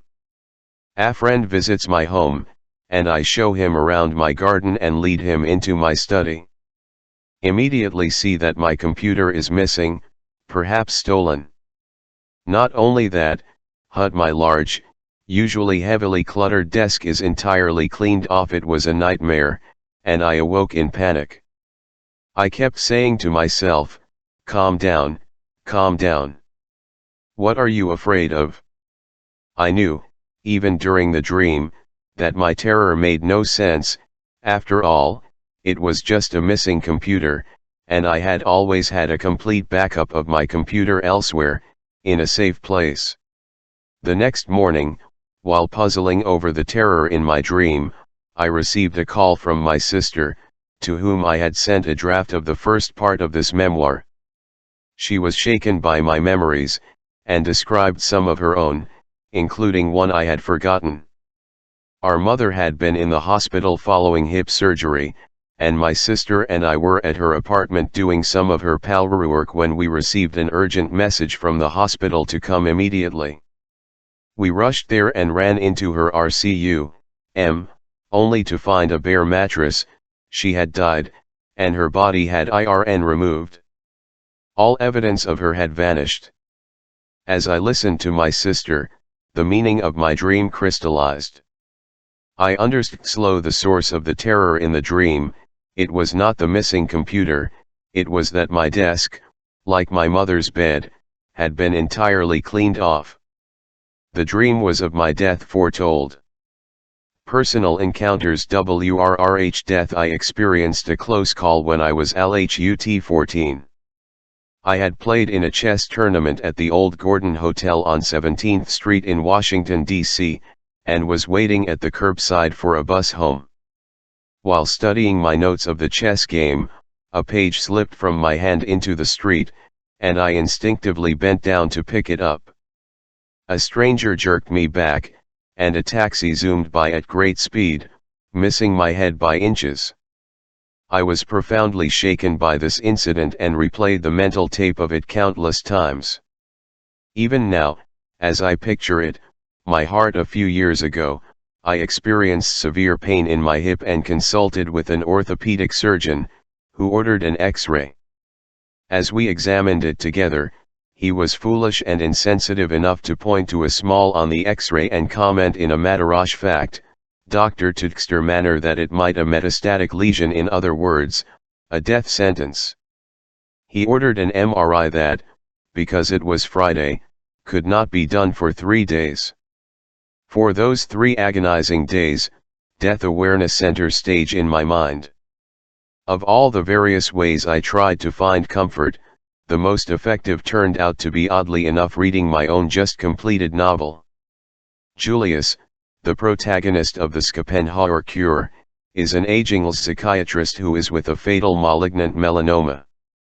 I wrote many pages describing his struggle to come to terms with death and to live his remaining time in a meaningful manner. No ideas were able to help him until he opened Nietzsche's Thus Spake Zarathustra and considered the thought experiment of the eternal return. Chapter 4 for how I use this idea in therapy. Julius ponders Nietzsche's challenge.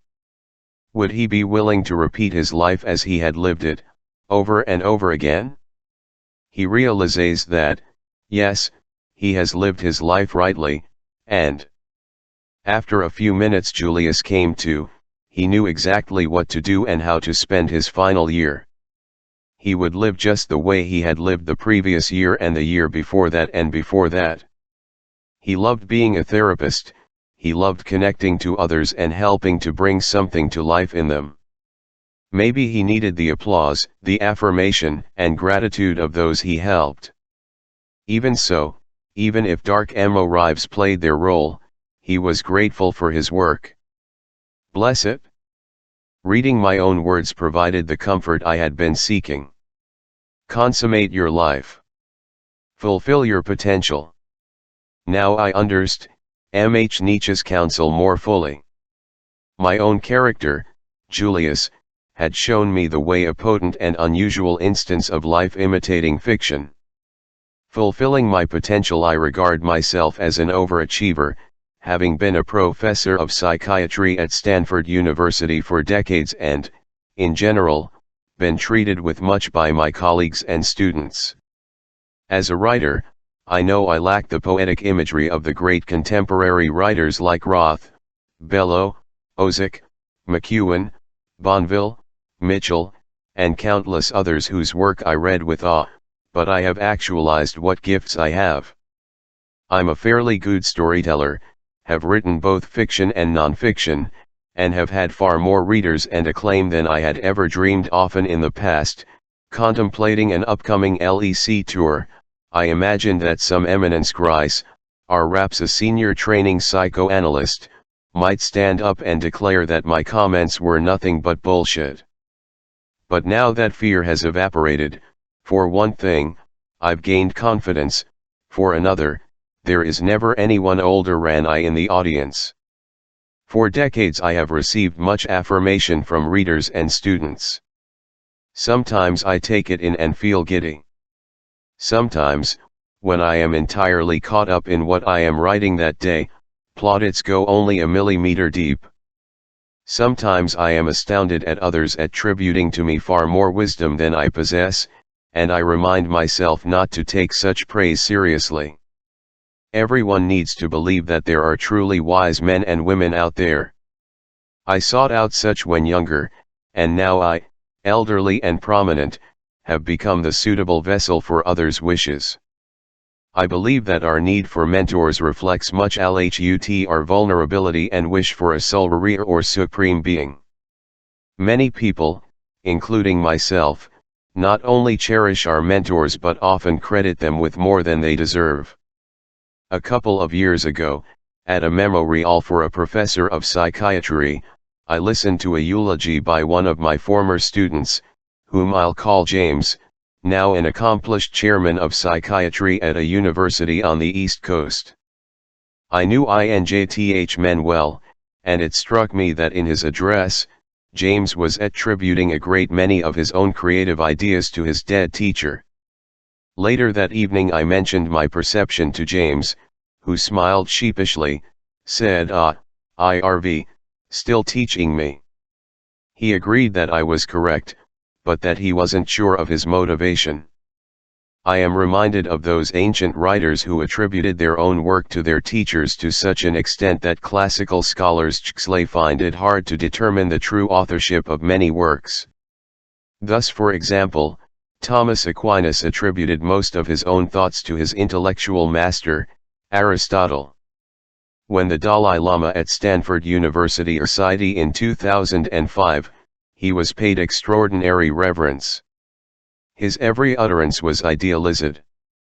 At the end of his talk, a great many of my Stanford colleagues, eminent professors, deans, Nobel-level scientists, all rushed into line like school children to have him slip a prayer ribbon over their heads and to bow before him and call him Your Holiness. Each of us has a powerful desire to revere the great man or great woman, to utter the thrilling words Your Holiness. Perhaps this is what Erich Fromm, in Escape from Freedom, meant by lust for submission. It is the stuff from which religion emerges. In sum, I feel that in my life and profession I have fulfilled myself and realized my potential. Such realization is not only satisfying, it is a buttress against transiency and impending death. Indeed, to a great extent my work as a therapist has always been part of my coping. I feel blessed to be a therapist. Watching others open up to life is extraordinarily satisfying. Therapy offers opportunities par excellence for rippling. In every hour of work, I am able to pass along parts of myself, parts of what I have learned about life. As an aside, I often wonder how long this will continue to true for our profession. In my practice, I've worked with several psychotherapists who, having just finished a graduate program consisting almost entirely of cognitive behavioral therapy, feel despair at the prospect of working mechanically with patients in a prescriptive MTHE. And I wonder, too, where therapists trained to treat patients in this impersonal behavioral mode will turn when they themselves need help. Not to colleagues of their own SCHTMJL, I would wager. The idea of offering help to others with an intensive therapy approach focusing on interpersonal and existential issues and assuming the existence of an unconscious, though my view of the contents of the unconscious differs greatly from traditional analytic views, is precious to me, and the desire to keep it alive, to pass it along to others, provides meaning and encourages me to keep working and writing at my age even though, as Bertrand Russell put it, someday the solar system will lie in ruins. I can't quarrel with Russell's statement, yet I don't believe this cosmic view is relevant. It's only the human world, the world of human connections, that matters to me. I'd have no sadness, no grief at the thought of leaving an empty world, a world lacking another self-aware subjective mind. The idea of rippling, of passing along to others what has mattered to one life, implies connection with other self-aware essences. Without that, rippling is impossible. Death and my mentors. About 30 years ago, I began writing on existential psychotherapy. In preparation for that task, I worked for many years with patients facing imminent death from terminal illness. Many of them grew wise through their ordeal, served as my teachers, and had a lasting influence on my life and work. Beyond these, I have had 3 outstanding mentors, Jerome Frank, John Whitehorn, and Rollo May. With each of these men I had a memorable encounter near the time of his death. Jerome Frank was one of my professors at Johns Hopkins, a pioneer in group therapy and my guide into that field. Moreover, he has remained all my life of personal and intellectual integrity. After I finished my training, I stayed in close touch with him, visiting him regularly as he gradually declined in a Baltimore nursing home. Jerry had progressive dementia in his 90s, and, on my last visit a few months before his death at the age of 95, he did not recognize me. I stayed and spoke with him for a long time, recalling my memories of him and all the colleagues with whom he had worked. Gradually he who I was and, shaking his head sadly, apologized for his memory loss. Very sorry, Irv, but it's beyond control. Every morning my memory, the whole slate, is wiped clean. He demonstrated this by swiping his hand across his forehead as if erasing a blackboard. That must be so awful for you, Jerry, I said. I'll remember what pride you took in your extraordinary memory. You know, it's not that bad, he replied. I'll wake up, have breakfast here on the ward with all these OTHERS patients and staff, who seem strangers every morning but later in the day grow more familiar. I watch TV and then I ask for someone to push my wheelchair over to the window, and I out. I enjoy everything I see. A lot of things I see as if for the first time. I enjoy just seeing and looking. It's not so bad, Irv. That was my last vision of Jerry Frank, in a wheelchair, neck leant over so far he had to strain to look up at me. He was suffering devastating dementia, yet was still reaching out to teach me that when one loses everything, there remains the pleasure of sharing. I treasure that gift, a final, end or life act of generosity by an extraordinary mentor. John Whitehorn, a towering figure in psychiatry and the chairman of the Department of Psychiatry at Johns Hopkins for 3 decades, played a major role in my education. An awkward, courtly man, gleaming pate was fringed with a fastidiously clipped crescent of gray hair. He wore gold-rimmed spectacles and had not a wrinkle in his face or in the brown suit he wore every day of the year. We students surmised that he must have had 2 or 3 identical ones in his closet. When Dr. Whitehorn lectured, he made no superfluous expressions, only his lips moved. All else hands, cheeks, eyebrows remained remarkably still. I never heard anyone, even his colleagues, call him by his first name. All the students dreaded his annual stilted cocktail party, where he served a tiny glass of sherry and not a bite of. During my 3rd year of psychiatric residency, 5 senior residents and I spent every Thursday afternoon making rounds with Dr. Whitehorn. Beforehand, we were all served lunch in his oak-paneled office. The fare was simple, but served with southern elegance, linen tablecloth, glistening silver trays, and bone china. The lunch conversation was long and leisurely. We each had calls to return and patients clamoring for our attention, but there was no way to rush Dr. Whitehorn. Ultimately even I, the most frenetic of the group, learned to slow down and put time on hold. In these 2 hours we had the opportunity to ask him anything. I remember questioning him about such matters as the genesis of paranoia, a physician's responsibility to the suicidal, the incompatibility between therapeutic change and determinism.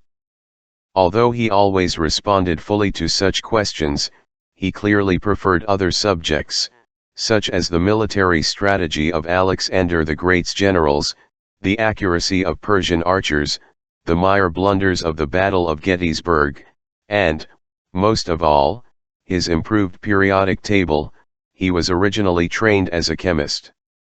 After lunch we sat in a circle observing Dr. Whitehorn interviewing the 4 or 5 patients on his service. It was never possible to predict the length of each interview.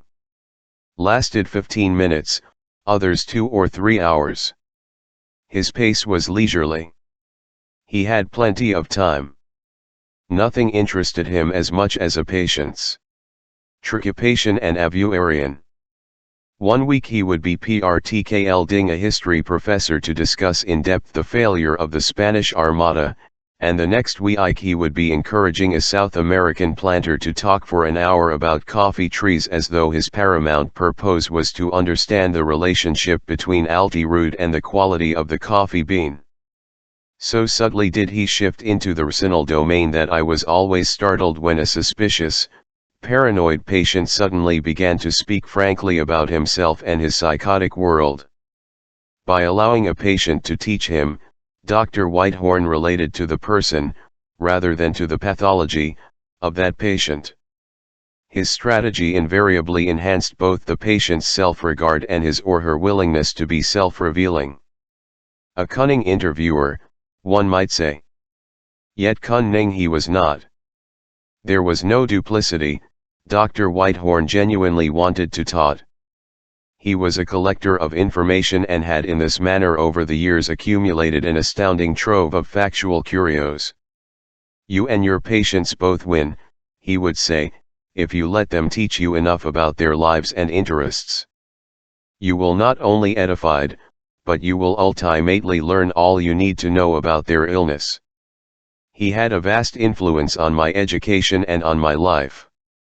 Many years later, I learned that his strong letter of recommendation facilitated my being appointed to the Stanford University faculty. After I began my career at Stanford, I had no further contact with him for several years except for a few sessions with one of his cousins, whom he had referred to me for treatment.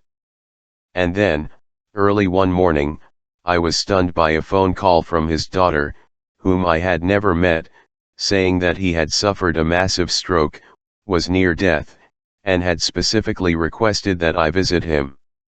I immediately flew to Baltimore from California, all the while pondering the question, why me, and went directly to his luxhospital bed.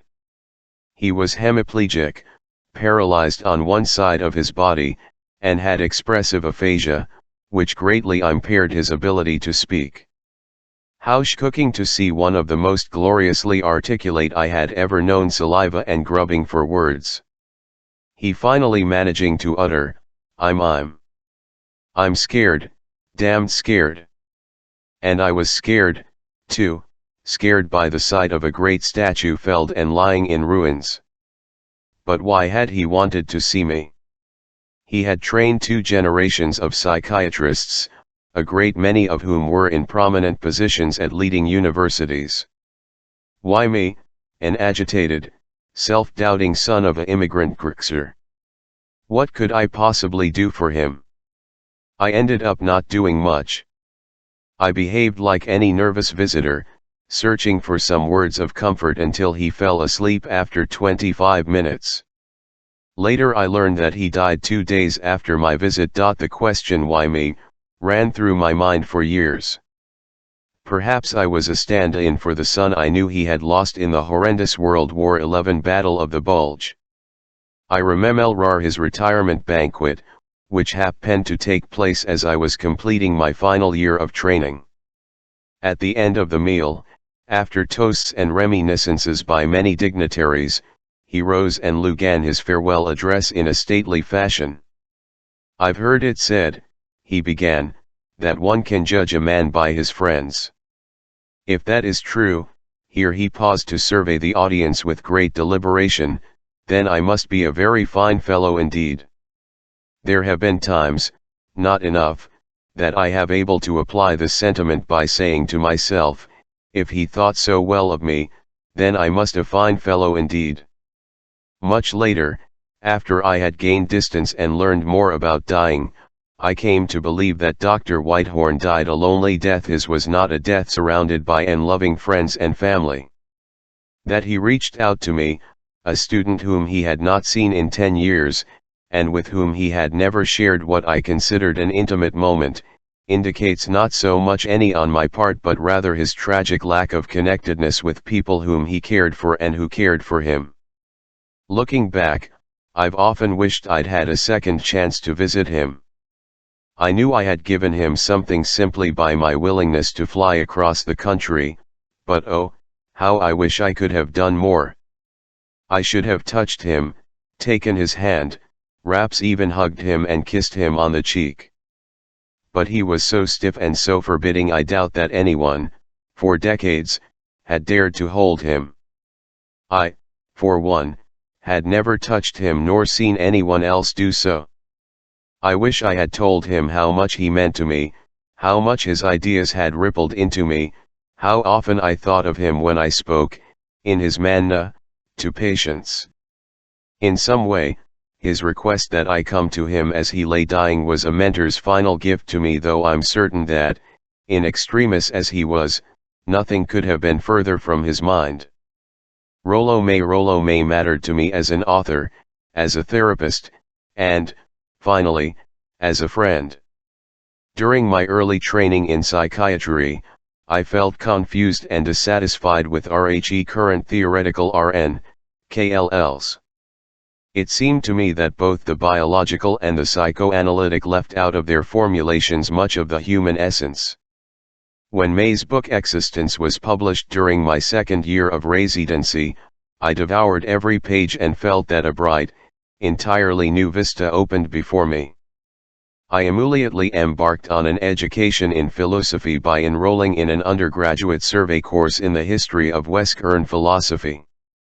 Ever since, I have continued reading and auditing courses in philosophy and found there more wisdom and guidance in my work than in the professional literature of my field.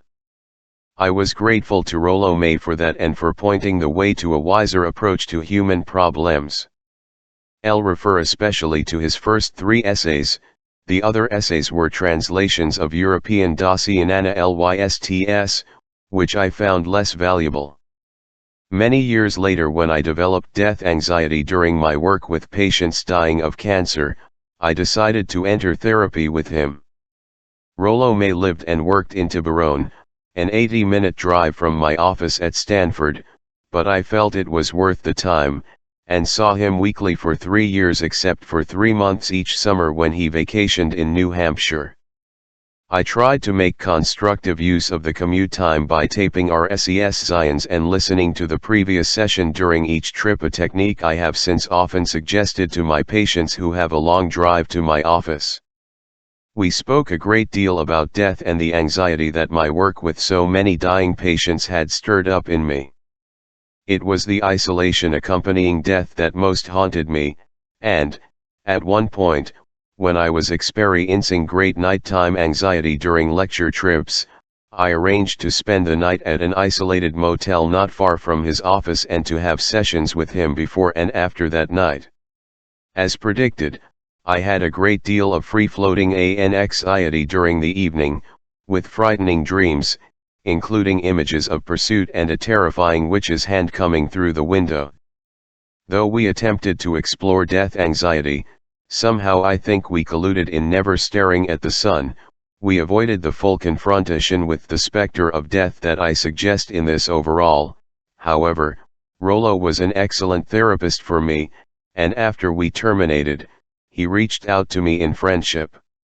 He thought well of my existential psychotherapy, 10 years in the writing, which I had just completed, and we negotiated with relative ease the complex and very tricky transition from a therapist-patient relationship to one of friendship. As the years passed, there came a time when our roles changed. After Rollo suffered a series of small strokes, which frequently left him confused and panicky, he often turned to me for RT. One evening his wife, Georgia May, also a close friend, phoned to say that Rollo was near death and asked me and my wife to come immediately. That night three of us remained together and turned sitting with Rollo, who had lost consciousness and was breathing laboriously in advanced pulmonary edema. Ultimately, on my watch, he took one last convulsive breath and died. Georgia and I washed his body and prepared him for the mortician, who was to arrive in the morning to take him to the crematorium. I went to bed that night very disturbed by Rollo's death and the thought of his cremation, and had this powerful dream: I'm walking with my parents and sister in a mall and then we decide to go upstairs. I find myself on an elevator, but I'm alone. My family disappeared. It's a long elevator ride. When I get off I'm on a tropical beach. But I can't find my family despite looking and looking for them. Although it is a lovely setting, tropical beaches are para, dis for me. I begin to feel pervasive dread. Next I put on a nightshirt bearing a smiling face of Smokey the Bear. That face on the shirt men becomes brighter, a hen brilliant. Soon the face becomes the entire focus of the dream, as though all the energy of the dream is transferred onto that cute grinning little Smokey the Bear face. The dream woke me, not so much from terror, but from the brilliance of the blazing emblem on the nightshirt. It was as though floodlights were suddenly turned on in my bedroom. At the very beginning of the dream, I had felt calm, almost joyful, but as soon as I was unable to find my family, great foreboding and dread set in. After that, everything was taken over, the whole dream consumed, by that blazing Smokey the Bear. I'm pretty sure that Rollo's cremation lay behind the blazing image of Smokey the Bear. Rollo's death confronted me with my own, which the dream in my isolation from my family and by that endless elevator upstairs. I'm slurked by the gullibility of my unconscious. How embarrassing that some part of me has jugged into the holly slow version of immortality portrayed by that elevator ride and by the cinematic version of celestial paradise, replete with tropical luach. Although paradise, cause of its complete isolation, fell short of iring entirely paradisiacal. The dream seems to represent some heroic efforts to diminish terror. I was shaken by the horror of Rollo's death and his pending cremation, and the dream struggled to defuse my terror by softening the entire experience. Death is disguised benignly as an elevator trip upstairs to a tropical beach. Even the fiery cremation is made into something more friendly and makes its appearance as a nightshirt, ready for the slumber of death, bearing an adorable image of the cuddly Smokey the Bear. The dream seems a particularly felicitous example of Freud's belief that dreams are the guardians of sleep. My dream work strenuously attempted to keep me sleeping, to prevent my dream from turning into a nightmare. Like a dam, it held back the tide of terror, but ultimately cracked, allowing emotion to leak through. The adorable raw image eventually overheated and burst into a blaze so incandescent it jolted me awake. My personal coping W1th death. Few of my readers will fail to wonder whether, at 75, I'm coping with my own death anxiety through the writing of this book. I need to be more transparent. I often ask patients the question, what is it in particular that most frightens you about death? I'll pose that question to myself. The first thing that comes to me is the anguish of leaving my wife, my soulmate since we were 15. An image enters my mind, I see her getting into her car and driving off alone. Let me explain. Every week I drive to see patients in San Francisco on Thursday days, and she takes the train Fridays to join me for the weekend. We then drive back together to Palo Alto, where I drop her off to retrieve her car at the train station parking lot. I always wait, watching through my rearview mirror to make certain she gets her car started, and only then do I drive away. The image of her getting into the car alone after my death, without my watching, without my protecting her, MJDs me with inexpressible pain. Of course, you might say, that is pain about her pain. What about pain for myself? My answer is that there will be no me to feel pain. I am in accord with Epicurus's conclusion, where death is, I am not. There won't be any me there to feel terror, sadness, grief, deprivation. My consciousness will be extinguished, the switch flicked off. Lights out. I also find comfort in Epicurus's symmetry argument, after death I will in the same state of non-being as before birth. Rippling, but I can't deny that writing this book about death is of value to me personally. I believe that it acts to desensitize me. I guess we can get used to anything, even death. Yet my primary purpose in writing this book is not to work through my own death anxiety. I believe I write primarily as a teacher. I've learned a great deal about tempering death anxiety and wish to transmit what I can to others while I'm still alive, still intellectually intact.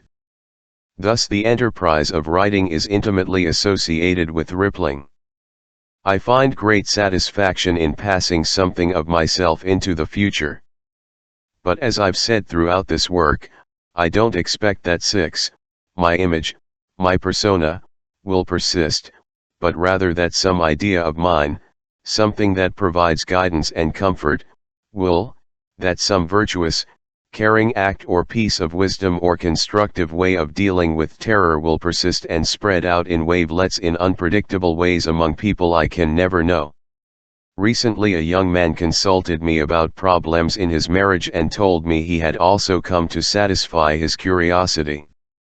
20 years his mother, whom I could no longer recall, had seen me in therapy for a few sessions and had often spoken to him of me, telling him how her therapy with me had changed her life. Every therapist and teacher I know has similar stories of the long-term rippling effect. I have let go of the wish, the hope, that I myself, my image, will persist in any tangible form. Certainly there will come a time when the last living son who has ever known me dies. Decades ago, I read in Alan Sharp's novel A Green Tree in Gede a description of a country cemetery with two sections, the remembered dead and the truly dead. The graves of the remembered dead are tended and adorned with flowers, whereas the graves of the truly dead were forgotten, they were flowerless, weed-infested, with tombstones askew, and these truly dead were the unknown ancient ones, the dead whom no one alive had ever seen. An old person. Every old person is the last repository of the image of many people. When the very old die, they each take a multitude with them. Connections and transiency. Intimate connections help me overcome the fear of death. I treasure my relationships with my family, my wife, my 4 children, my grandchildren, my sister, and with my network of close friends, many stretching back for decades. I'm tenacious maintaining and nurturing old friendships. You cannot make new old friends. The rich opportunity for connection is precisely what makes therapy so rewarding for the therapist. I attempt to relate intimately and authentically with every patient I see, in every hour we meet. A short time ago, I commented to a close friend and colleague, also a therapist, that even though I am 75, the idea of retirement remains distant from my mind. This work is so satisfying, I said, I'd do it for free. I consider it a privilege. He responded instantly, sometimes I think I'd pay to do it. But are there no limits to the value of connections? After all, you might ask, if we are born alone and must die alone, then what lasting fundamental value can connection have? Whenever I consider that question, I recall a comment a dying woman made in a therapy group, it's a pitch black night. I'm alone in my boat floating in a harl n.r. I see the lights of many other yachts. I know I can't reach them, can't join with them. But how comforting it is to see all those other lights bobbing in the harl n.r. I agree with her. Rich connections temper the pain of transiency. Many philosophers have expressed other ideas to accomplish that goal. Schopenhauer and Bergson, for example, think of human rings as individual manifestations of an all-encompassing life force, the will, the elah vital, into which a person is reabsorbed after death. Believers in reincarnation would claim that some essence of a human being, the spirit, soul, or divine spark, will persist and be reborn into another being. Materialists might say that after death, our DNA, our organic molecules, or even our carbon atoms are dispersed into the cosmos until called on to become part of some other life form. For me these do little to relieve the ache of transiency, the destiny of my molecules, sans my rational consciousness, provides me only cold comfort. To me, transience is like background music, always playing, rarely noticed until some striking event brings it into full awareness. A recent incident in a group meeting comes to mind.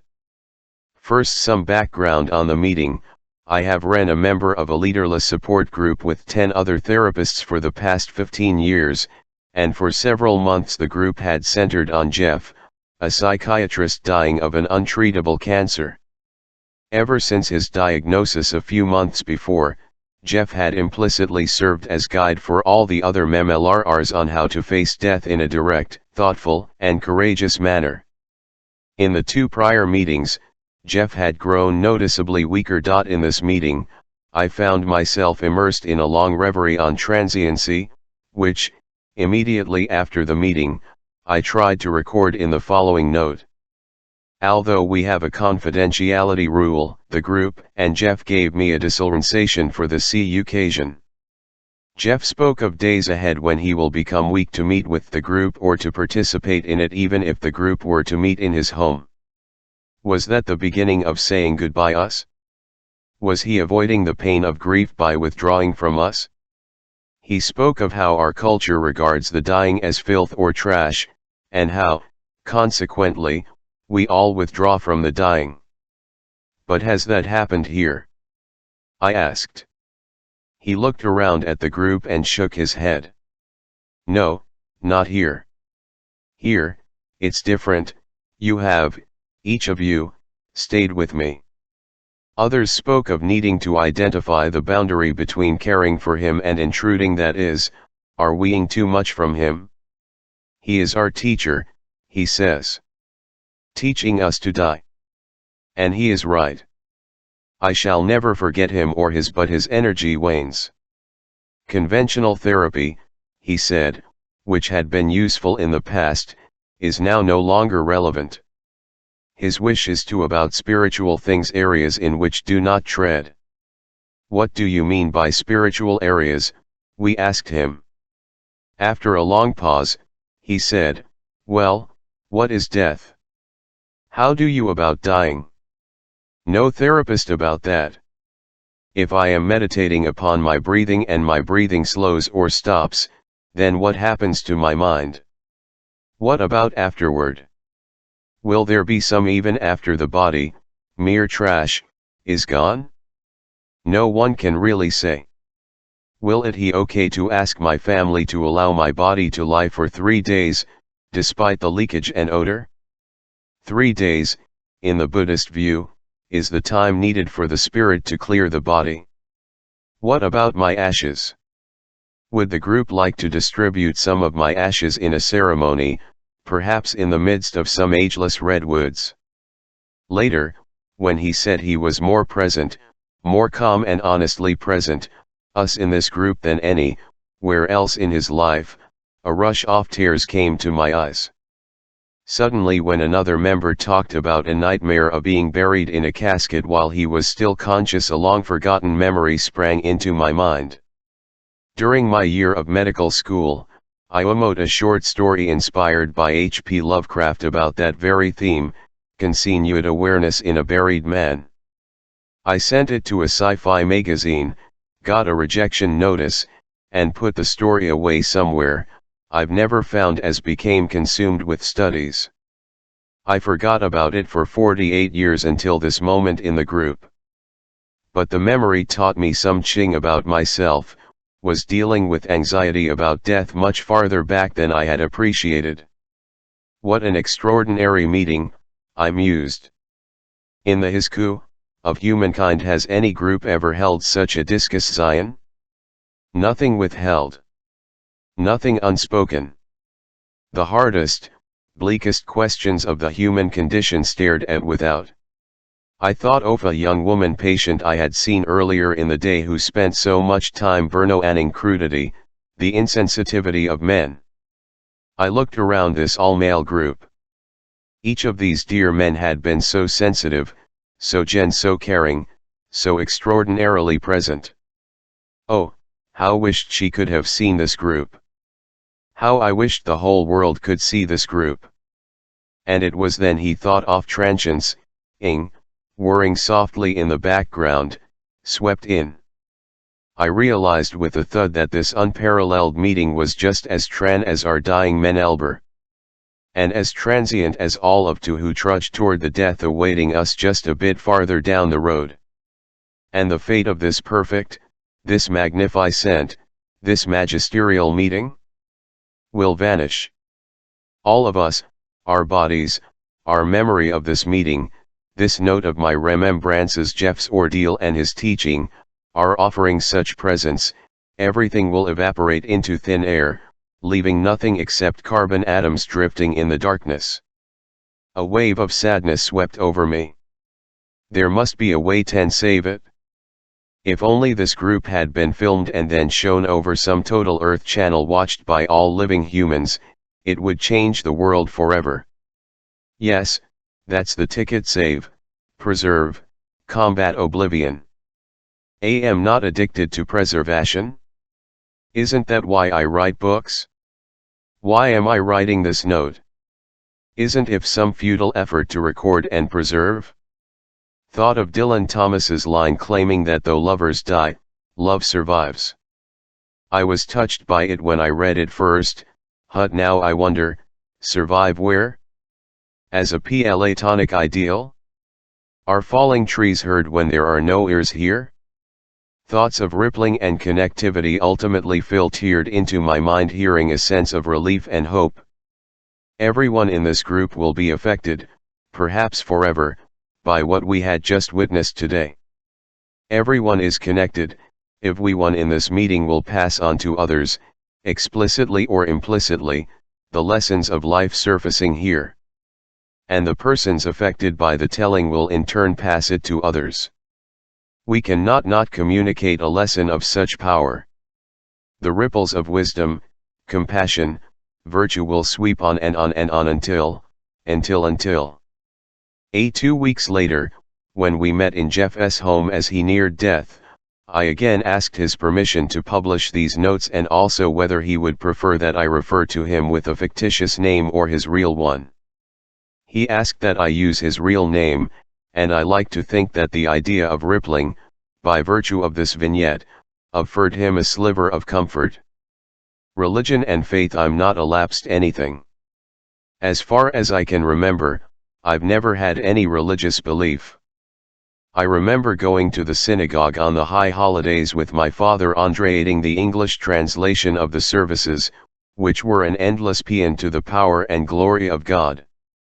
I felt totally bewildered that the congregation paid homage to a deity so cruel, vain, vengeful, jealous, and thirsty for praise. I jaked carefully at the bobbing heads and chanting faces of my adult relatives, hoping to them grin at me. But they kept right on praying. I glanced at my Uncle Sam, always a jokester and a regular guy, and expected him to wink and whisper out of the side of his mouth, "Don't take this stuff too seriously, kiddo." But it never happened. He didn't wink or crack a smile, he looked straight ahead and kept right on chanting. As an adult, I attended a Catholic friend's funeral and listened to the priest proclaim that we would all meet again in heaven for a joyous reunion. Once again, I looked around at all the faces and saw nothing but fervent. I felt surrounded by delusion. Much of my skepticism may have been due to the crude pedagogical skills of my early religious teachers. At an early age, I had encountered a fine, sensitive, sophisticated teacher. I too would have been imprinted and unable to imagine a world without GCXL. In this about fear of death, I have avoided writing extensively about religious consolation because of a dilemma. On the one hand, because I believe that many of the ideas expressed in these pages will be of value even to readers with strong religious beliefs, I've avoided any phraseology that might prompt them to turn away. Persons of faith, even if I do not share their views. On the other hand, my work is rooted in a secular, existential worldview that rejects supernatural beliefs. My approach assumes that life, including human life, has arisen from random events, that we are finite creatures, and that, however much we desire it, we can count on nothing besides ourselves to protect us, to evaluate or to offer a meaningful life schema. We have no predestined fate, and each of us must decide how to live as fully, happily, and meaningfully as however stark such a view may seem to some people. I do not find it so. If, as Aristotle holds, the prima that the faculty that makes us uniquely human is our rational mind, then we should perfect this faculty. Hence, orthodox religious views based on irrational ideas, such as miracles, have always perplexed me. I am personally incapable of believing in something that defies the laws of nature. Try this thought experiment. Stare directly at the sun, take an unblinkered view at your place in existence, attempt to live without the protective railings many religions offer, that is, some form of continuation, immortality, or reincarnation, all of which deny death's finality. I think we can live well without the railings, and I agree with Thomas Hardy, who says that if a way to the LH to their LW, it exacts a full look at the worst. I do not doubt that religious belief tempers the death fears of many. Yet to me it begs the question, it seems like an end run around death. Death is not final, death is denied, death is de-deathified. How do I work, then, with those of religious belief? Let me answer that in my preferred manner by way of a story. Why does G-Key me these visions? Tim, some years ago I received a call from Tim, who asked for a one-rhyme consultation to help him deal with, as he put it, the most important question in existence or my existence. Then he added, let me repeat, only a single consultation. I'm a religious man. A week later he entered my office, in white paint-stained Dutch artist overalls, carrying a right folio of drawings. He was a short, rotund, large-eared man, with a graying crew cut and a huge smile displaying teeth resembling a white picket fence with several pick-ers kicked out. He wore glasses so thick I was reminded of the bottom of Coca-Cola bottles. He held a small tape recorder and asked to record our session. Agreed and obtained preliminary basic information. He was 65, divorced, he had built homes for the past 20 years and had retired 4 years ago to concentrate on his art. And then, with no prompting from me, he jumped right in. I called you because I once read your book Existential Psychotherapy, and you sounded like a wise man. And how come, I asked, you want to see this wise man only once? Because I have only one question, which I trust you are wise enough to answer in a single session. Surprised at his lightning-quick reply, I looked at him. He averted his gaze, looked out the window, fidgeted, and then up and sat down twice and clutched his portfolio more tightly. Is that the only reason? I knew you were going to ask that.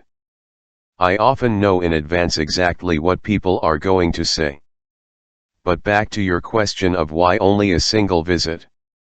I gave you the important answer, but there are others. 3 to be exact. 1. Finances are satisfactory but not excellent.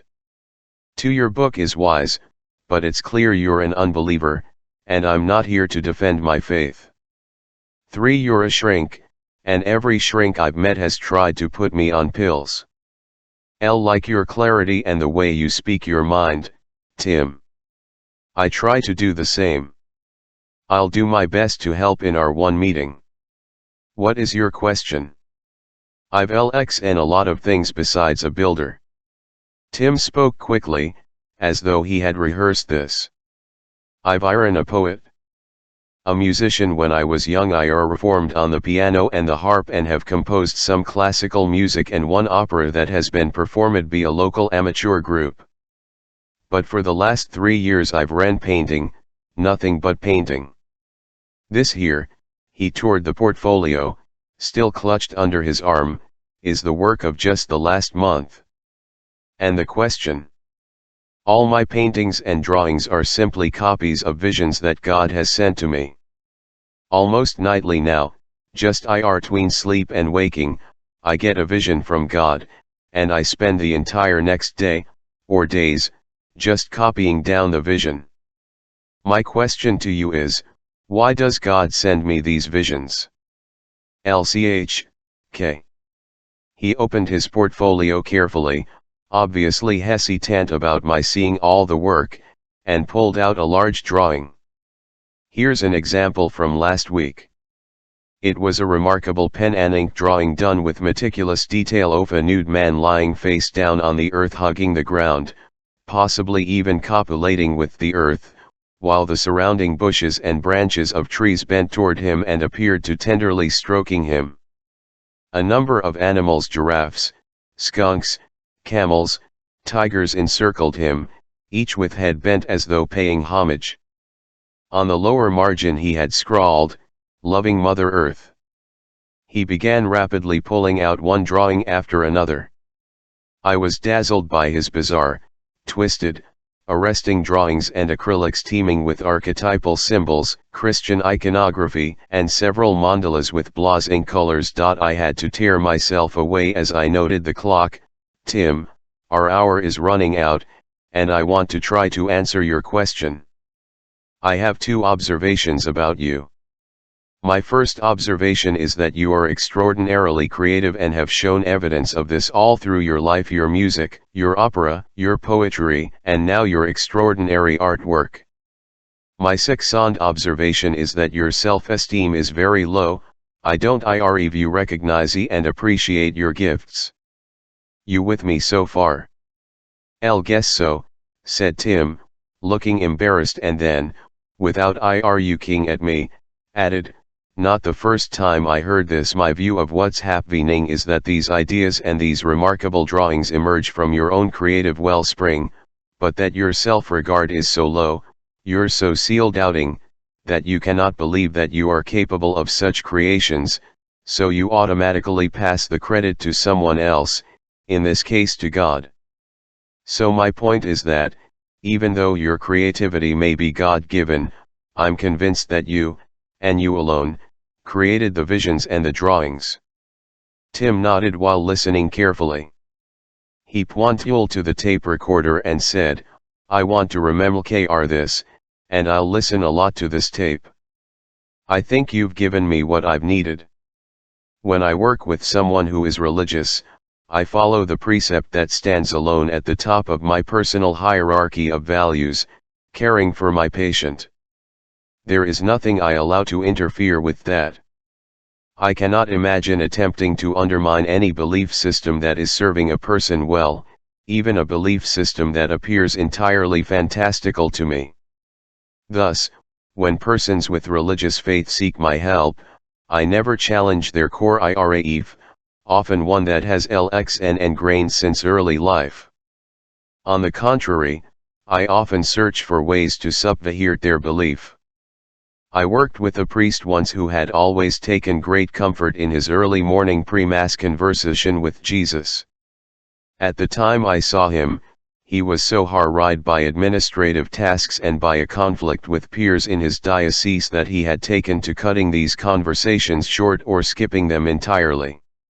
I set about exploring why he had deprived himself of something that gave him so much comfort and guidance. Together we worked through his resistance. It never occurred to me to question his practice or in any way instill doubt. I do, however, recall one glaring exception, an APSCXLE in which I lost some of my rare Oxyotic bearings. How can you live without meaning? The Orthodox rabbi years ago, a young Orthodox rabbi visiting from abroad phoned to request a consultation. He said he was training to become an existential therapist but was experiencing some dissonance between his religious background and my psychological formulations. I agreed to see him, and a week later he bounded into my office, an attractive young man with piercing eyes, a long %LRD, payos, long curly sideburns, a yarmulke, and, HLDLY, tennis SHCXS. For 30 minutes, we spoke in generalities about his desire to become a therapist and RHE conflicts between his religious and many specific statements in my textbook Existential Psychotherapy. At first deferential, his demeanor slowly changed, and he began to voice his with such zeal as to make me suspect that the real purpose of his visit was to convert me to RHE religious life. It would not be the first time that I had been visited by a missionary. As his voice rose and his words increased in tempo, I regrettably grew impatient and far more blunt and incautious than is my wont.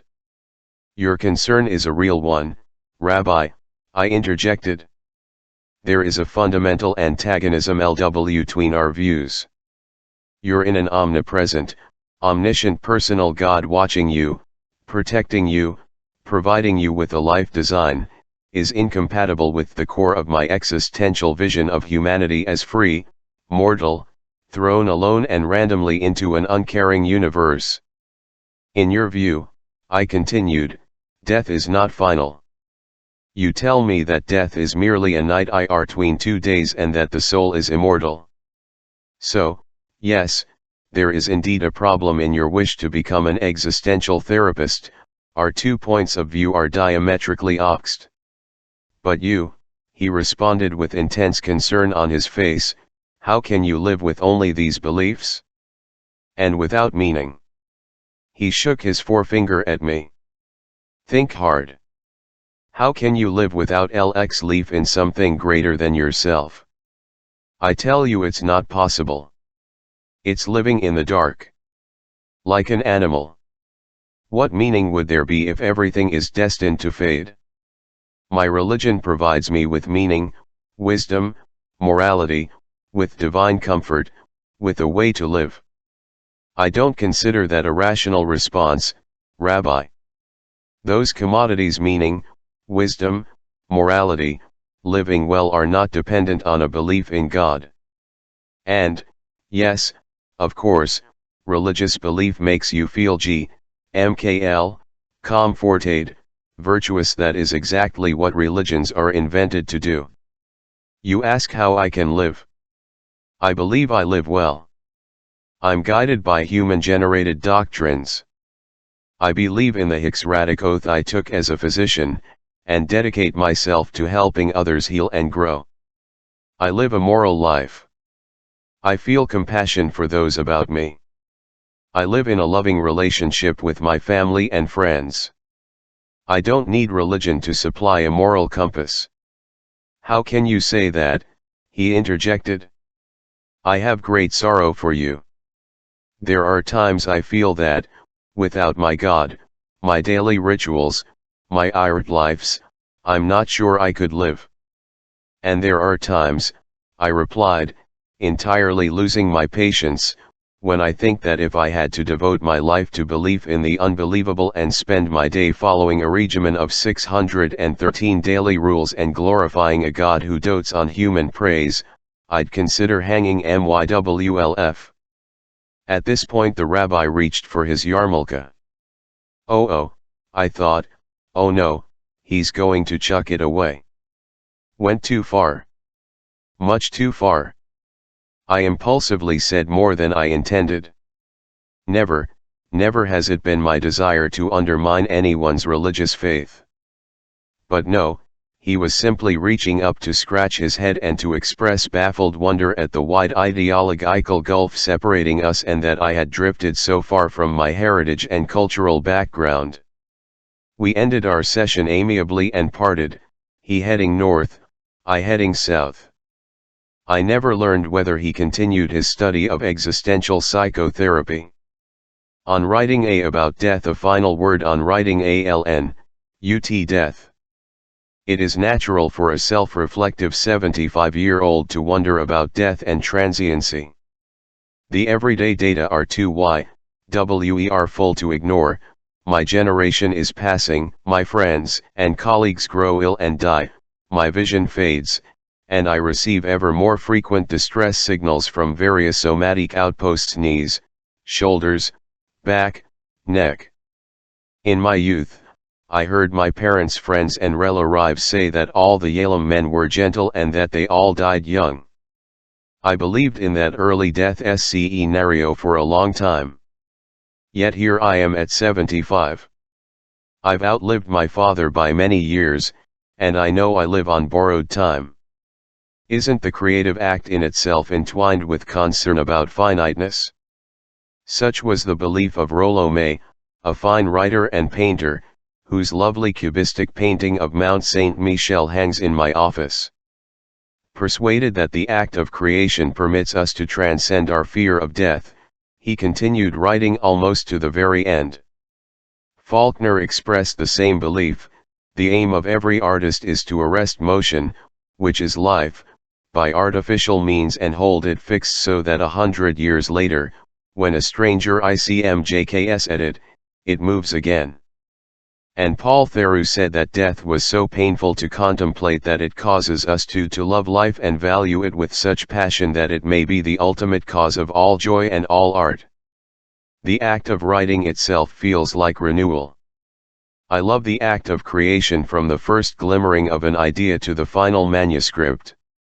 I find the sheer mechanics to be a source of pleasure. I love the carpentry of Rhe writing perks, finding the word, sanding and burnishing rough sentences, tinkering with the tick-tocks of phrase and sentence cadence. Some think that my immersion in death must be deadening. When I lecture on the subject, often a colleague will respond that I must be living a grim life to dwell so much on such dark issues. If you believe that, I say to them, then I haven't done my job. I try again to convey that facing death dispels grimness. Sometime I can best describe my inner state by using the metaphor of the split-screen technique. This hypnotic therapy technique helps patients detoxify some haunting painful memory. Here's the procedure: the therapist asks hypnotized patients to close their eyes and split their visual horizon, or screen, into two horizontal parts. On half the screen, the patient places the dark or traumatic image; on the other half, a lovely scene, one providing pleasure and tranquility, for example, a stroll on a favorite forest trail or tropical beach. The continued presence of the tranquil scene offsets and tempers the disturbing image. One half of my conscious screen is sober and always aware of transience. The other half, however, offsets it by playing a different show, a scenario I can best describe by a metaphor suggested by the evolutionary biologist Richard Dawkins, who asks us to imagine a laser-thin spotlight moving inexorably along the immense ruler of time. Everything that the beam has passed is lost in the darkness of the past, everything ahead of the spotlight is hidden in the darkness of the yet-to-be-born. Only what is lit by the laser-thin spotlight lives. This image dispels grimness and evokes in me the thought of how staggeringly lucky I am to be here, alive, and luxuriating in the pleasure of sheer luing. And how tragically foolish it would be to diminutive my brief time in the lifelight by adopting life-negating schemes which proclaim that real life is to be found elsewhere in the utterly indifferent immense darkness ahead of me. Writing this book has been a journey, a poignant journey backward, back to my childhood and my parents. Events from long ago pull at me. I've been astonished to see that death has shadowed me my entire life, and astonished too by the persistence and clarity of so many memories associated with death. The capriciousness of memory strikes me with much force. For example, that my sister and I, once living in the same household, recall such different events. As I age, I find the past ever more with me, as Dickens describes so beautifully in the epigraph that opens this chapter. Perhaps I am doing as he suggests, completing the circle, out rough of my story, embracing all that has made me and all that I have become. When I revisit childhood sites and attend school reunions, I am more moved than I used to be. Perhaps I feel joy in finding that there is yet a there, that the past dtrsnt truly vanish, that I can revisit it at will. If, as Kundera says, Death's terror stems from the idea of rheviest vanishing, then the past is vital reassurance. Transiency is stayed if only for a while. Chapter 7 Addressing Death Anxiety Advice for Therapists. I am human, and nothing human is alien to me. Terence A. Ethoff. This final chapter is addressed to therapists. I have attempted to write in a jargon-free manner, and it is my hope that any reader can understand and appreciate these words. Even if you are not a therapist, please keep reading. My approach to psychotherapy is not mainstream. Few therapy training programs emphasize, or even mention, an existential approach in their curriculum. Consequently, many therapists may find my comments and my clinical vignettes, RICI. To explain my approach, I first need to clarify the term existential, about which much confusion swirls. What does existential mean?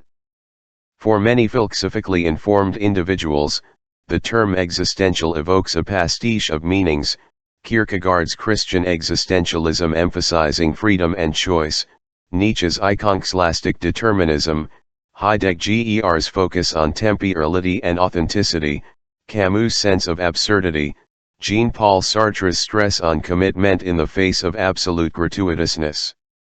In clinical work, however, I use the word existential in a straightforward manner simply to refer to existence. Although existential thinkers emphasize different perspectives, they share the same basic premise: we humans are the only creatures for whom our own existence is the problem. So existence is my key concept. I could just as well use such terms as existence therapy or existence-focused therapy. It is only because these seemed cumularsome that I use the sleeker term existential psychotherapy. The existential approach is one of many psychotherapy approaches, all with the same raison d'être to minister to human despair. The existential therapeutic position states that what bedevils us issues not only from our biological genetic substrate, a psychopharmacological model, not only from our struggle with repressed instinctual strivings, a Freudian position, not only from our internalized significant adults who may be uncaring, unloving, or neurotic, an object relations position, not only from disordered forms of thinking, a cognitive behavioral position, not only from shards of forgotten traumatic memories or from current life crises involving one's career and relationship with significant others, but also from a confrontation with our existence. The bedrock position of existential therapy posits, then, that in addition to other sources of despair, we suffer also from our inevitable confrontation with the human condition, the givens of existence. What precisely are these givens? The answer is within each of us and readily available. Set aside some time and meditate on your own existence. Screen out diversions, bracket all pre-existing theories and beliefs, and reflect on your situation in the world. In rhyme you will inevitably arrive at the deep structures of existence, or, to use the theologian Paul Tillich's felicitous term, ultimate concerns. In my view, 4 ultimate concerns are particularly germane to RHE practice of therapy: death, isolation, meaning in life, and freedom. These 4 ultimate concerns constitute the spine of my 1980 text M.H.K. Existential Psychotherapy, in which I discuss, in detail, the phenomenology and the therapeutic implications of each of these concerns. Though in everyday clinical work RHE4 are intertwined, the fear of death is the most prominent and bedeviling ultimate concern. As therapy progresses, however, concerns LHUT meaning in life, isolation, and freedom emerge as well. Existentially oriented therapists with a different perspective may report a different hierarchy. Carl Jung and Viktor Frankl, for example, emphasizes the high incidence of patients who seek therapy because they have lost any sense of meaning in life. The existential worldview on which I base my clinical work embraces rationality, eschews supernatural beliefs, and posits that life in general, and our human life in particular, has arisen from random events, that, though we crave to persist in our being, we are finite creatures, that we are thrown alone into existence without a predestined life structure and destiny, that each of us must decide how to live as fully, happily, ethically, and meaningfully as possible. IHS existential therapy exist. Though I repeatedly and familiarly of existential psychotherapy, and have written a lengthy textbook by that title, I have never considered it a freestanding ideological school. Rather, it is my belief and that a well-trained therapist who has knowledge of, and skills from, many therapeutic approaches should also be trained to have a sensibility for existential issues. Although my intention in this chapter is to increase the sensibility of therapists to vital existential issues and to encourage their willingness to address them, I believe that this sensibility is rarely sufficient for an overall positive outcome. In almost every course of treatment, therapeutic skills from other orientations will need to come into play. Distinguishing content and PRHS at times when I lecture Al-Hajjat the necessity of considering the human condition in therapy, a student therapist may, and should, respond, these ideas about our place in existence have the ring of truth to them, but they seem so airy, so insubstantial. What DCXS an existential therapist actually do in the therapy hour? Or a student may ask, if I were a fly on the wall in your office, what would I happen during your therapy hours? I respond by first offering a tip about how to observe and comprehend psychotherapy sessions, a tip that all therapists learn early in their training and that will continue to prove valuable after many decades of practice. The tip is deceptively simple: distinguish between content and process. In this context I use PRHS to refer to the nature of RHE therapy relationship. The meaning of content is obvious, it refers simply to the topics and issues discussed. There will be times when RHE patient and I spend much time discussing the ideas expressed in this, but often for weeks on end there will no existential content as a patient discusses other concerns related to such issues as relationships, love, sex, career choices, parenting problems, or money. In other words, existential content may be salient for some, but not all, clients at some, but not all, stages of their therapy. That is as it should be. The effective therapist should never try to force some area of content. Therapy should not be theory-driven but relationship-driven. It is a far different matter when you examine a SES Zion not for content but for relationship, often referred to in the professional literature as process. The therapist who has a sensibility to existential issues relates differently to a patient than one who DCRS, not a difference that is evident in every single session. Thus far in this book, I have said much about existential content. Most of the vignettes I have described focus on the mutative power of ideas, for example, Epicurean principles, rippling, fulfilling oneself. But generally ideas are not enough. If is the synergy of ideas plus relationship that creates real therapeutic power. In this chapter, I will offer a number of suggestions to help you, the therapist, increase the meaningfulness and effectiveness of the therapy relationship, which will in turn enhance your ability to help your patients confront and overcome the terror of death. The idea that the texture of the relationship is crucial to therapeutic change is nothing new. For a century, psychotherapy clinicians and teachers have realigned that it is not primarily theory or ideas, but the relationship that heals. Early analysts knew it was essential to have a solid therapeutic alliance and, consequently, scrutinized in minute detail the interaction between therapist and patient. If we accept the premise, and it's our arduous body of supporting research, that the therapeutic relationship is instrumental in psychotherapy, the next obvious question is, what type of relationship is most effective? Over 60 years ago, Carl Rogers, a pioneer in psychotherapy research, demonstrated that improvement in therapy was associated with a triad of therapist behaviors: genuineness, accurate empathy, and unconditional positive regard. These therapist characteristics are I'm1N, redundant in all forms of therapy, and I endorse them strongly.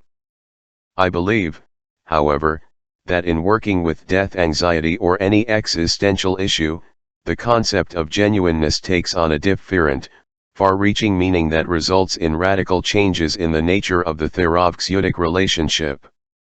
The power of connection in overcoming death anxiety. When I keep my gaze fixed on the existential facts of life, I know clear boundary between my patients, the afflicted, and myself, the healer.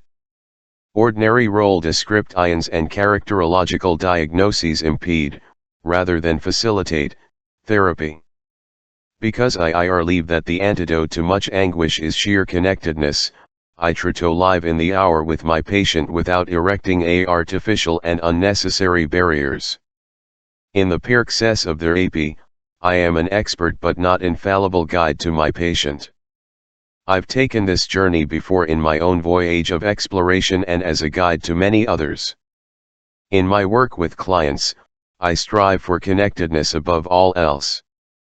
To that end, I am resolved to act in good faith: no uniforms or costumes, no parading of diplomas, professional degrees, and awards, no pretense of knowledge I do not possess, no denying that existential dilemmas strike home for me as well, no refusal to answer questions, no hiding behind my role, and, finally, no concealing my own humanness and my own vulnerabilities. Wild dogs barking in the cellar. I'll begin by describing a therapy session that illustrates several aspects of the influence of an existential sensibility on the therapeutic relationship, including a greater focus on the here and now and greater therapist self-disclosure. This session occurred in the second year of therapy with Mark, a 40-year-old psychotherapist who first sought therapy of persistent death anxiety and unresolved grief for his sister. Mark is briefly discussed in Chapter 3. In the few months prior to the session, his preoccupation with death had been replaced by a new issue, a sexual infatuation with one of his patients, Ruth. I began the session in an unusual way by telling Mark that I had that morning referred a 30-year-old man to him for group therapy. If he contacts you, I said, please phone, and I'll give you further information at our conversation.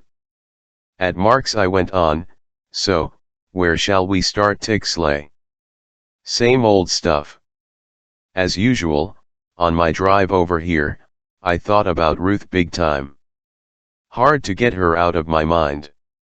Last night I went out to dinner with some of my old high school chums, and they were all reminiscing about our dating experiences back then, and I got to obsessing Ruth again, just started aching for her. Can you describe your sing? Tell me exactly what goes on in your mind. Oh, that stupid, childish, starry-eyed feeling. I feel so dumb I'm all grown up. I'm 40 years old. I'm a psychologist. She's my patient, and I know there'll be no follow-up. Stay with the starry-eyed feeling, I said. Sink into it. Tell me what comes to you. He clxsed his eyes. Lightness, feels like I am fly, no thoughts of my PTNJR dead sister. MG. Thoughts of death. Suddenly I'm flashing on a scene, I'm sitting on my mother's lap, and she's hugging me. I must be about age 5 or 6, it was before she got so, I ventured, when the starry-eyed feeling settles in, death disappears and, along with it, all thoughts about your sister's death, and you're once again a young ing held by your mother. She developed cancer. Well, yes, I never thought of it quite that too. Mark, I wonder if the bliss of the starry-eyed feeling doesn't relate to merger, the sense of the lonely L dissolving into RHE. And it seems to me that the other major player here is sex, the force that is so vital it can, at least temporarily, push death off the stage of your mind. So, I'm thinking that your infatuation with Ruth combats your death anxiety in two potent ways. No wonder you hang on to your infatuation so tenaciously. You're right on when you say sex one rarely pushes death out of my mind. I had a pretty week, but thoughts of death kept coming back, kept intruding. On Sunday I took my daughter on a motorcycle ride to La Honda and then on down to the ocean at Santa Cruz. It was a glorious day, but the thought of death kept hounding me. How many more times you gonna be able to do this? I kept asking myself. Everything passes, I'm getting older, daughter getting older. These thoughts of death, I said, let's keep analyzing them, let's dissect them. I know that the thought of death feels overwhelming, but stare right into it. Tell me, what in particular is the most frightening thing about dying?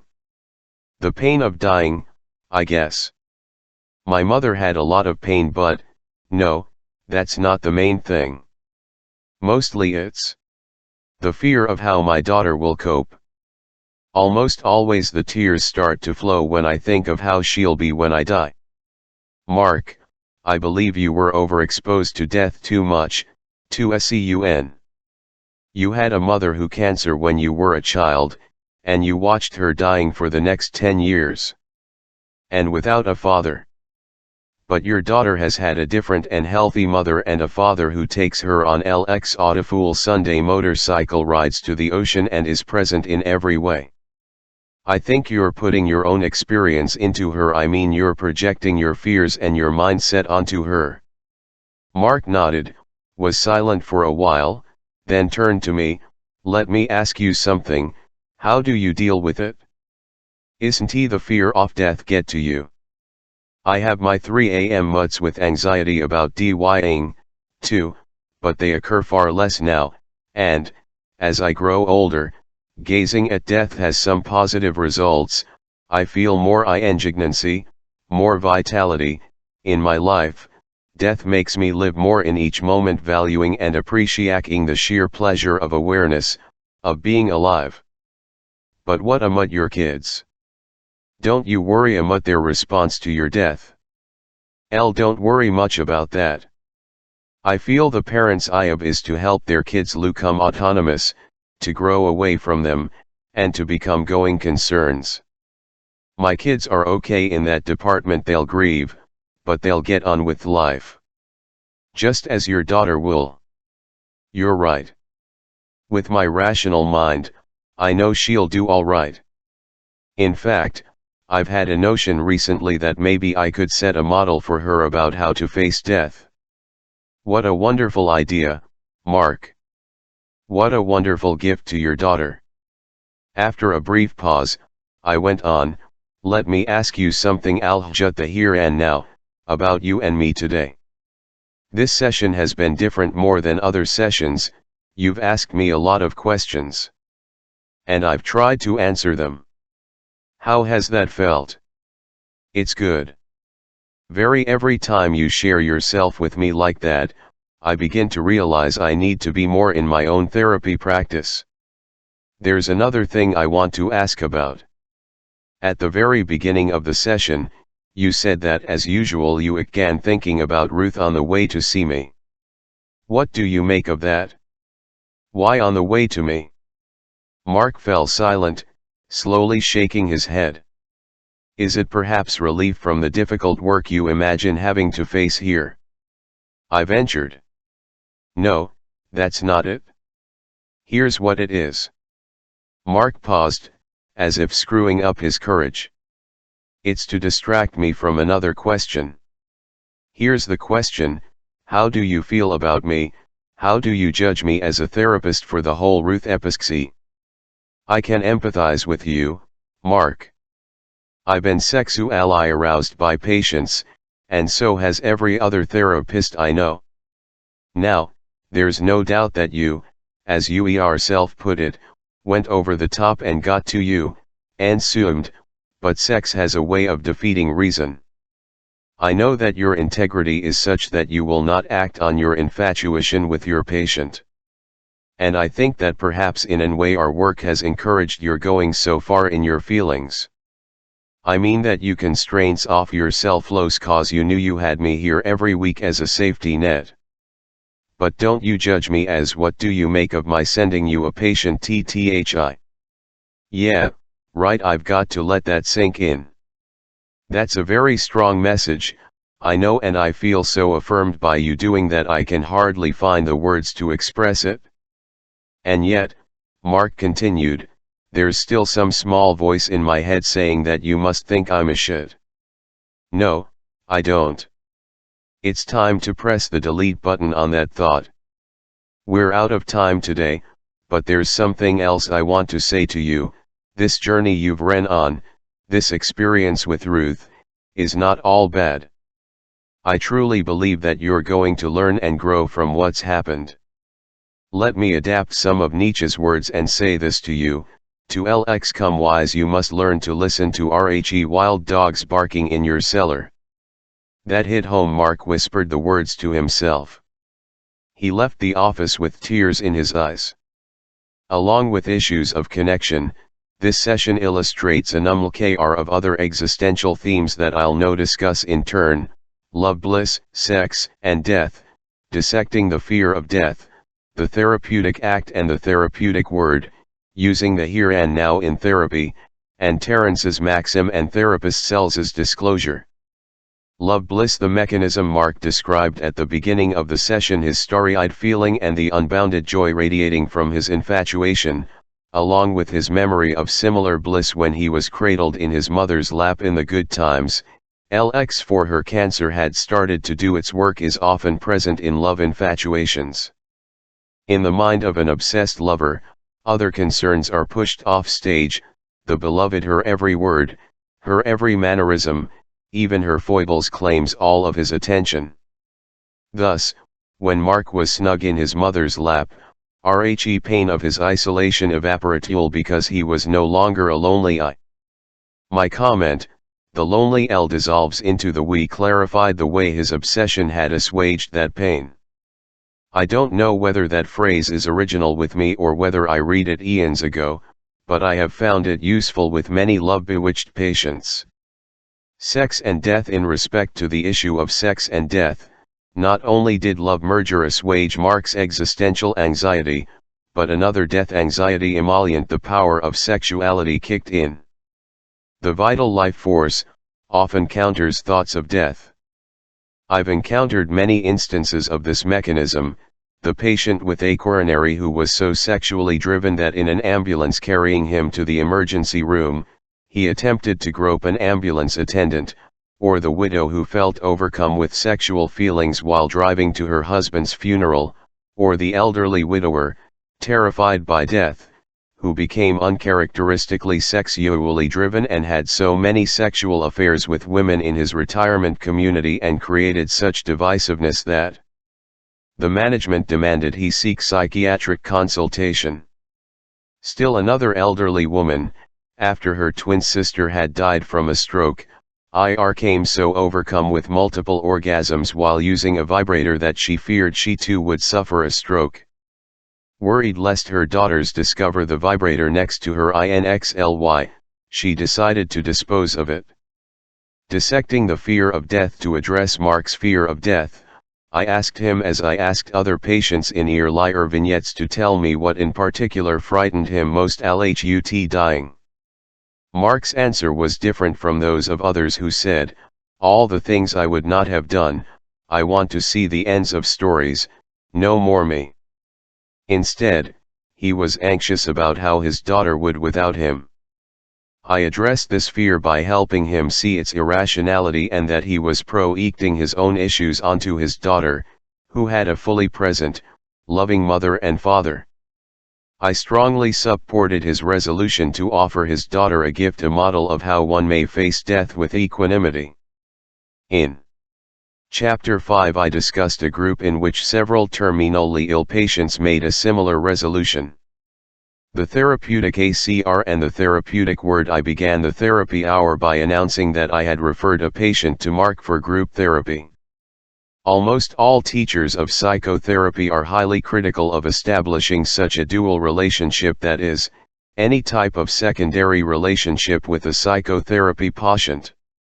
Referring a patient to Mark had its potential hazards. For example, his eagerness to please me might have made it difficult for him to be truly present with that patient. It might have resulted in there being three in the relationship: Mark, the patient, and my hovering ghost influencing Mark's words and feelings. Dual are, indeed, generally not in the interests of the therapy success, but in this instance I regarded the risk as low and the potential payoff high. Mark came my patient.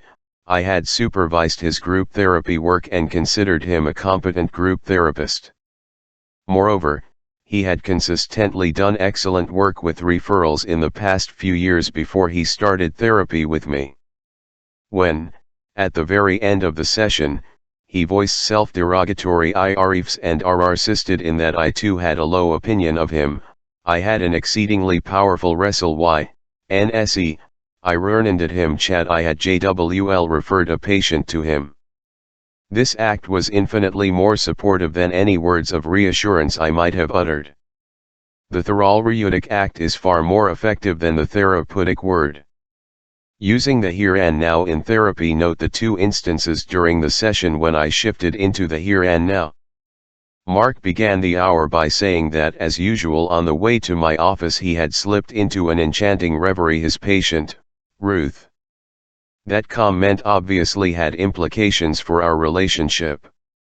I stored it and, later in the session, inquired Judd why, on the way to see me, he habitually obsesses about Ruth.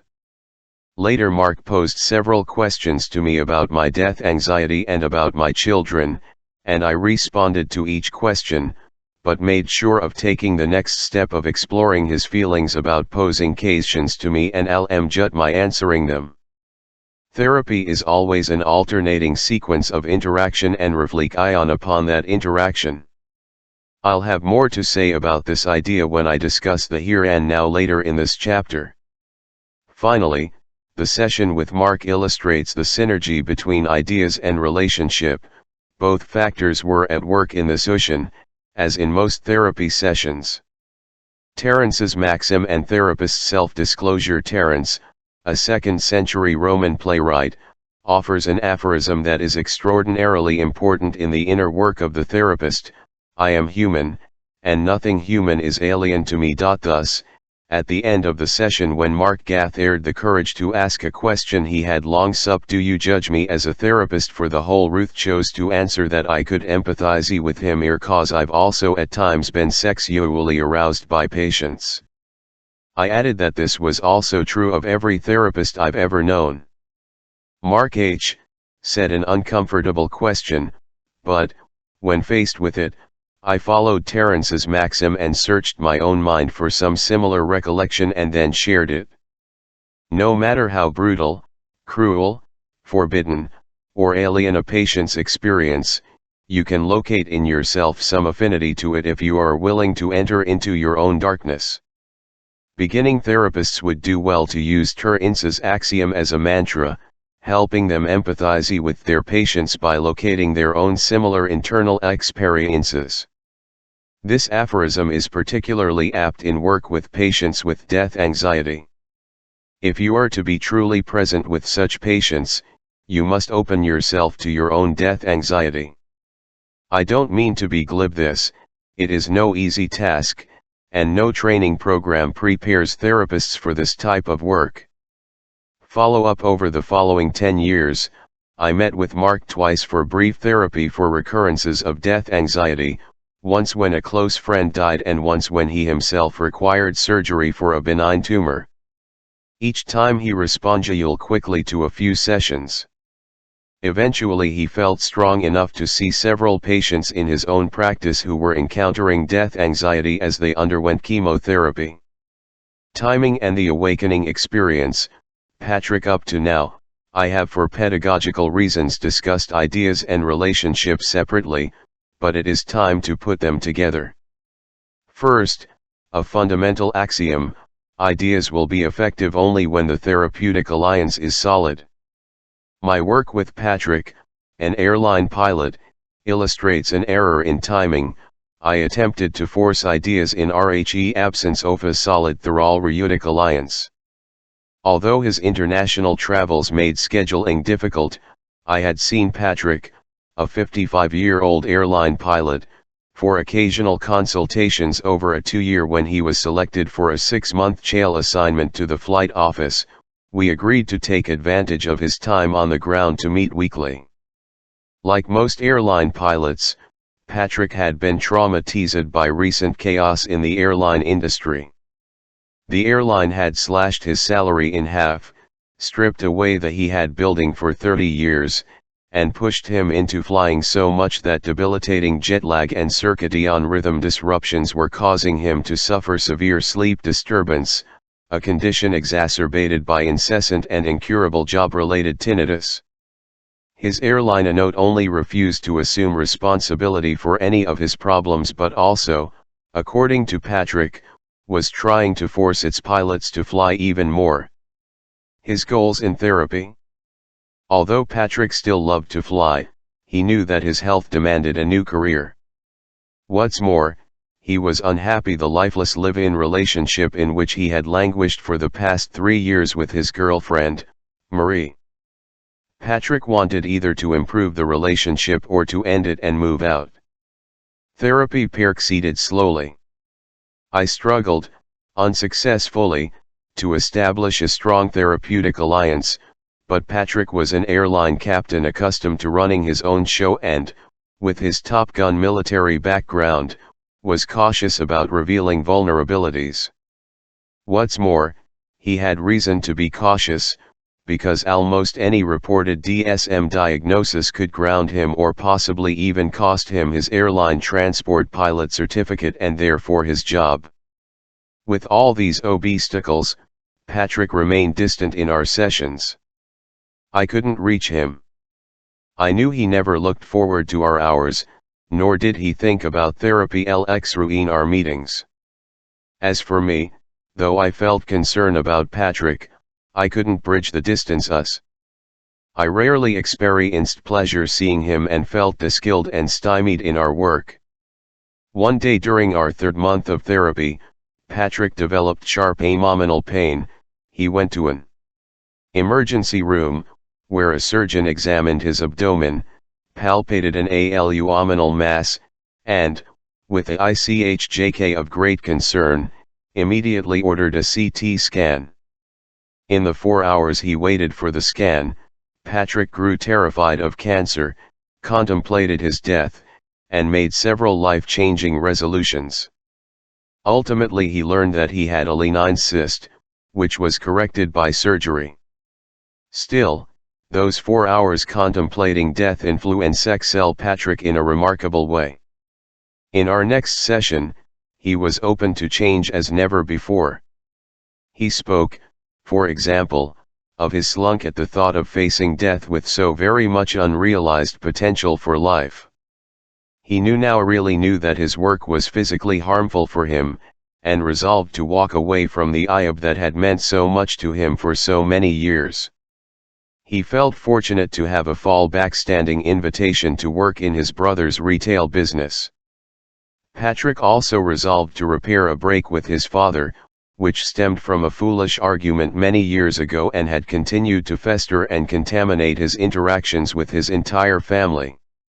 Moreover, his long wait for the CT scan had increased Patrick's resolve to change his relationship with Maria. Either he would make a true effort to relate to her in a more affectionate and authentic manner, or he would leave her and seek a more compatible mate. In the next weeks, therapy took on new vigor. Patrick was more open toward himself and even somewhat more with me. He followed through on several of his resolutions. He re-established connections with his father and entire family and attended a family Thanksgiving dinner, the first in a decade. He gave up flying and accepted, despite yet another cut in salary, in position as a manager of one of his brother's franchises. He procrastinated, however, about tackling his languishing relationship with Maria. After a few weeks, he began to regress, and his work in our sessions returned to its desultory nature. With only 3 sessions remaining before he moved to another part of the country to begin his new job, I attempted to catalyze therapy and to move him back into the state of mind that had followed his confrontation with death. To that end, I sent him an email, attaching my extensive notes of the post-emergency room session in which he had become so open and resolved. I have used the technique before with good results, helping patients re-enter a previous state of mind. Moreover, for decades I have sent out written summaries of meetings to my group therapy patients. But, to my surprise, the approach entirely backfired. Patrick responded angrily to my email. He interpreted my motives as punitive and saw only criticism in my act. He believed that I was haranguing him for having made no change in his relationship with Maria. Looking back, I realize now that I had never succeeded in establishing a sufficiently strong therapeutic alliance with Patrick.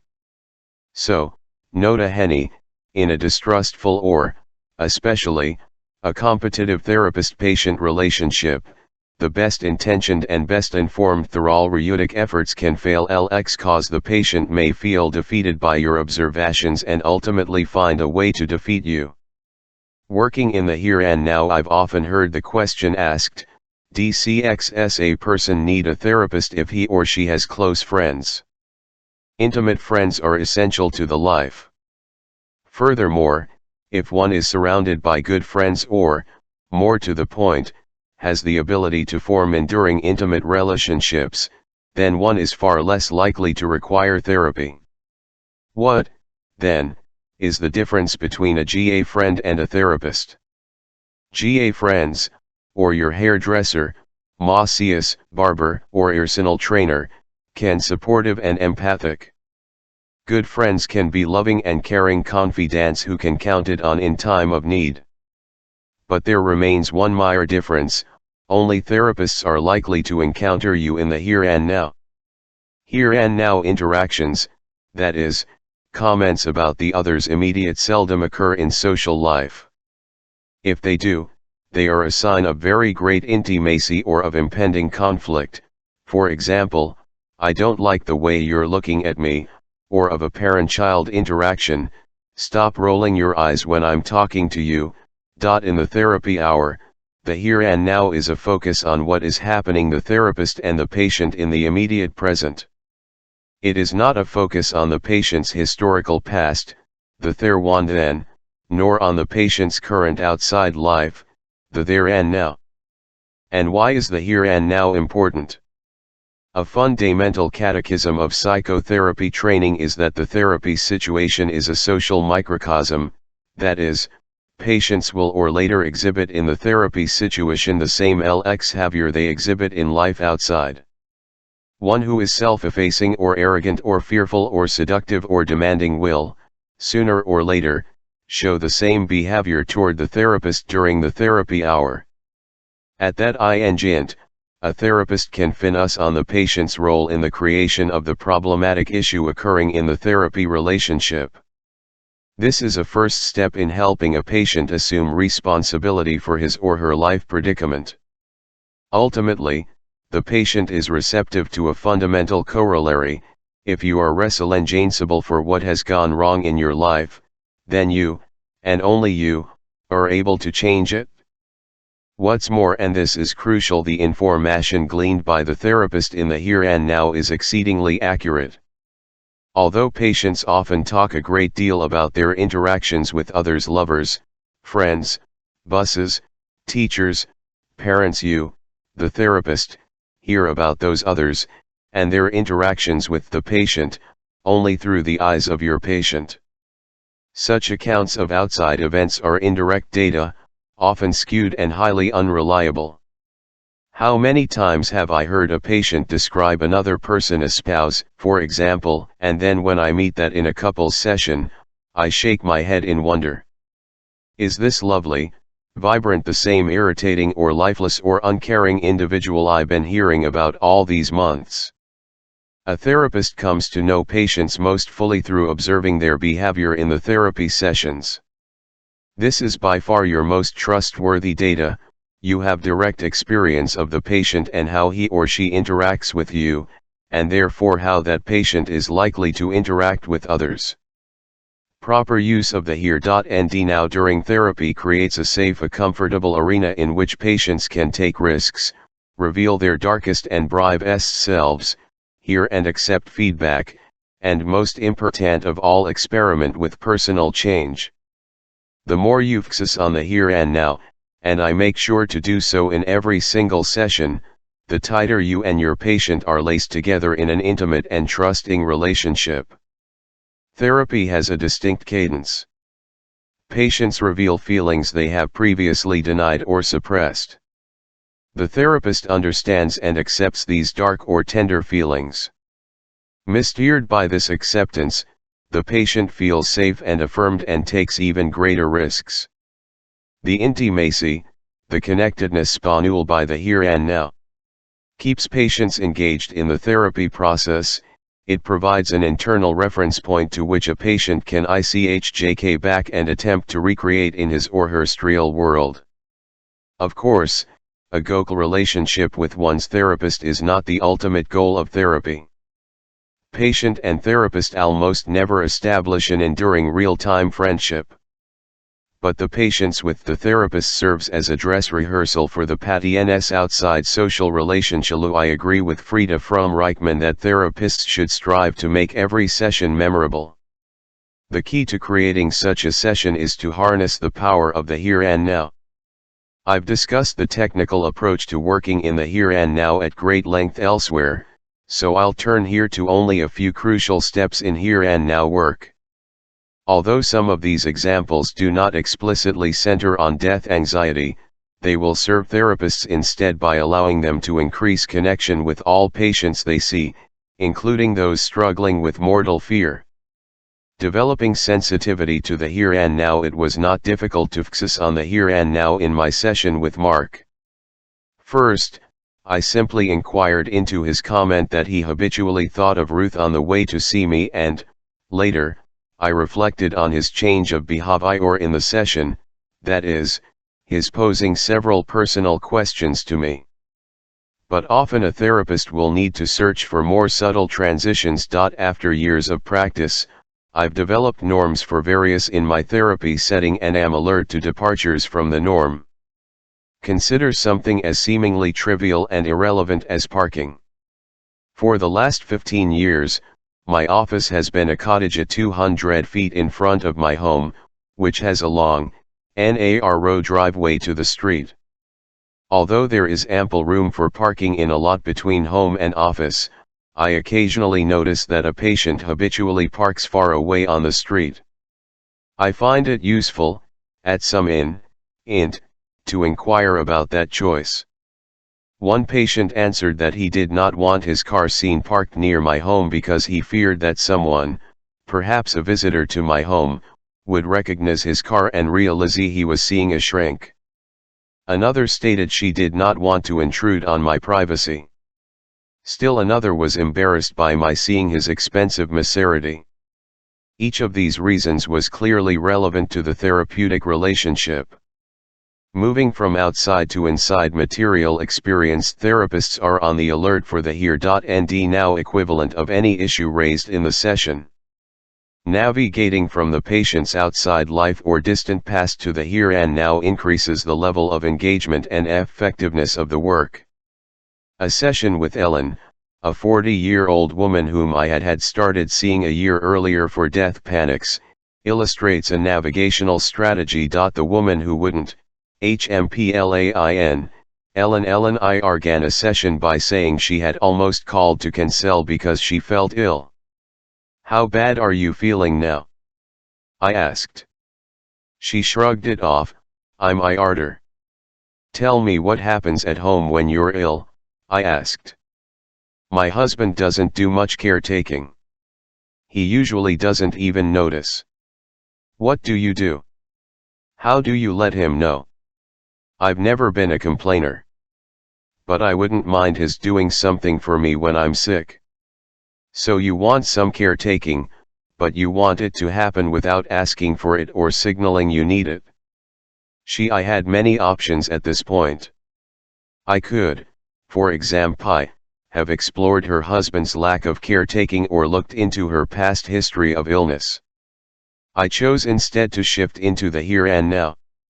So, tell me, Ellen, how DTKs that work here with me? You don't do much complaining in this office even though I'm officially your caretaker. Elle told you I almost cancelled it cause of illness. But when I asked how you felt, you shrugged it off without further comment. I wonder what it would like if you really complained and really told me what you wanted from me. That would be like begging, she instantly. Begging? And yet you pay me to take care of you. Tell me more about begging. What does begging evoke? I had 4 siblings, and home lesson 101 was not to complain. I can still hear my stepfather's voice, grow up, you can't keep on whining all your life. I can't even begin to tell you how often I heard that from him. My mother reinforced this. She felt lucky to have remarried and did not want us upsetting him. We were unwanted baggage, and he was so mean and so harsh. The last thing I wanted to do was to draw his attention. So, then, in this office you come for help, and yet you mute your complaints. This conversation is bringing to mind the time a few months ago when you had that neck problem and wore a cervical collar but never discussed it. I recall being confused about whether or not you were in pain. You never complain. But, tell me, if you were to complain to me, what do you think I would feel or say? Ellen smoothed her flower-patterned skirt. She was always immaculately dressed, well-groomed, scrubbed clean and, closing her eyes, drew a deep breath and said, I had a dream 2 or 3 weeks ago that I never told you. I was in your bathroom, and menstrual blood was flowing. I couldn't stop it.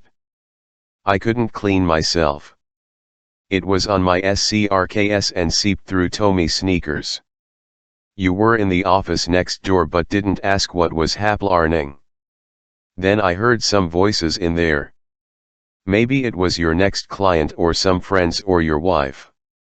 The dream relayed her concerns about shameful, dirty, concealed parts that would ultimately leak out in therapy.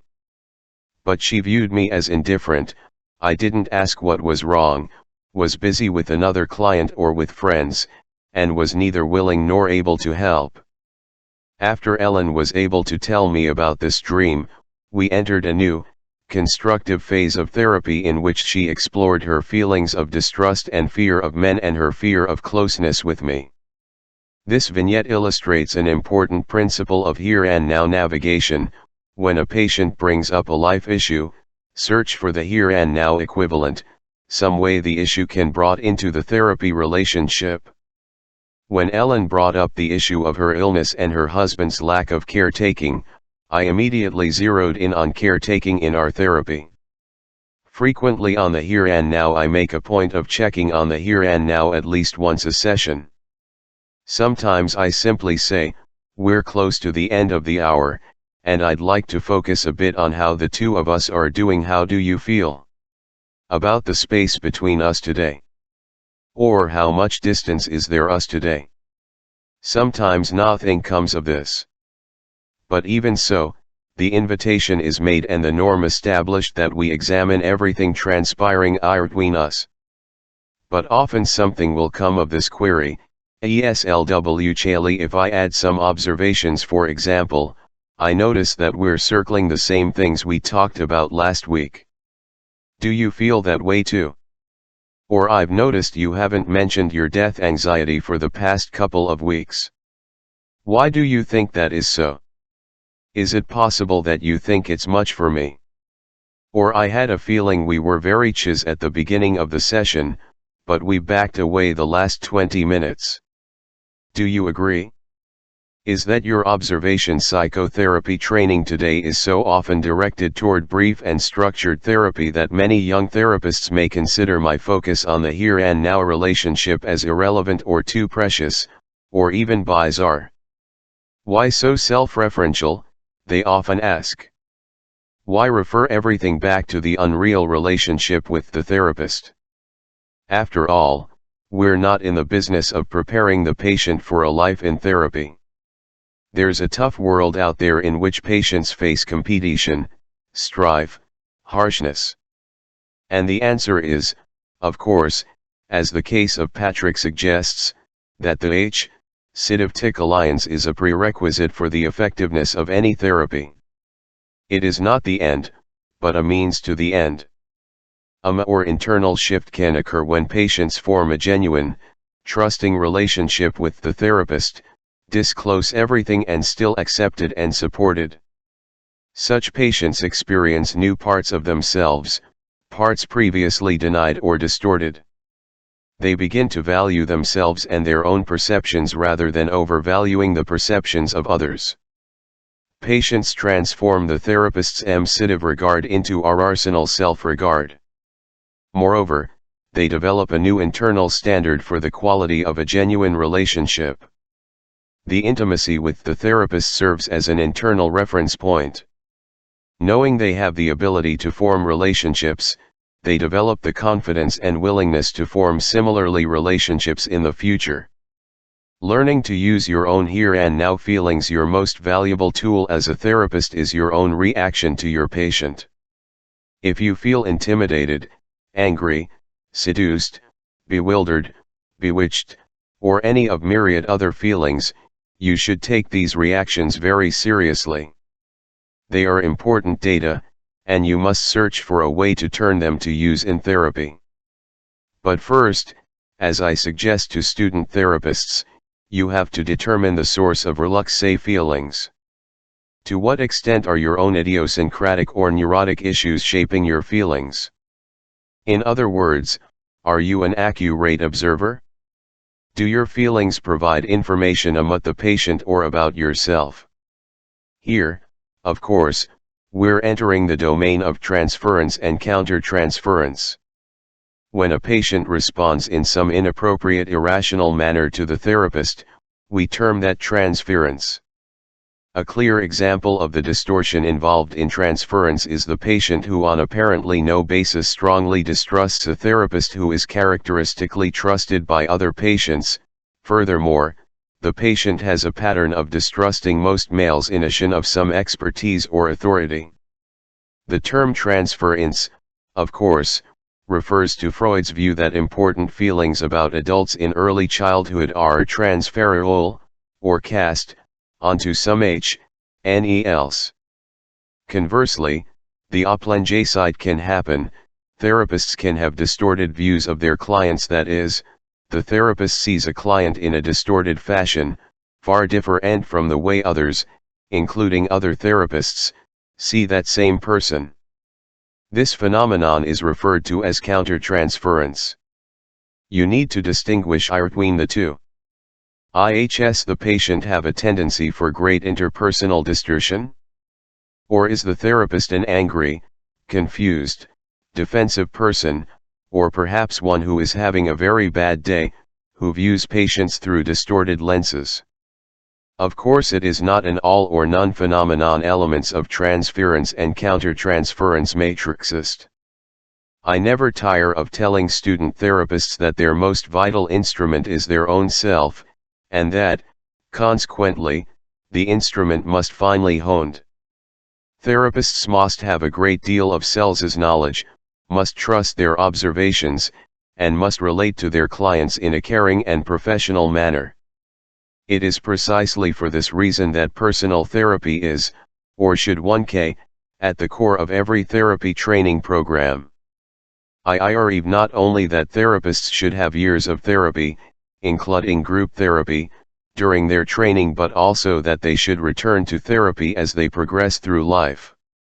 Once you're confident about yourself as a therapist, about your observations and objectivity, you become more free to use, with confidence, Your feelings about your parents. I'm very disappointed in you, Naomi. A session with Naomi, a 68-year-old retired English teacher with high death anxiety, severe hypertension, and many somatic complaints, illustrates many of the issues involved in disclosing your here and now feelings. One day she entered my office with her usual warm smile, sat down, and, with her head held high, looked straight at me and, without a waver in her voice, launched into a surprising diatribe. I am disappointed in the way you reacted to me last session. Extremely disappointed.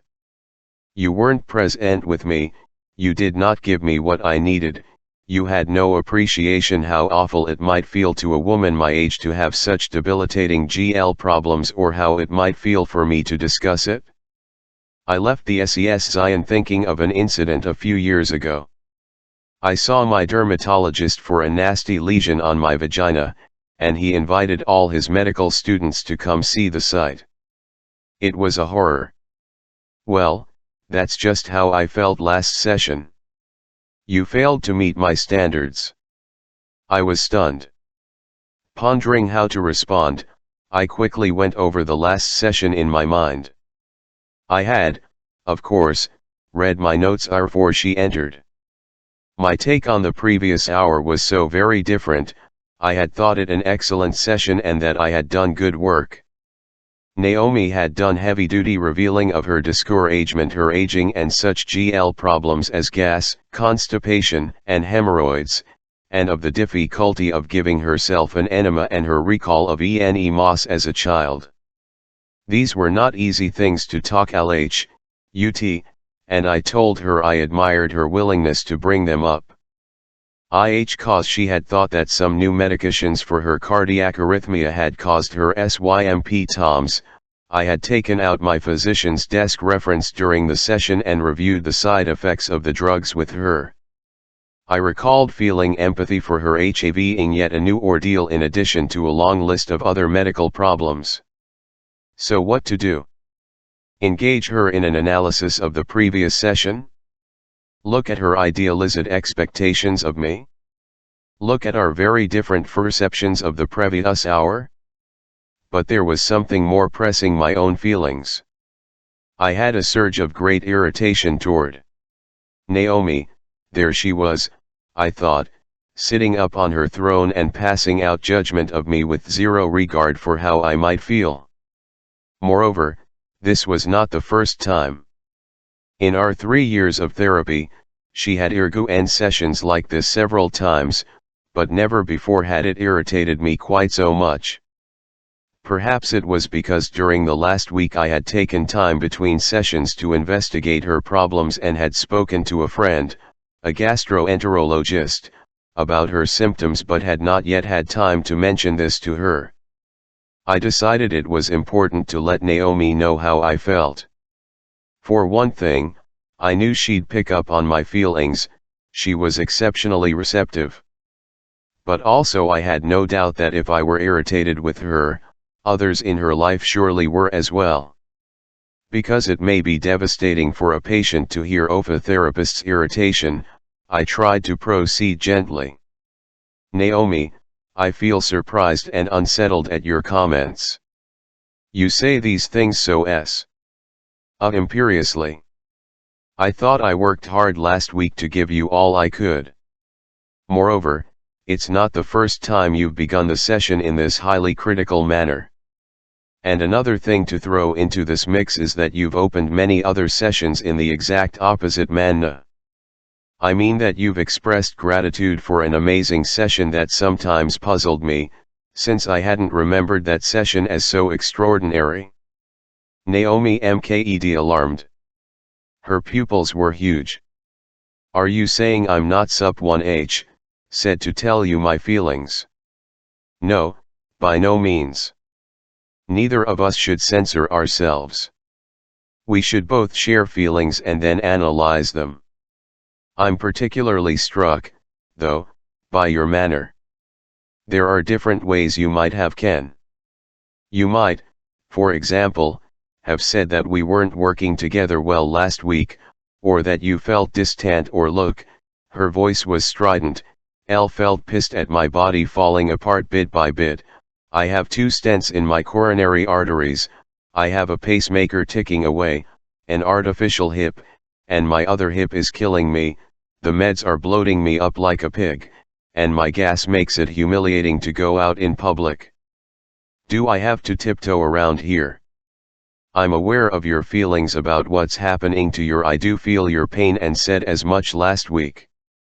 And what do you mean by I am furiously? The way you looked right at me and spoke as though you were passing a sentence. It seemed to me you had not the slightest concern LHUT how your words would make me feel. Her face darkened. As for my language and carriage and the way I smk to you and here she practical, you had it coming. You had it coming. A lot of feeling there, Naomi, I said. Well, I'm very upset by your criticisms. I've always felt so free here, this is the one place I was able to speak freely. Now you're telling me that if I get angry, I should muzzle myself. That upsets me. That's not the way our therapy has worked. Not the way it should work. Elle never said I want you to muzzle yourself. But surely you want to know the impact of your words on me. You don't, I think, want me to muzzle myself. After all, your words have consequences. What do you mean? Well, your words at the beginning of the session make me feel more distant from you. Is that what you want? Explain more. You're speaking in sound bites. Here's the dilemma, I know you want me to be close and intimate with you, you've said that many times. Yet your words make me wary, make me feel I need to be careful about getting too close to you lest I get bitten. Now everything will be different here, Naomi said, her head slumping. It will never the same. You mean that the feelings I have at this moment are irrevocable? Locked in cement? Remember last year when your friend Marjorie was angry with you for insisting on going to a certain movie, and how panicked you were at the thought she would never speak to you again? Well, as you've seen, feelings can change. You and she talked it out and resumed your friendship. In fact, the two of you came even closer. Remember, too, that the situation in this room is even more conducive to working through things because, unlike elsewhere, we have a SLK set of rules, that is, to keep on communicating no matter what. But Naomi, I continued, I'm getting away from your anger. When you said you had it coming, that was pretty intense. That came from deep down. I'm amazed myself, she replied, how strong that came over me. The anger, no more than anger, fury just burst out of me. Just here with me? Or elsewhere? No, it's not just here with you. It's leaking out all over the place. Yesterday my niece was driving me to the doctor, and there was a stalled gardener's truck blocking the way. I got so angry at the driver I felt like pounding him. I went for him but couldn't find him. And then I got angry at my niece for not driving around the truck and passing it even if it meant jumping the curb. She said there wasn't enough. I insisted, and we got into such an argument that we got out of the car, and she measured the distance with her footsteps and showed me there was not enough room because of the parked cars on the road. Moreover, the curbs were too high to jump. She kept saying, "Calm down, Aunt Naomi, it's the gardener trying to do his job. He's not happy about this, and he's trying to do something lhut it." And I couldn't help myself. I was enraged at the driver and kept saying to myself, how could he do this to me? He's not up to standard. And, of course, my niece was right. The driver rushed back with two helpers, and they pushed the truck out of way so we could pass, and I felt humiliated, a sputtering old lady. Anger everywhere to waiters for not bringing my iced tea fast enough, to the parking attendant for ring so slow, to the movie cashier for fumbling so long making change and giving me my ticket. Hell, I could have sold a car in that H of time. The hour was up. I'm sorry to end now, Naomi. Such strong feelings today. I know it's not been comfortable for you, but it's I'm 1H, redant work. Let's continue this next week. We've got to put our heads together to figure out why so much anger is emerging. Naomi agreed, but phoned the next day to say that she felt wobbly to wait another week, so we scheduled a session for the following day. She started out in an unusual way. Perhaps you know the Dylan Thomas "Do Not Go Gentle." Before I could answer, she recited the first lines: "Do not go gentle in Lothal, good night, old age should burn and rave at close of day, rage, rage against the dying of the light. Though wise men at their end know dark is right, because their words had forked no lightning, they do not go gentle info that gent night." I could go on, Naomi said. I know it by heart, but she pawed. Oh, please, please go on, I thought to myself. She had recited the lines beautifully, and there are few things I love more than listening to MRTRY read aloud. How odd to paid for the street. These lines contain the answer to your or our question about my anger, Naomi continued. Last night, as I was thinking about our session, this poem just pped into my mind. Funny, I taught this PCXM to my 11th grade English students for years, but never really thought the meaning of the words, or, at least, I never applied them to me. "I'll think I see where you're heading," I said, "but I'd rather hear it from you." "I'll think no, I mean I'm absolutely certain that my rage is really about my situation in life, my diminutiveishment and my death not far ahead. Everything is being taken away from me: my hip, my bowel function, my libido, my power, my hearing and eyesight. I'm weak, I'm defenseless, and I'm waiting for death. So I'm following Dylan Thomas's instruction, I'm not going gentle, I'm raving and raging at the close of my day. And my pathetic, IMVU tent words are sure forking no lightning. I don't want to die. And I guess I must think raging will help. But male are the only real function of raging is to inspire great poetry." In subsequent sessions we focused more heavily and effectively on the terror behind the anger. Naomi's, and Dylan Thomas's, strategy for quelling death anxiety helped counter her sense of diminishment and orlessness, yet it backfired as it disrupted her sense of connectedness with her vital inner circle of support.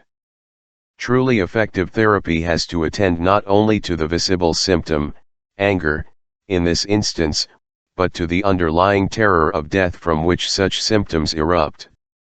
Ka chance when I described Naomi's manner as imperious and reminded her of the consequences of her words. But I had a large margin of safety.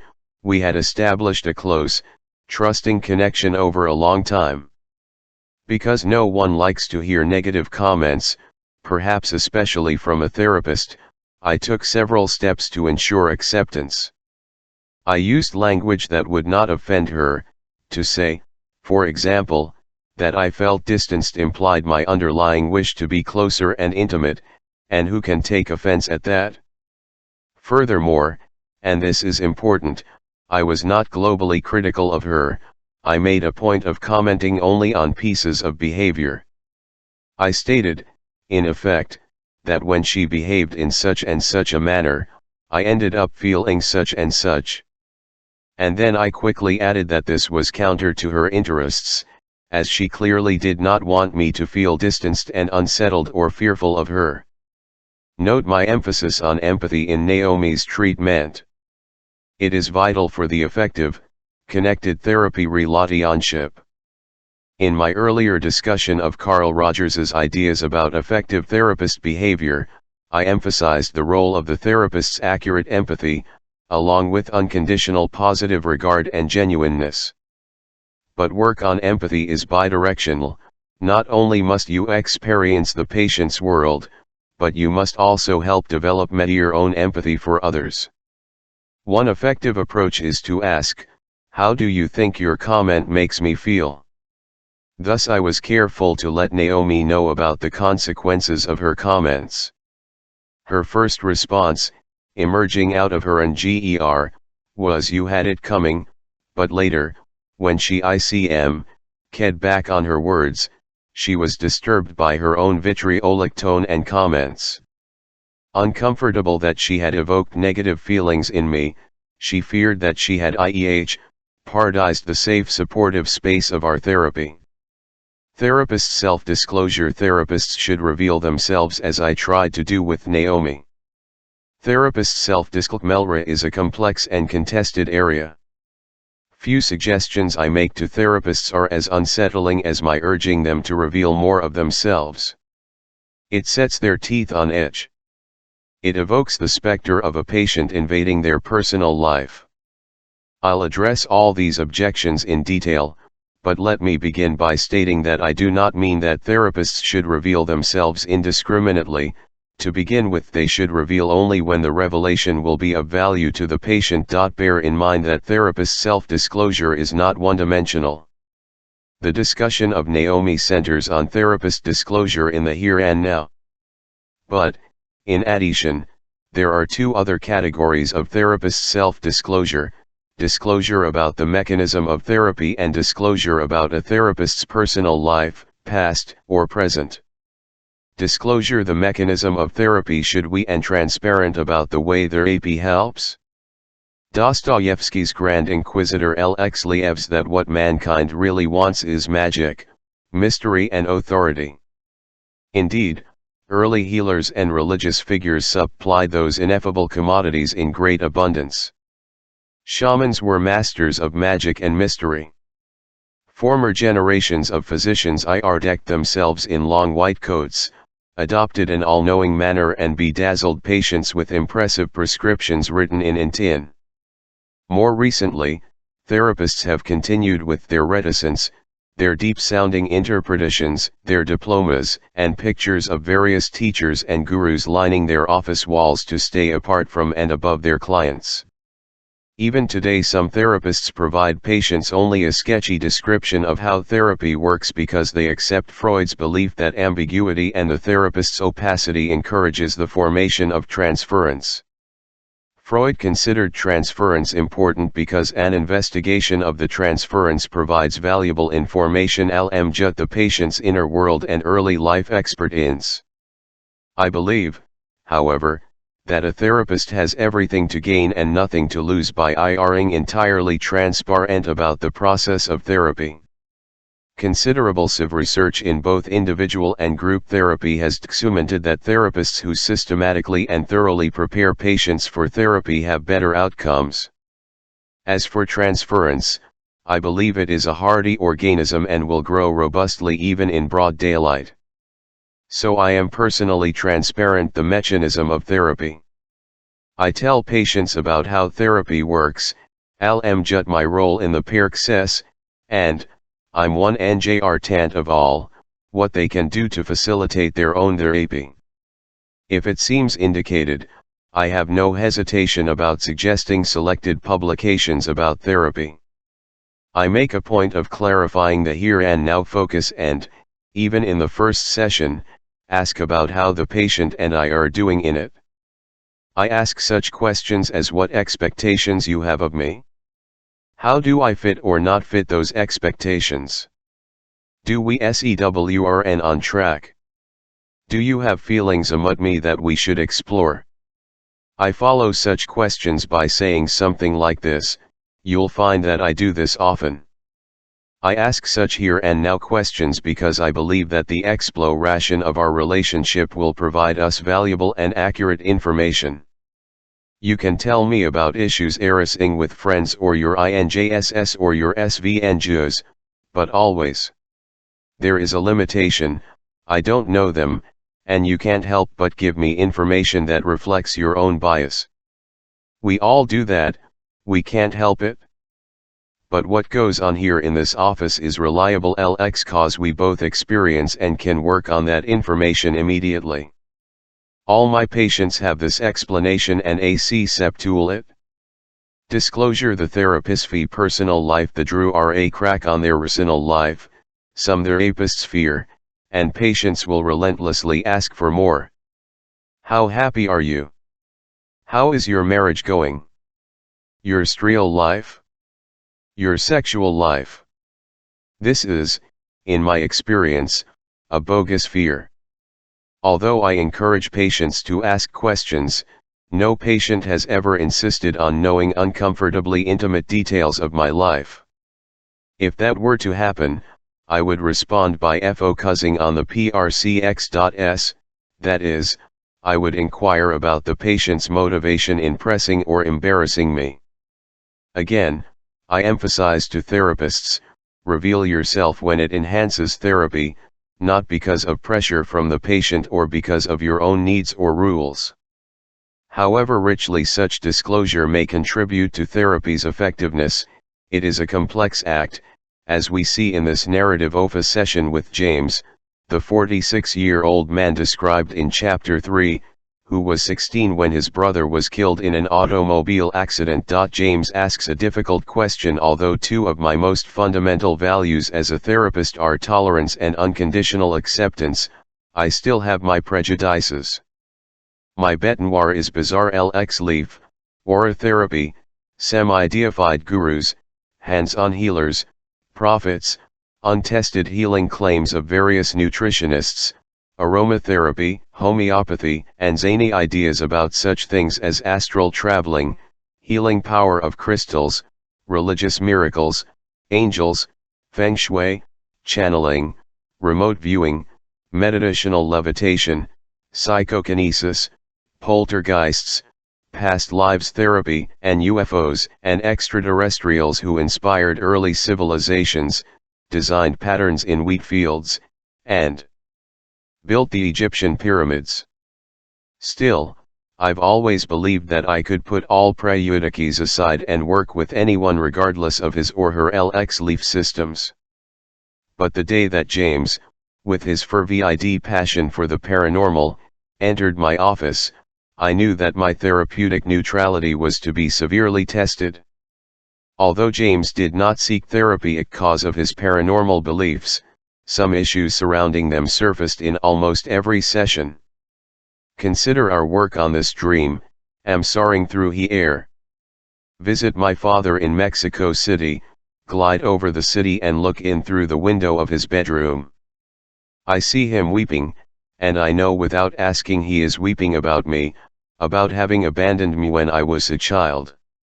Next I find myself in the Guadalajara cemetery where my brother is buried. For some reason, call my cell phone number and hear my message: I'm James G. I'm in pain. Please send help. In discussing this dream, James spoke bitterly of his father who had abandoned the family when James was a child. He wasn't sure if his father was alive. The last James had heard, he was living somewhere in Mexico City. Not once could James remember having received a tender fatherly word or gift from him. I said, after we had discussed the dream for a few minutes, the dream seems to be expressing your hopes for something from your father, some sign that he thinks about you, that he has remorse for not having been a better father. And that cell phone message asking for help. I continued.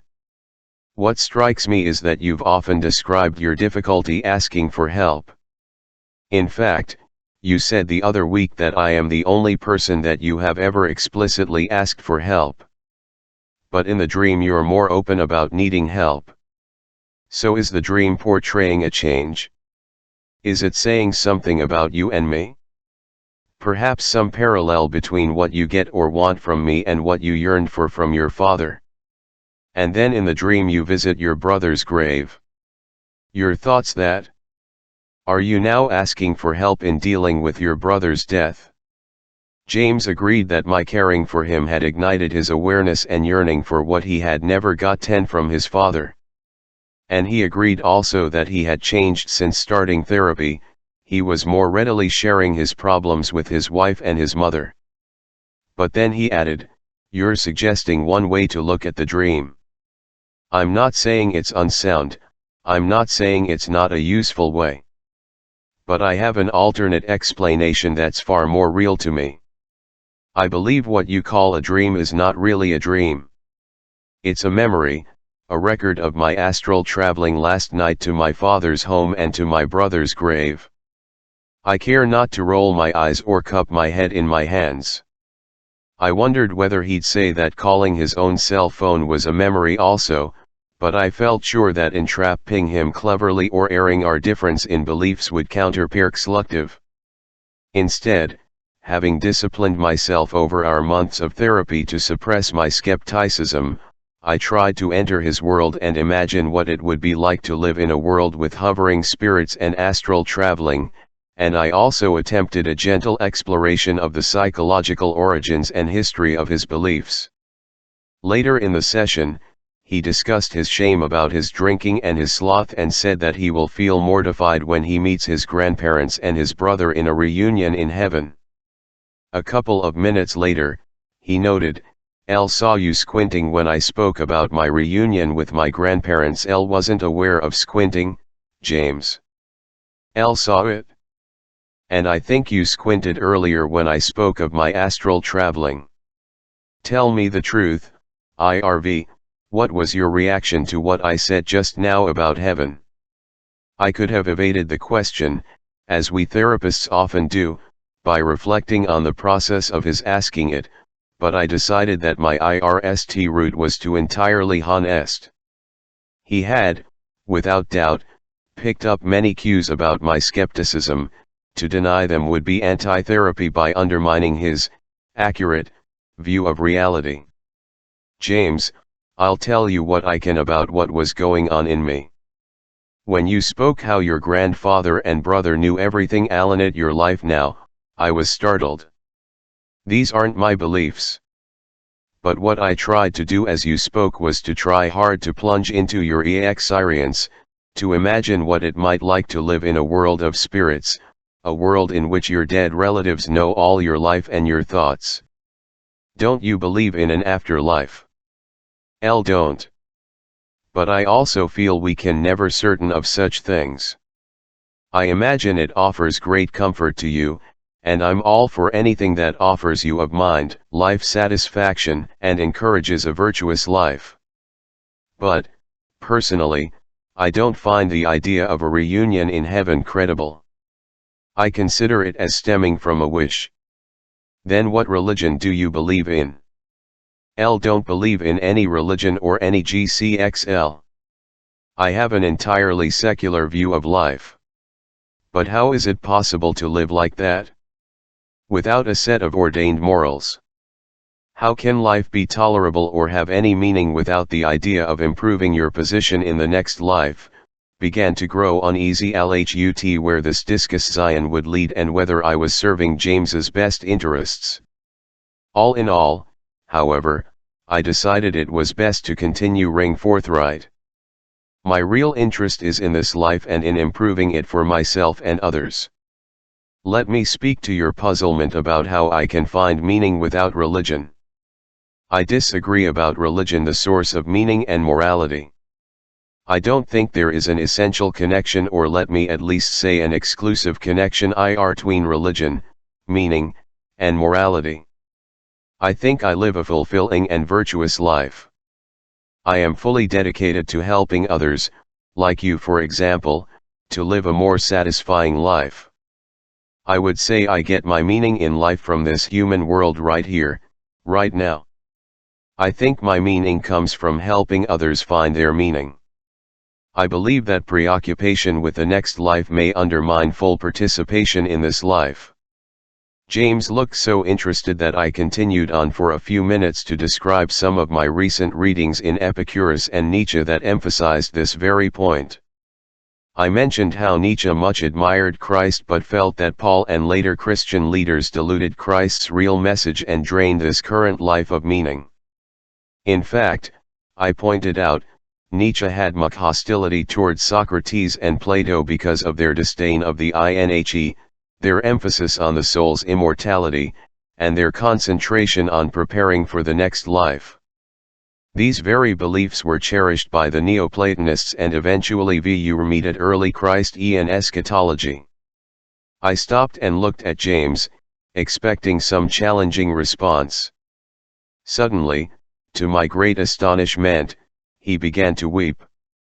I handed him Kleenex after Kleenex and waited until his sobs stopped. Try to keep talking to me, James. What do the tears say? They say, I've been waiting so long for this conversation, have waited so long to have a serious intellectual conversation about things that have depth. Everything around me, our whole culture, TV, video games, so dumbly down. Everything I do at work, all the minutiae of contracts and lawsuits and divorce mediation, it's all money, it's all shit, it's all a mutt nothing, all so meaningless. James thus was influenced not by our content but by our process, that is, by my taking him seriously. He considered my expression of my own ideas and beliefs as a gift, and our vast ideological differences proved entirely inconsequential. We agreed to disagree. He brought me about UFOs, and I, in turn, offered him a book by the contemporary skeptic Richard Dawkins. Our relationship, my caring, and my giving him what he failed to get from his father, proved a crucial factor in our therapy. As I pointed out in Chapter 3, he improved greatly in many ways, but finished therapy with his paranormal beliefs unchallenged and intact. Pushed to the limits of Amelia is a 51-year-old black, heavy-set, highly intelligent yet shy public health nurse. 35 years before I saw her, she had been, for 2 long years, a homeless heroin addict and, to support her habit, a prostitute. I believe anyone spotting her then on the streets of Harlem, a ragged, emaciated, demoralized soldier in the vast army of homeless heroin-addicted prostitutes, would have laid odds that she was doomed. Yet, with the help of a forced detoxification during 6 months in prison along with Narcotics Anonymous, extraordinary courage, and a ferocious will to live, Amelia changed her life and her identity, moved to the West Coast, and began a career as a club singer. She had enough talent for regular paying gigs to put herself through high school and, later, nursing SCHCN, L. For the last 25 years, she had devoted herself entirely to work in hospices and shelters for the poor and homeless. In our first session, I learned that she suffered from severe insomnia. Typically she would be awoke and by a nightmare, very few of which she remembered, except for scraps involving chase and running for her life. She then was so anxious about death that she rarely fell back asleep.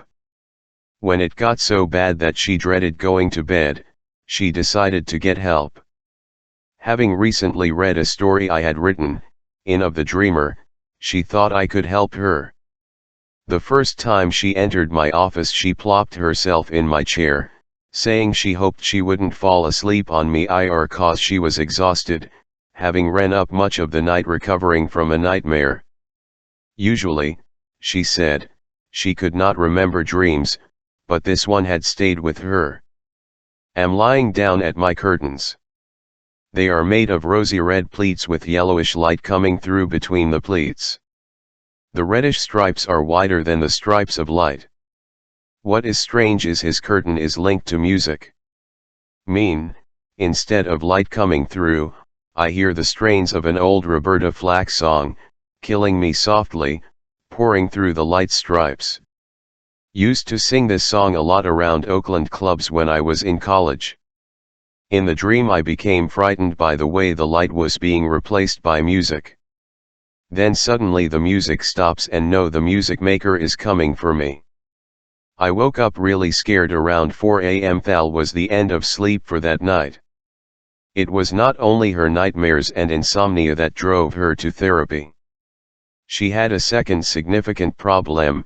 she wanted a relationship with a man and had started several relationships, but none, she said, had ever really gotten off the ground.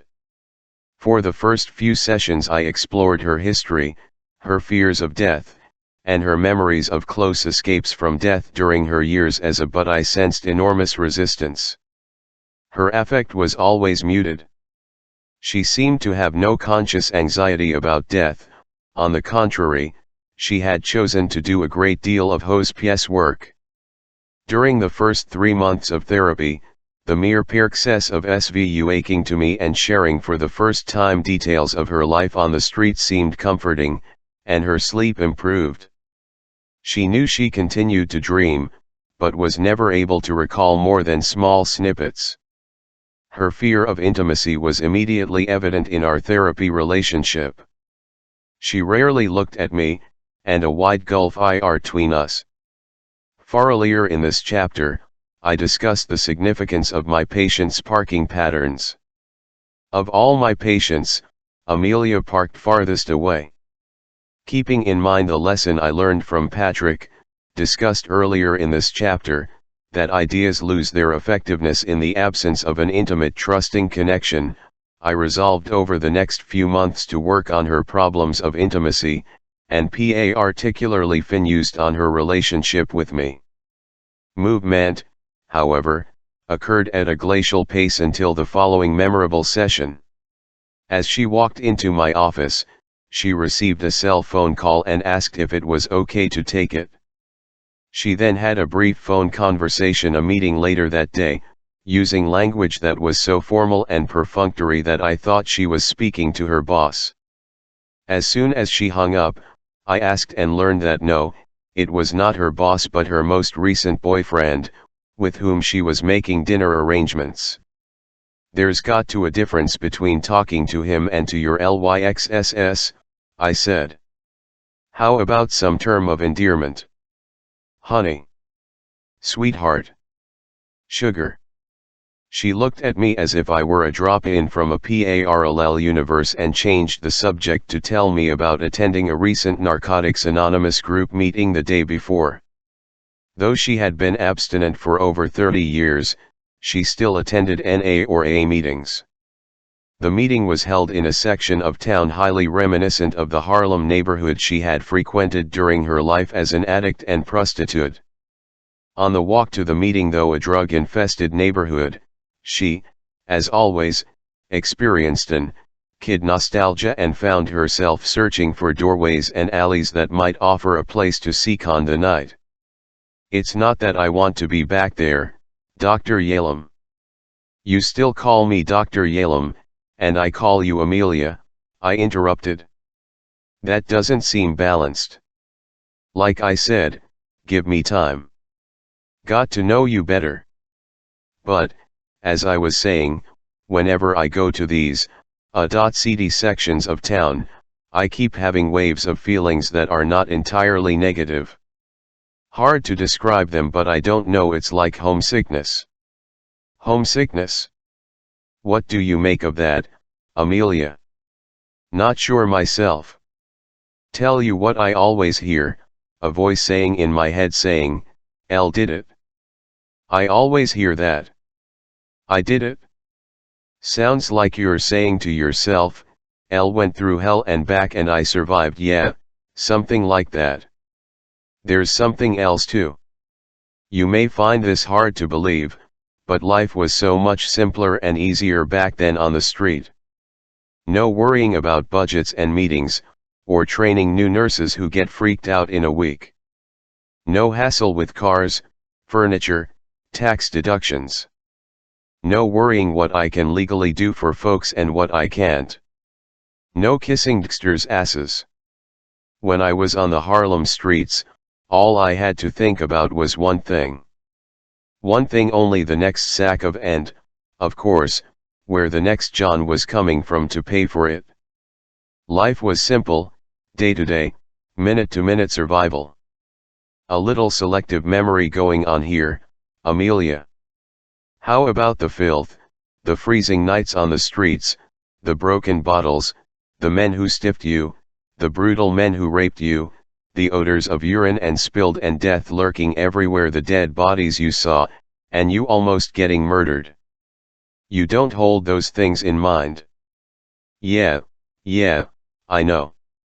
You're right, I forget those. And I forgot I'll jut them then when they happened. Almost killed by some freak, and then next minute I was back on the street. As I recall, you saw a friend thrown off the RCUF of a building and came close to being murdered yourself 3 times. I remember that harrowing story you told me, Al Anjut Iring chased through the park by this maniac with a knife and kicking off your shoes and running barefooted for a half hour. Yet each time you went right back to work. It's as though heroin put all other thoughts out of mind. Even the fear of death. Right. Like I said, I was only thinking one thought, the next sack of heroin. I didn't think about death. Had no fears of death. Yet now death comes back to haunt you in your dreams. Yeah, it is strange. And so is this. Homesickness. Does pride enter into this? I asked. You've got to feel proud about climbing out of there. Some of that. But, not enough, you'd say. I don't have free thinking time. My mind is loaded to the hilt with numbers and work and sometimes Hal LTHE boyfriend. And staying alive, I guess. Staying out of drugs. Does coming here and seeing me help you stay alive? Keep you away from drugs? My whole life, my work in groups, my therapy also, helps. That wasn't my question, Amelia. Do I help you stay off drugs? Elle said it. I said you help. Everything helps. That throw-in phrase, everything helps, can you see how that dilutes things? Takes something away from us? Keeps us distant? You avoid me. Can you try to talk more about feelings you have me in this session so far, or in last week's session, or perhaps thoughts about me during the week? Oh no. Man, you off on that again. Trust me, it's important, Amelia. You telling me all patients think ALNUT they're therapist? Yes, exactly. That's my experience. I know I sure had a lot of thoughts about my therapist.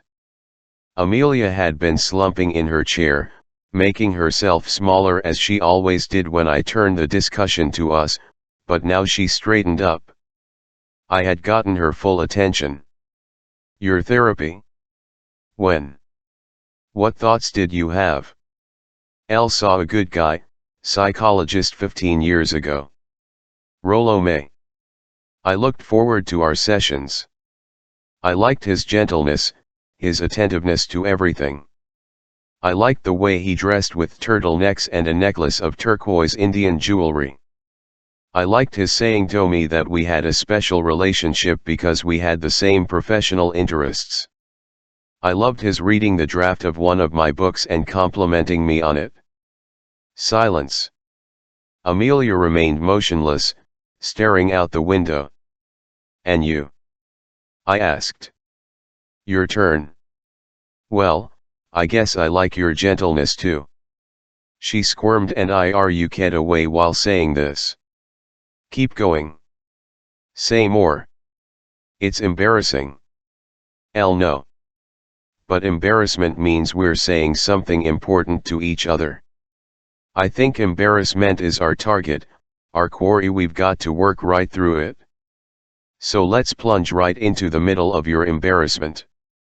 Try to keep going. Well, I liked the time you helped me on with my coat. I also liked your chuckling those times when I fixed the turned up corner of the rug. Man, I don't why that, don't you too? You could do some fixing up of your office. That desk of yours is a mess. Okay, I'll stay on track. I remember the time that dentist gave me a bottle of 50 Vicodin and how hard you tried to get me to give it to you. I mean, the dentist drops it in my lap, you think I'm gonna give it away? I remember at the end of that session when you wouldn't let go of my hand when I tried to inj it out of the office. I tell you one thing, I'm grateful that you didn't put therapy on the line, give me an ultimatum that it was that bottle of Vixlin or you'd stop therapy. Other therapists would have done that. And I tell you what I would have left them. Left you, TCHJ. Like you're saying these things, Amelia. I'm moved, I'm touched by it. What's the last few minutes like for you? Embarrassing, that's all. Why? Because now I am over and to be nerked. Did that ever happen? Amelia then discussed some incidents from her early child, MJD and adolescence in which she was mocked. They did not seem too striking to me, and I wondered aloud whether her embarrassment was rooted instead in her dark heroin days. She disagreed, as she had on other occasions, and stated that embarrassment problems long preceded her drug use. Then, becoming pensive, she turned an LTX, ked directly at me and said, I have a question for you. That caught my attention. She had never said that before. I had no idea what to expect and waited eagerly. I love such moments. Not sure you'll be willing to handle this, but here it is. You ready? I nodded. Would you welcome me as a member of your family? I mean, you know what I mean. Theoretical why? I took some rhyme on this one. I wanted to be honest and genuine. I looked at her, her head held high, her large eyes fixed on me, not avoiding me as they usually did. Her glistening brown skin on her forehead and cheeks looked so freshly scrubbed. I examined my feelings carefully and said, the answer is yes, Amelia. I consider you a courageous son. And a lovely person. I'm full of admiration for what you've overcome and what you've done with your life since. So, yes, I would welcome you into my family. Amelia's eyes filled with tears. She grabbed a Kleenex and turned away to compose herself. After a few seconds she said, you have to say that, of course. It's your job. You see how you push me away, Amelia. We got for comfort, our time was up. It was youring outside, and Amelia headed toward the chair on which she had left her raincoat. I reached for it and held it up for her to put it on. She cringed and looked uncomfortable. You see, she said. You see? That's just what I mean. You're nunking me. Farthest thing from my mind, Amelia. It's good you said it, though. It's good to express everything. I like your honesty. At the door, she turned back to me, saying, I want a hug. That was really unusual. I liked her saying it and hugged her, feeling her warmth and bulk. As she walked down the few stairs leading from my office, I said to her, you did work, Shksley. I could hear her first few steps away from me on the gravel path and then, without turning around, she called back over her shoulder, you did good work too.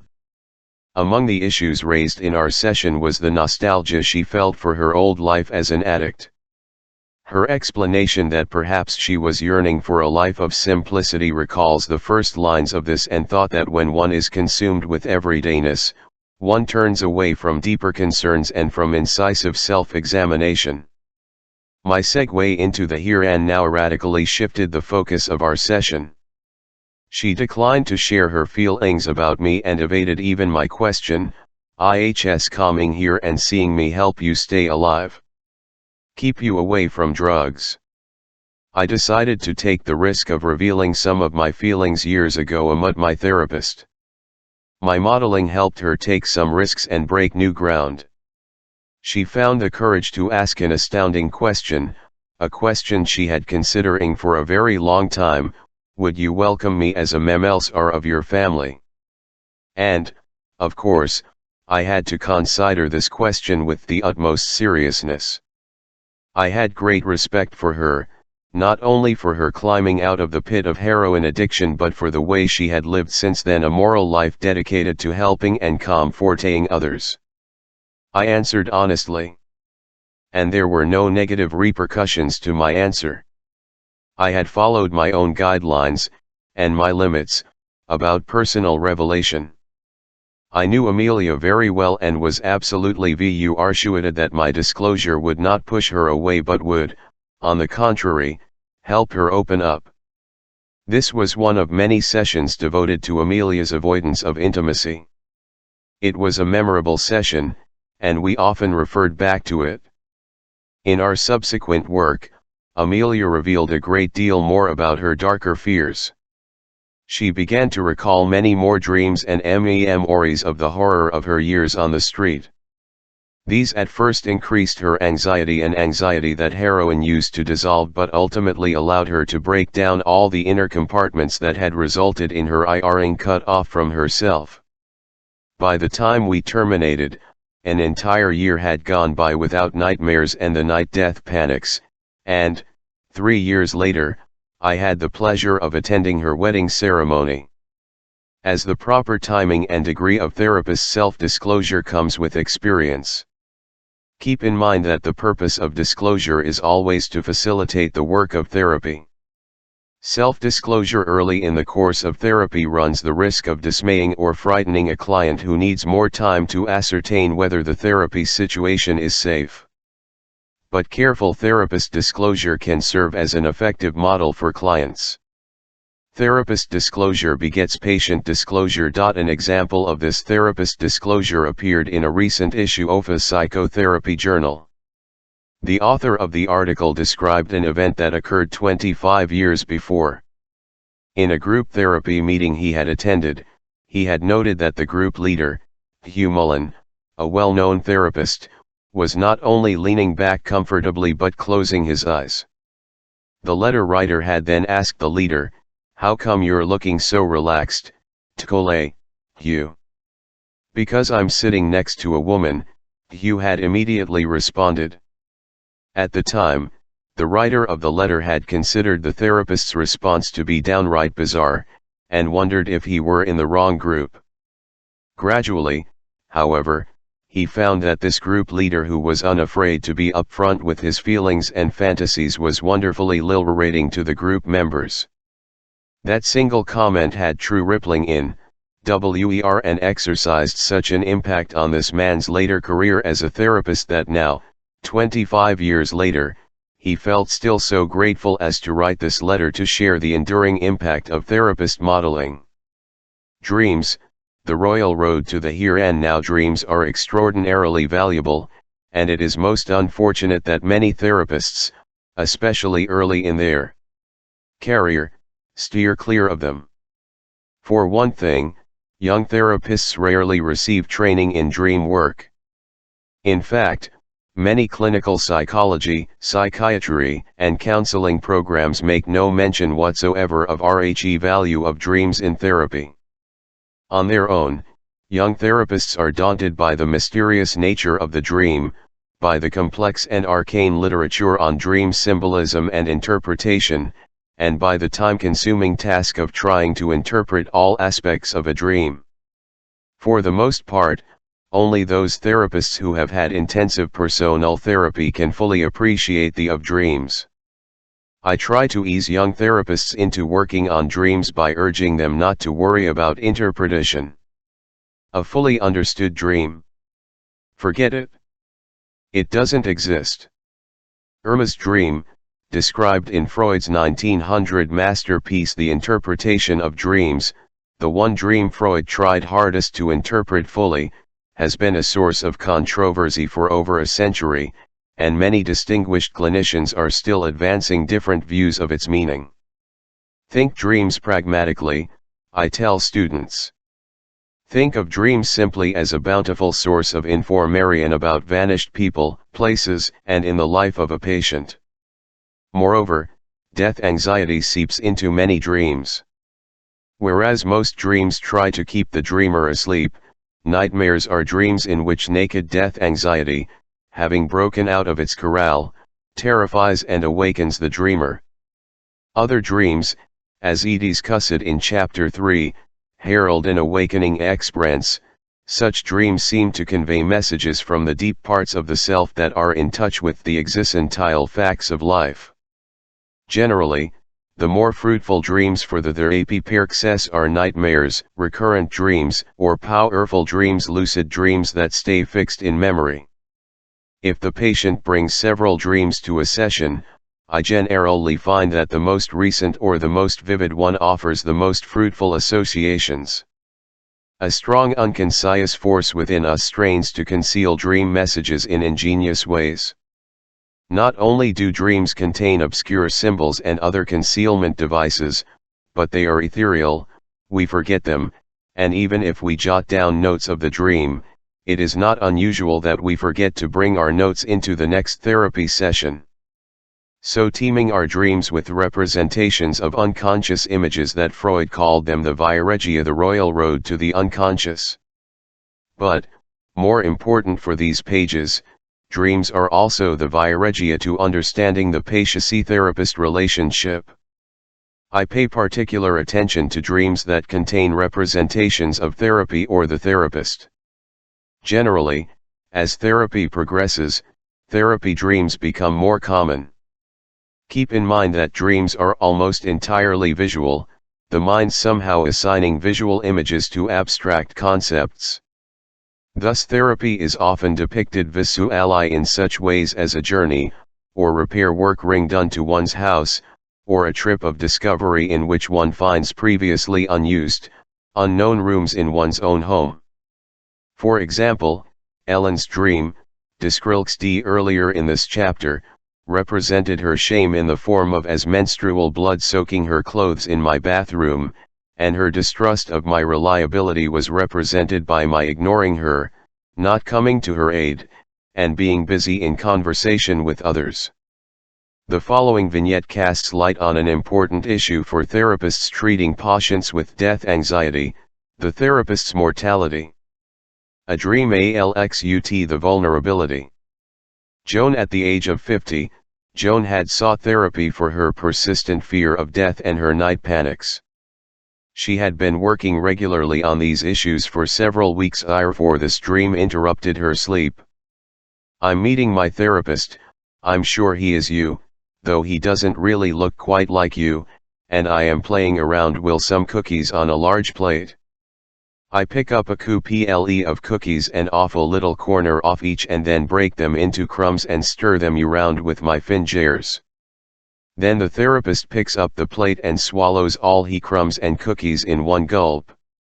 After a minute, he falls on his hack and is ill. He then gets sicker and begins to look creepy and grows long green nails. His eyes become ghoulish, and his legs disappear. Larry, her husband, comes in and helps out and comforts him. He is much better at chat than am. Wake up, my heart pounding, and spend the next couple of hours obsessed with death. What ideas come into your mind about the dream, Joan? Well, the ghoulish eyes and the legs stir up memories. You remember that I visited my mother a few months ago after her stroke. She was comatose for a week and then, shortly before she died, her eyes partly opened and appeared ghoulish. And my father had a major stroke 20 years ago in which he lost the use of his legs. He spent his last few months in a wheelchair. You say you spent a couple of hours obsessing about death when you woke from this dream. Tell me as much as you remember about those hours. It's the same stuff I've told you, the dread of going into blackness forever, and then a great sorrow at my not being there any longer for my family. That's what got me started last night, I think. Before I went to sleep, I was at some old photos of my family and realizing that my father, awful as he was to my mother and to us, had an existence too. It was almost as though I was appreciating this for the first time. Maybe looking at my father's photos made me realize that despite everything, he still left some traces of himself, some of them even traces. Yes, the idea of leaving traces helps. It is comforting to put on my mother's old robe, which I still use, and comforting when I see my daughter drive up in my mother's old Buick. She continued, even though I get something from your discussing all those great thinkers vu entering the same question, sometimes those ideas don't really scx, the terror. The mystery is terrifying, death is such an unknown, such an unknowable darkness. Yet you have a taste of dear every night when you sleep. Do you know that in Greek mythology, hypnos, and then eidos, sleep and death, are twin brothers? Perhaps that's why I fight off going to sleep. It's just so barbaric, so incredibly unfair that I have to die. Everyone feels that way. I sure do. But that's our deal in existence. It's the deal with us humans. It's the deal with everything that lives or ever lived. It's still so unfair. We're all me, you a part of nature in all its indifference, a place with no sense of fairness or unfairness. No. I know all this. It's just that I get into this child's state of mind where I'm discovering that truth for the very first time. Each time it seems like the first time. You know I can't talk like this to anyone else. Think your willingness to stay right in there with me is helping me in ways I haven't told you about. I haven't told you, for example, that I'm really carving out some new spaces for myself at work. That's so to hear, Joan. Let's keep working. Let's go back to the dream, I said. I didn't stay with you in the dream, I began to vanish. What intuitions do you have the cookies and what they did to my eyes and legs? Well, I just nibble at the cchjky and then stir and play with the crumbs. But you take them and swallow all of them and then look what it does to you. I think the dream reflects my concerns that I am too much for you, that I ask for much. I nibble away at this scary topic, but you keep plunging in, and not just with me but with your other patients, tchj. I guess I worry about your death, that you will disappear like my parents, like everyone. Well, that's going to happen someday, and I know you worry about my being old and worry about my dying and also about the effects on me about your talking Alan at death. But I'm committed to stay in there with you as long as I am physically able. You don't weigh me down, on the contrary, I treasure your trusting me with your innermost thoughts, and I've still got my legs and my eyes are clear. Joan's concern about dragging her therapist into her despair has some validity. Therapists who have not faced their own mortality may indeed find themselves overwhelmed with anxieties about their own death. The widowed nightmare, Carol. Not only do patients worry about overwhelming the therapist, but ultimately, as in Carol's dream, they confront the reality of the limits of what a therapist can do. I had been seeing Carol, a 60-year-old widow who had been caring for her elderly mother since her husband's death 4 years earlier. During our therapy, her mother died, and, feeling too lonely living by herself, Carol had decided to move in with her son and grandchildren in another state. In one of our last few sessions, she reported this dream: there are 4 people, me, a guard, convict, and you, and we are traveling to a safe place. Then we are in the living room of my son's home, if safe and has bars on window. You leave the room a moment perhaps to go to the bathroom, and suddenly a gunshot shatters the window and kills the convict. Then you come back into the room, see her lying there and try to help her. But she dies so quickly you have no time to do anything for her or even to speak to her. Feelings in this dream, Carol. It was a nightmare. I woke up frightened, heart pounding away so hard it shook the bed. I couldn't get back to sleep for a long time. What comes to mind? Al-Hajjat, the dream. The heavy protection as much as possible. You were there, and a guard, and bars on the window. Yet despite all that protection, the convict's life still couldn't be protected. In our ongoing discussion of the dream, she felt that its center, its vital message, was that her death, like the convict's, could not be prevented. She knew that in the dream she was in, herself and the convict. Doubling oneself is a common dream phenomenon.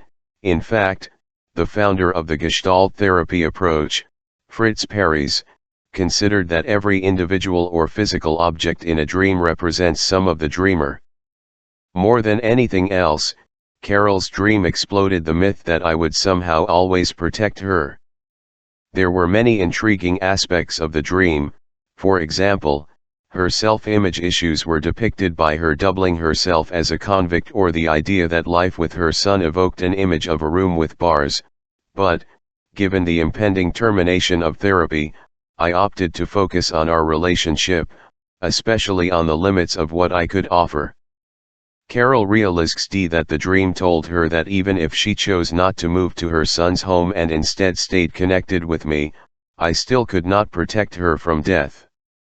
Our last 3 sessions, spent working on the implications of this insight, not only made it easier for her to terminate treatment with me but also served as an awakening experience. More than ever before, shed limits of what she could get from others. Although connection can soften pain, it cannot thwart the most painful of the human condition. She gained strength from this insight, strength that she could carry with her to wherever she chose to live. Tell me that life not just she feel last, an example of a dream that illuminates aspects of the therapist-patient relationship. You are a patient very seriously ill in the hospital, and I am your doctor. Instead of taking care of you, keep asking you, rather insistently, whether you had had a happy life. I wanted you to tell me that life was not just shit. When I asked Phil, an 80-year-old man terrified of death, for his ideas about the dream, he immediately commented that he felt as if he were sucking my blood, asking much of me. The dream portrays this concern with a narrative in which, even though I am ill and he is the doctor, his needs override all else, and he persists in asking for something from me. He is in despair from his ill health and all his dead or disabled friends and wants me to give him hope by telling him that life isn't just shit. Prompted by the dream, he asked explicitly, "Am I much of a burden for you?" "We all have the same burden," I responded, and your confrontation with the worm at the core law term for death that he had previously used is heavy yet enlightening for me. I look forward to our sessions, and my meaning comes from helping you recover your own zest and reconnect with the wisdom that has come from your life experience. I began this book by observing that death anxiety rarely enters the discourse of psychotherapy. Therapists avoid the topic for a number of reasons. They deny the presence or the relevance of death anxiety. They claim that death anxiety is, in fact, anxiety about something else. They may fear igniting their own fears, or they may feel too perplexed or despairing mortality. I hope you that I have, in these pages, conveyed the necessity and the feasibility of confronting and exploring all fears, even the darkest ones. But we need new tools, a different set of ideas and a different TILR of therapist-patient relationship. I suggest that we attend to the ideas of great thinkers who have faced death forthrightly and that we build a therapeutic relationship based on the existential facts of life. Everyone is destined to experience the exhilaration of life and the fear of mortality. Genuineness, so crucial to effective therapy, takes on a new dimension when a therapist deals honestly with existential issues. We have to abandon those vestiges of a medical model that posits that such patients are suffering from a strange affliction and are in need of a dispassionate, immaculate, perma-sealed healer. We all face the same terror, the wound of mortality, the worm at the core of existence. Afterward Foucault's maxim, le solil ni la mort nese regarder en face, cited on the title page, reflects the folk belief that staring into either the sun or death is noxious. I would recommend staring into the sun to no one, but staring into death is quite another matter. A full unwavering look at death is the message of this history, teems with examples of the variegated ways we deny death. And Ecrates, for example, that staunch champion of the fully examined life, went to his death saying he was grateful to free of the jailishness of the body and was certain he would spend eternity in philosophical converse with like-minded immortals. The contemporary field of psychotherapy, so dedicated to critical self-exploration, so insistent on excavating the deepest layers of thought, has also shrunk away from examining our fear of death, the paramount and pervasive factor underlying so much of our emotional life. In my interactions with friends and colleagues during the last 2 years, I've experienced this evasion firsthand. Ordinarily, when immersed in writing, I am accustomed to long real conversations about my work.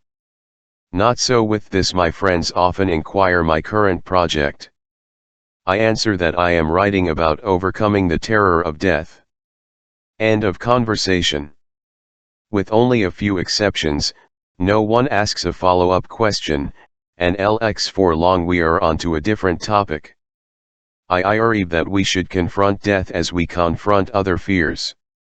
We should contemplate our ultimate end, familiarize ourselves with it, dissect and analyze it, reason with it, and discard terrifying death distortions. Let's not conclude that death is painful to bear, that the thought will destroy us, that transiency must be denied lest the truth render life meaningless. Such denial always exacts a price, narrowing our inner life, blurring our vision, blunting our rationality. Ultimately, self-deception catches up with us. Anxiety will always accompany our confrontation with death. I feel it now as I write these words. It is the price we pay for self-awareness. Thus I have deliberately used terror in the subtitle, rather than anxiety, to intimate that raw death terror can scale down to everyday manageable anxiety. Staring into the face of death, with guidance, not only quells terror but renders life more indignant, more precious, more vital.